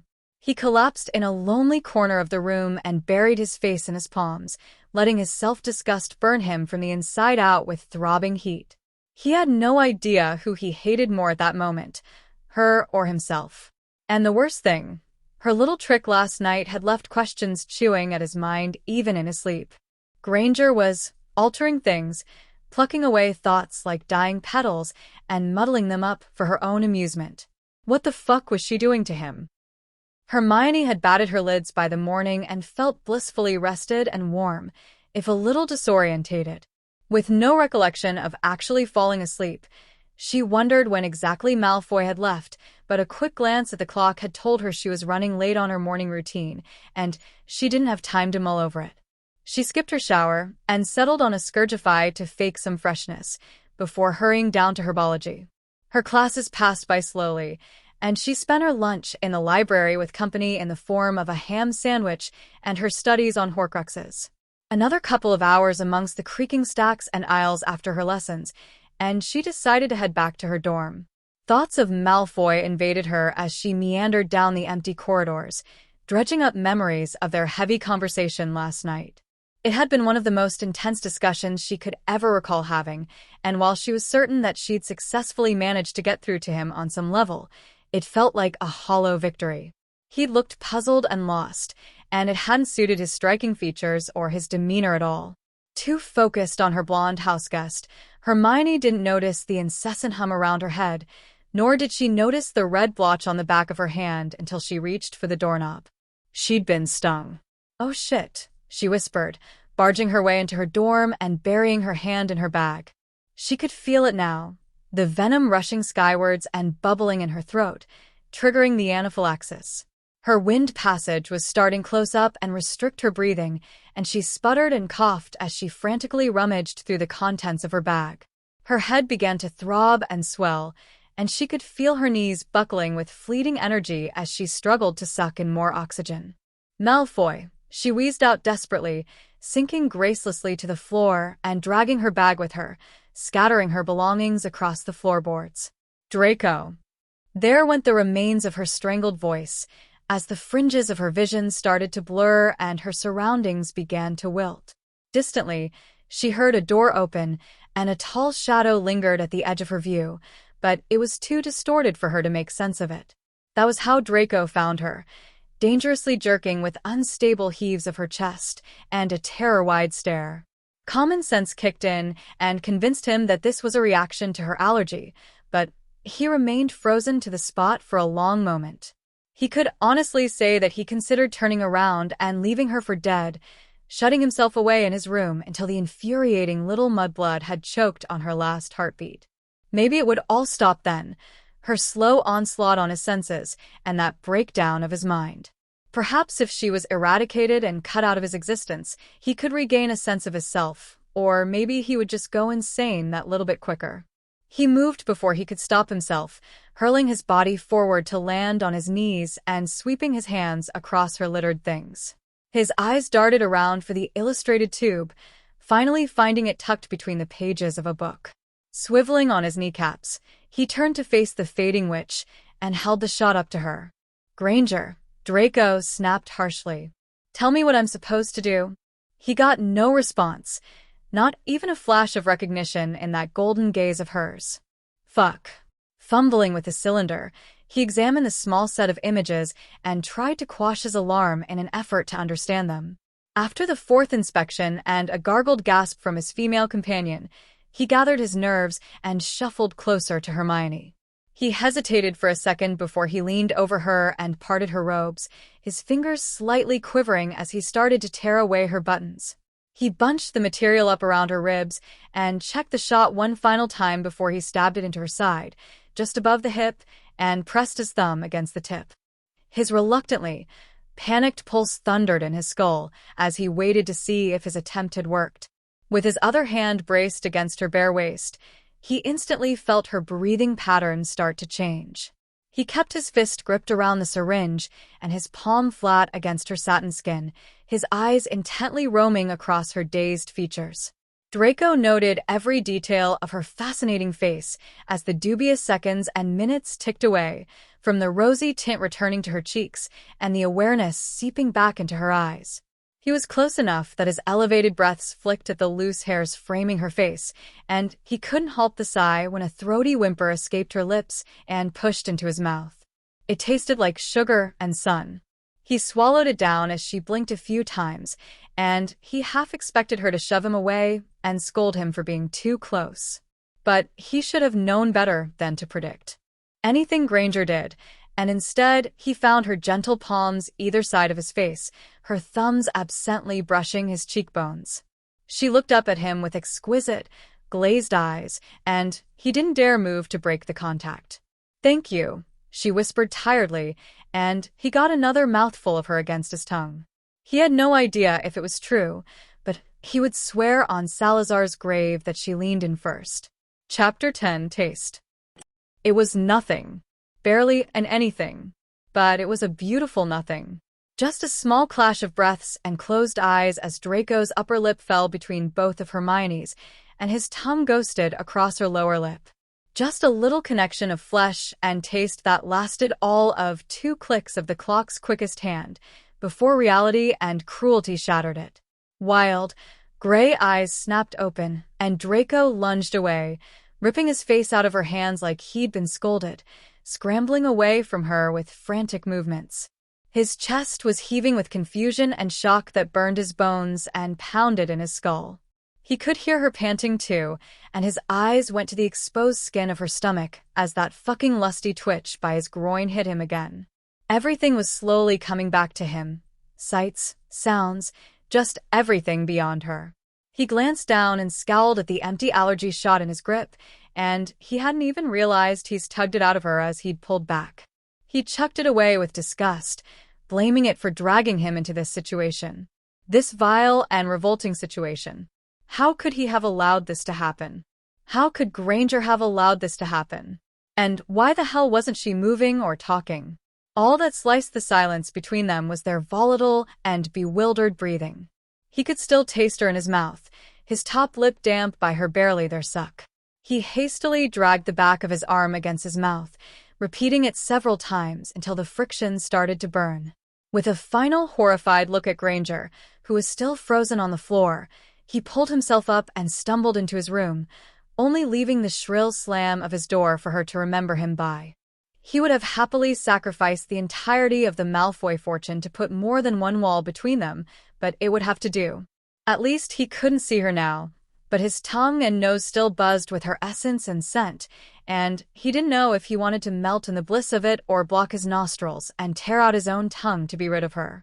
He was vibrating with anger and mortification, his face covered by his palms as stubborn flashes of her yielding lips and bare skin pulsed at the backs of his lids. A growl rumbled at the front of his throat and teased his tonsils as he tried to shove the images to the back of his brain, but they wouldn't shift, wouldn't leave him be. Merlin, he hated her, hated himself, hated every sodding detail of the events that had led to this humiliating and degrading incident. Draco knew then that he'd gone mad. Funny though, he'd never felt more real. And she'd tasted dangerously delicious. Fuck. Hermione flinched by the bang of the door and dragged in a shaky breath. She wanted to fade away into the floorboards, or beg McGonagall for a spin of the time-turner to erase the incident from existence. The worst thing was she had no idea who had initiated their demi-kiss. Oh God. She couldn't help but lick her lips and savor the leftovers of his taste, something close to citrus and masculinity, with a dash of peppermint. She could feel the warm remains of his palm print against her abdomen, and she was certain she could still sense his weight leaning over her. Malfoy had returned to his healthier shape since she'd started cooking him meals, and he'd felt safe and sinful that close. Since the night of Bill and Fleur's wedding, when her and Ron had lost their virtues to each other in a clumsy tumble, she hadn't enjoyed any male company that could be considered remotely suggestive. All that she could really remember of that night was sweat-clumsy gropes and an awkward goodbye as he and Harry had disappeared to start the Horcrux hunt, and she'd been left behind with 1/3 of her heart and too many questions.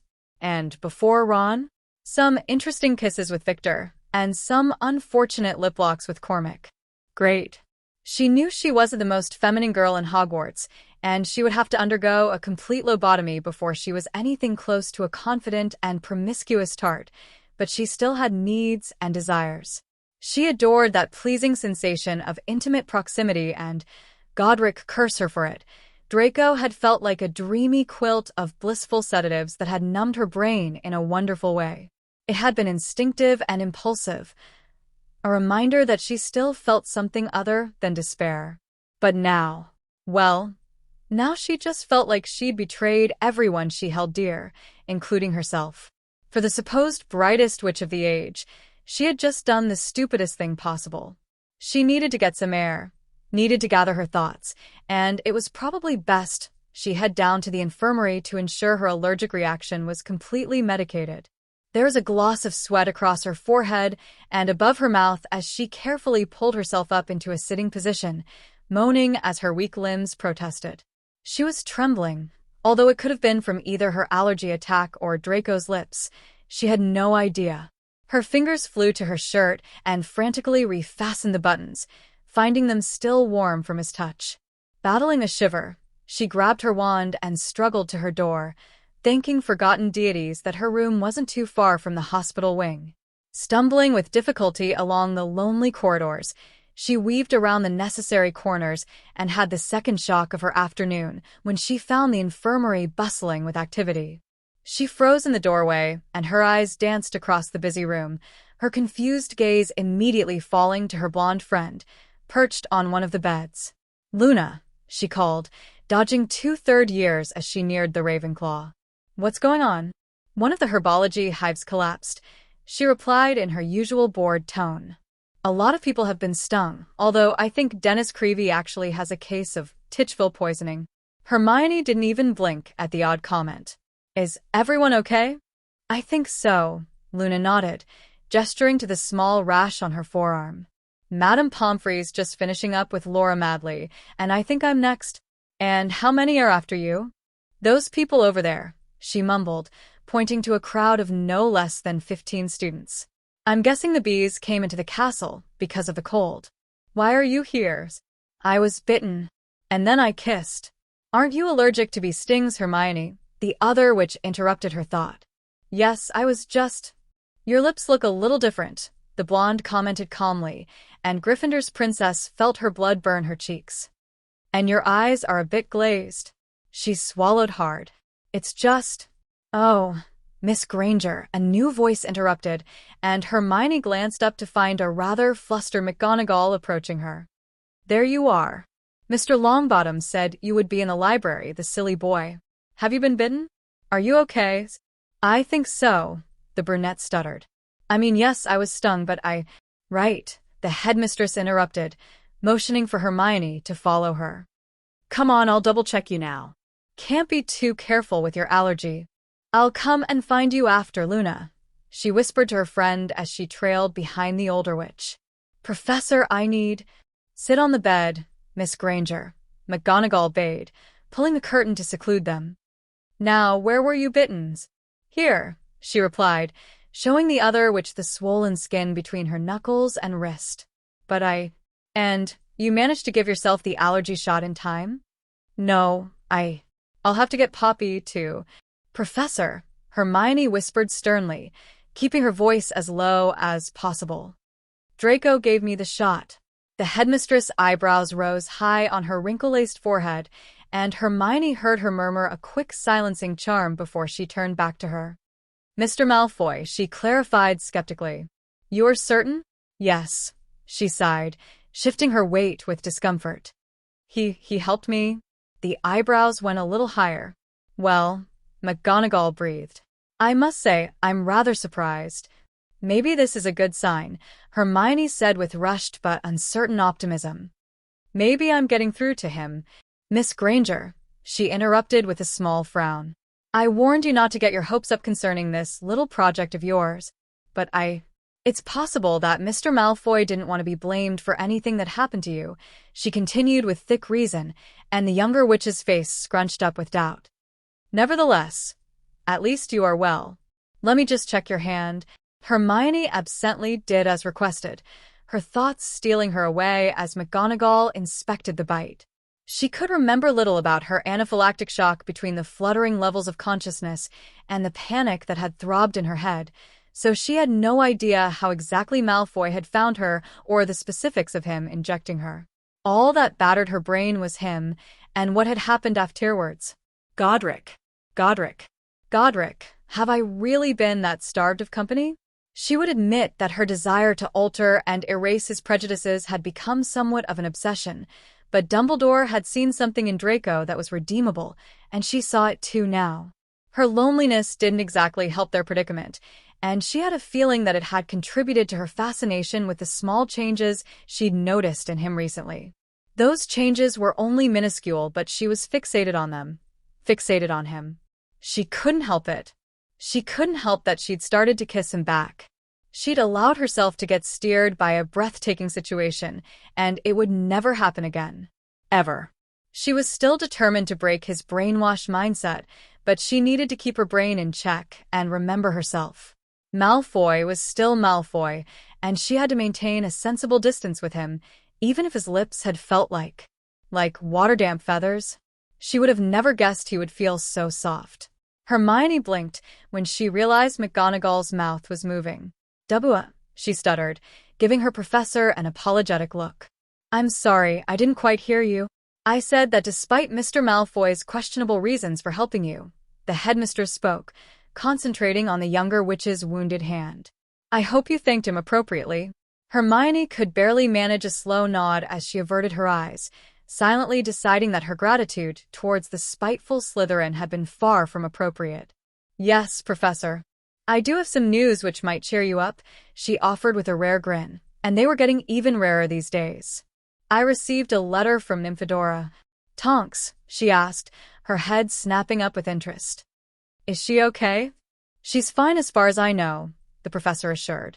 She's coming to visit for a couple of days to discuss some safety measures for Hogwarts. Will I see her? Please let me see her, Prof. Calm down, McGonagall sighed. She wants to keep her head down, so she's staying in the Three Broomsticks, and I'm happy to give you permission to stay with her for a couple of nights. Oh, thank you, Hermione smiled, relieved for this distraction in her otherwise troublesome day. Thank you so much, Professor. When is she coming? Next Thursday, and she'll be leaving on Saturday, she explained, finishing up with Hermione's hand. I expect you to attend all your classes, but I doubt you would have missed them anyway. Of course not, Professor. Then I have no issue with it, the headmistress said. And I think it might do some good to see her. You're looking a lot more troubled recently. Wait, the younger witch frowned as Draco slipped back into her head. Lips. What about Malfoy?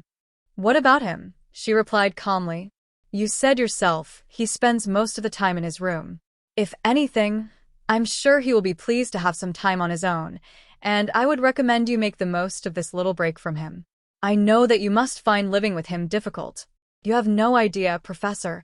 As of today, it just got that much more difficult. I guess, the brunette whispered, realizing she had yet another secret, and this one was possibly the worst.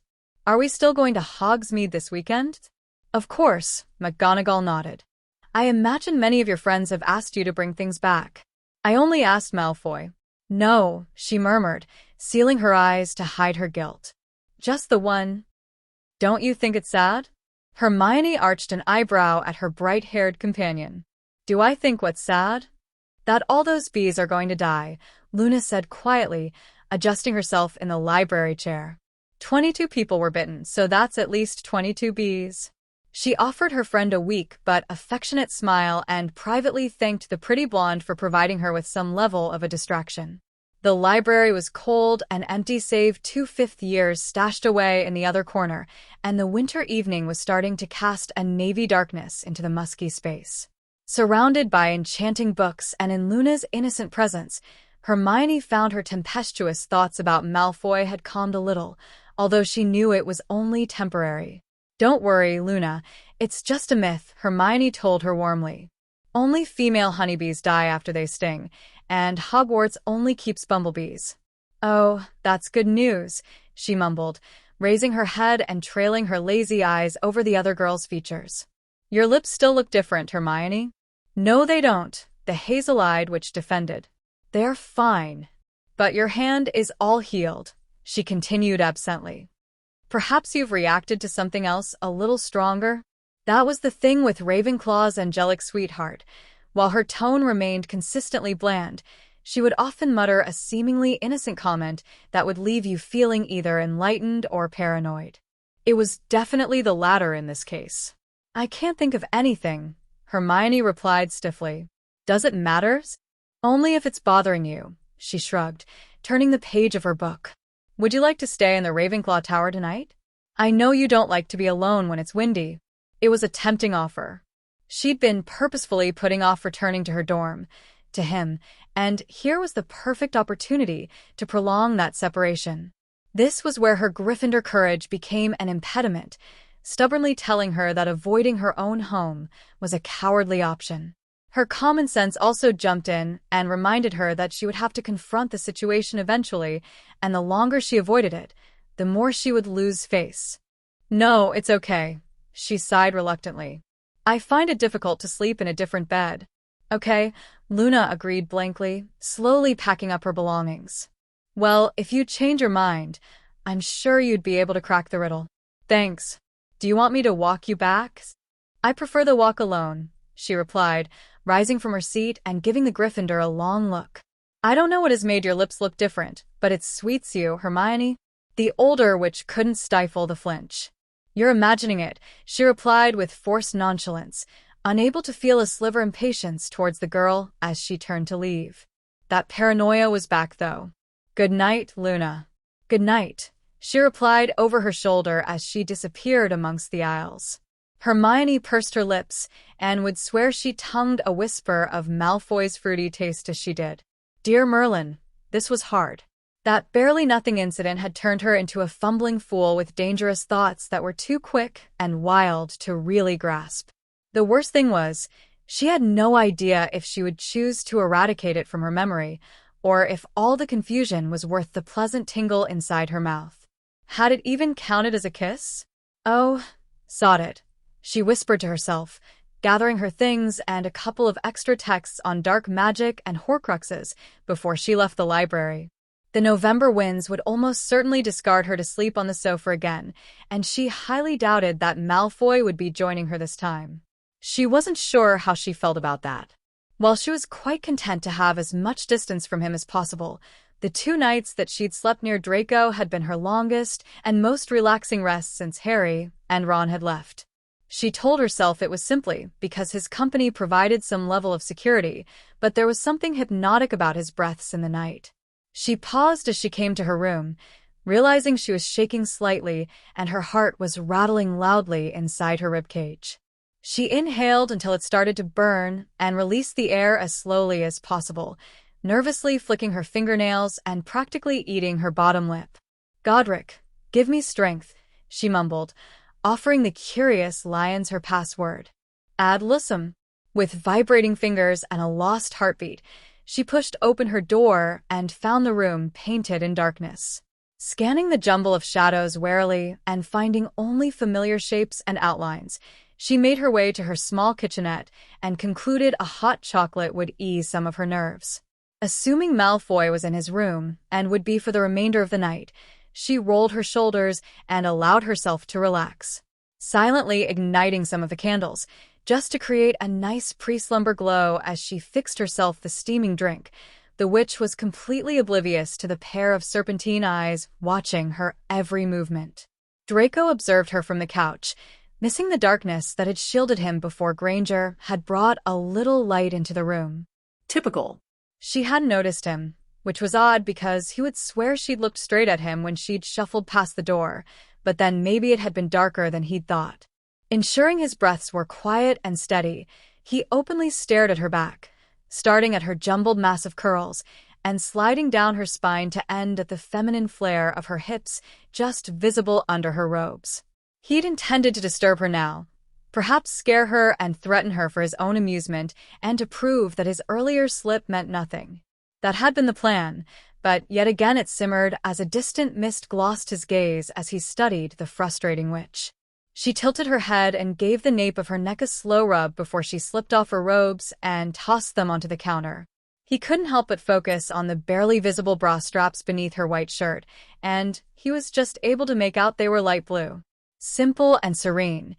Typical Granger, but that spasm between his hips twitched again anyway. He left his seat carefully, slinking around the furniture and shadows with inaudible footfalls as he edged a little closer to her. Perhaps if he could get near to her, he could inhale enough of her scent to imitate her taste. Catching himself and the dangerous thought, he reminded himself how repulsive she was with her inferior blood. An image of that muggle book she'd insisted he read flashed across his lids, but he shoved it away and planted a scornful sneer on his face, just to reflect how much he really despised her. And he did. Honestly, he did. Really. And she needed to know that. Slipping into the kitchenette, he was now close enough that he could touch her, and the innocent little witch was oblivious until he scuffed his foot against the floor. Hermione spun around so fast she knocked her mug across the side and sent it smashing and pouring to the floor with a loud crunch. Her hair was whipped across her face, caught between parted and damp lips as her eyes blazed with stormy surprise. She was panting frantically as she stumbled back, and his hand darted out to grab her wrist. "Draco," she gasped, trying to pull away and shield her face. "What are you?" But she was cut off as he grabbed her other hand and placed them sternly at her sides, backing her up until she was trapped between him and the counter. She felt panic bubble in her chest, not because she thought he would hurt her, but because he was too close. Her alarmed breathing was sucking in his drugging and masculine smell, and she found her body swarming with heat as their proximity ached beneath her skin. She watched with wide eyes as he seemed to falter and pull away a little, swaying on his feet with small but seductive movements. The air was wedged in her throat as he towered over her with his features set in a tense scowl and a growl humming in his windpipe. "I want to get some things straight," he snapped bluntly, and she jumped at his voice.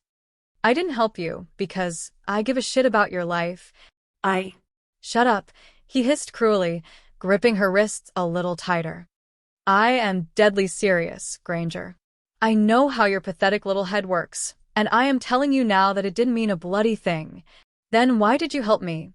she asked as effortlessly as she could, schooling her expression into a controlled mask. "Why bother?"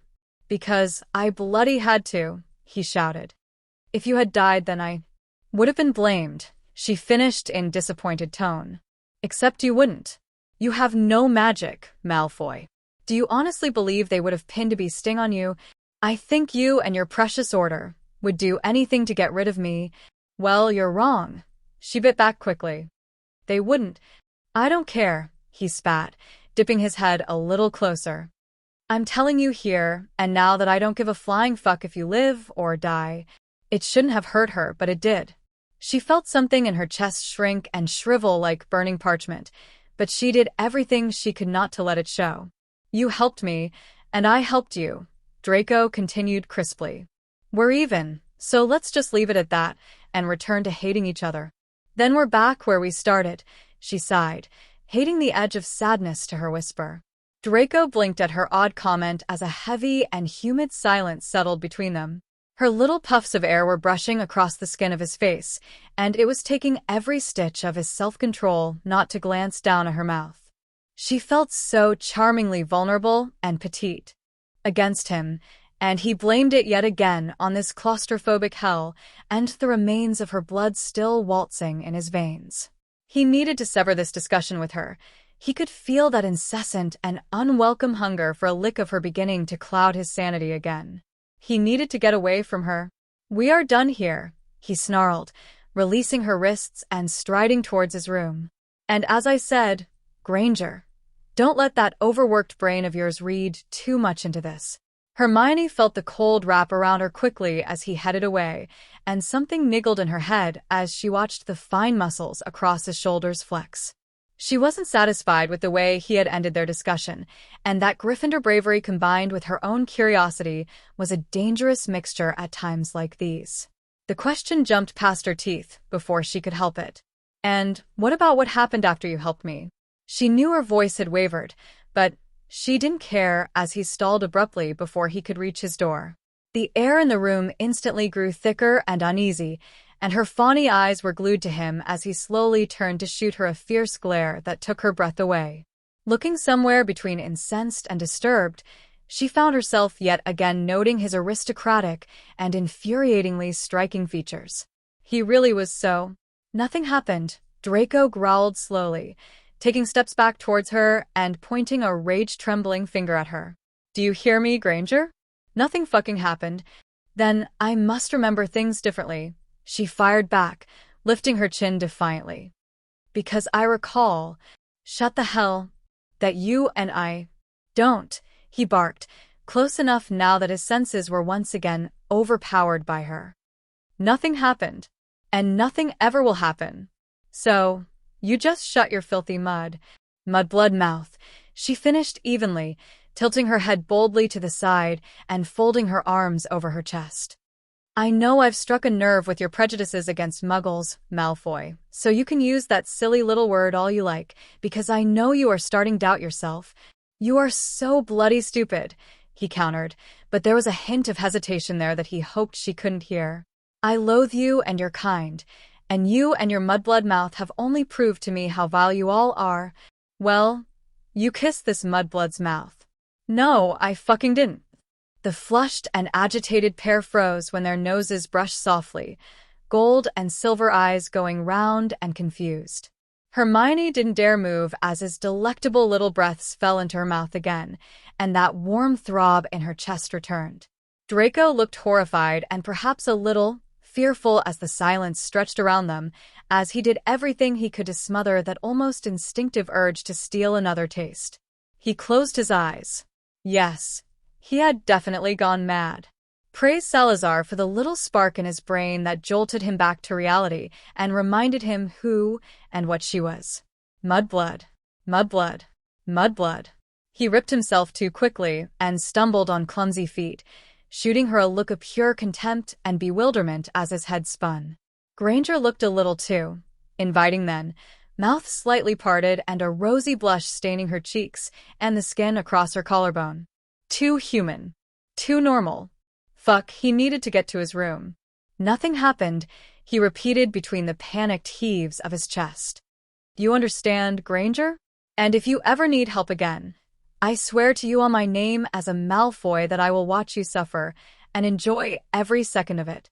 His dark and steady words stabbed her like ice-cold darts.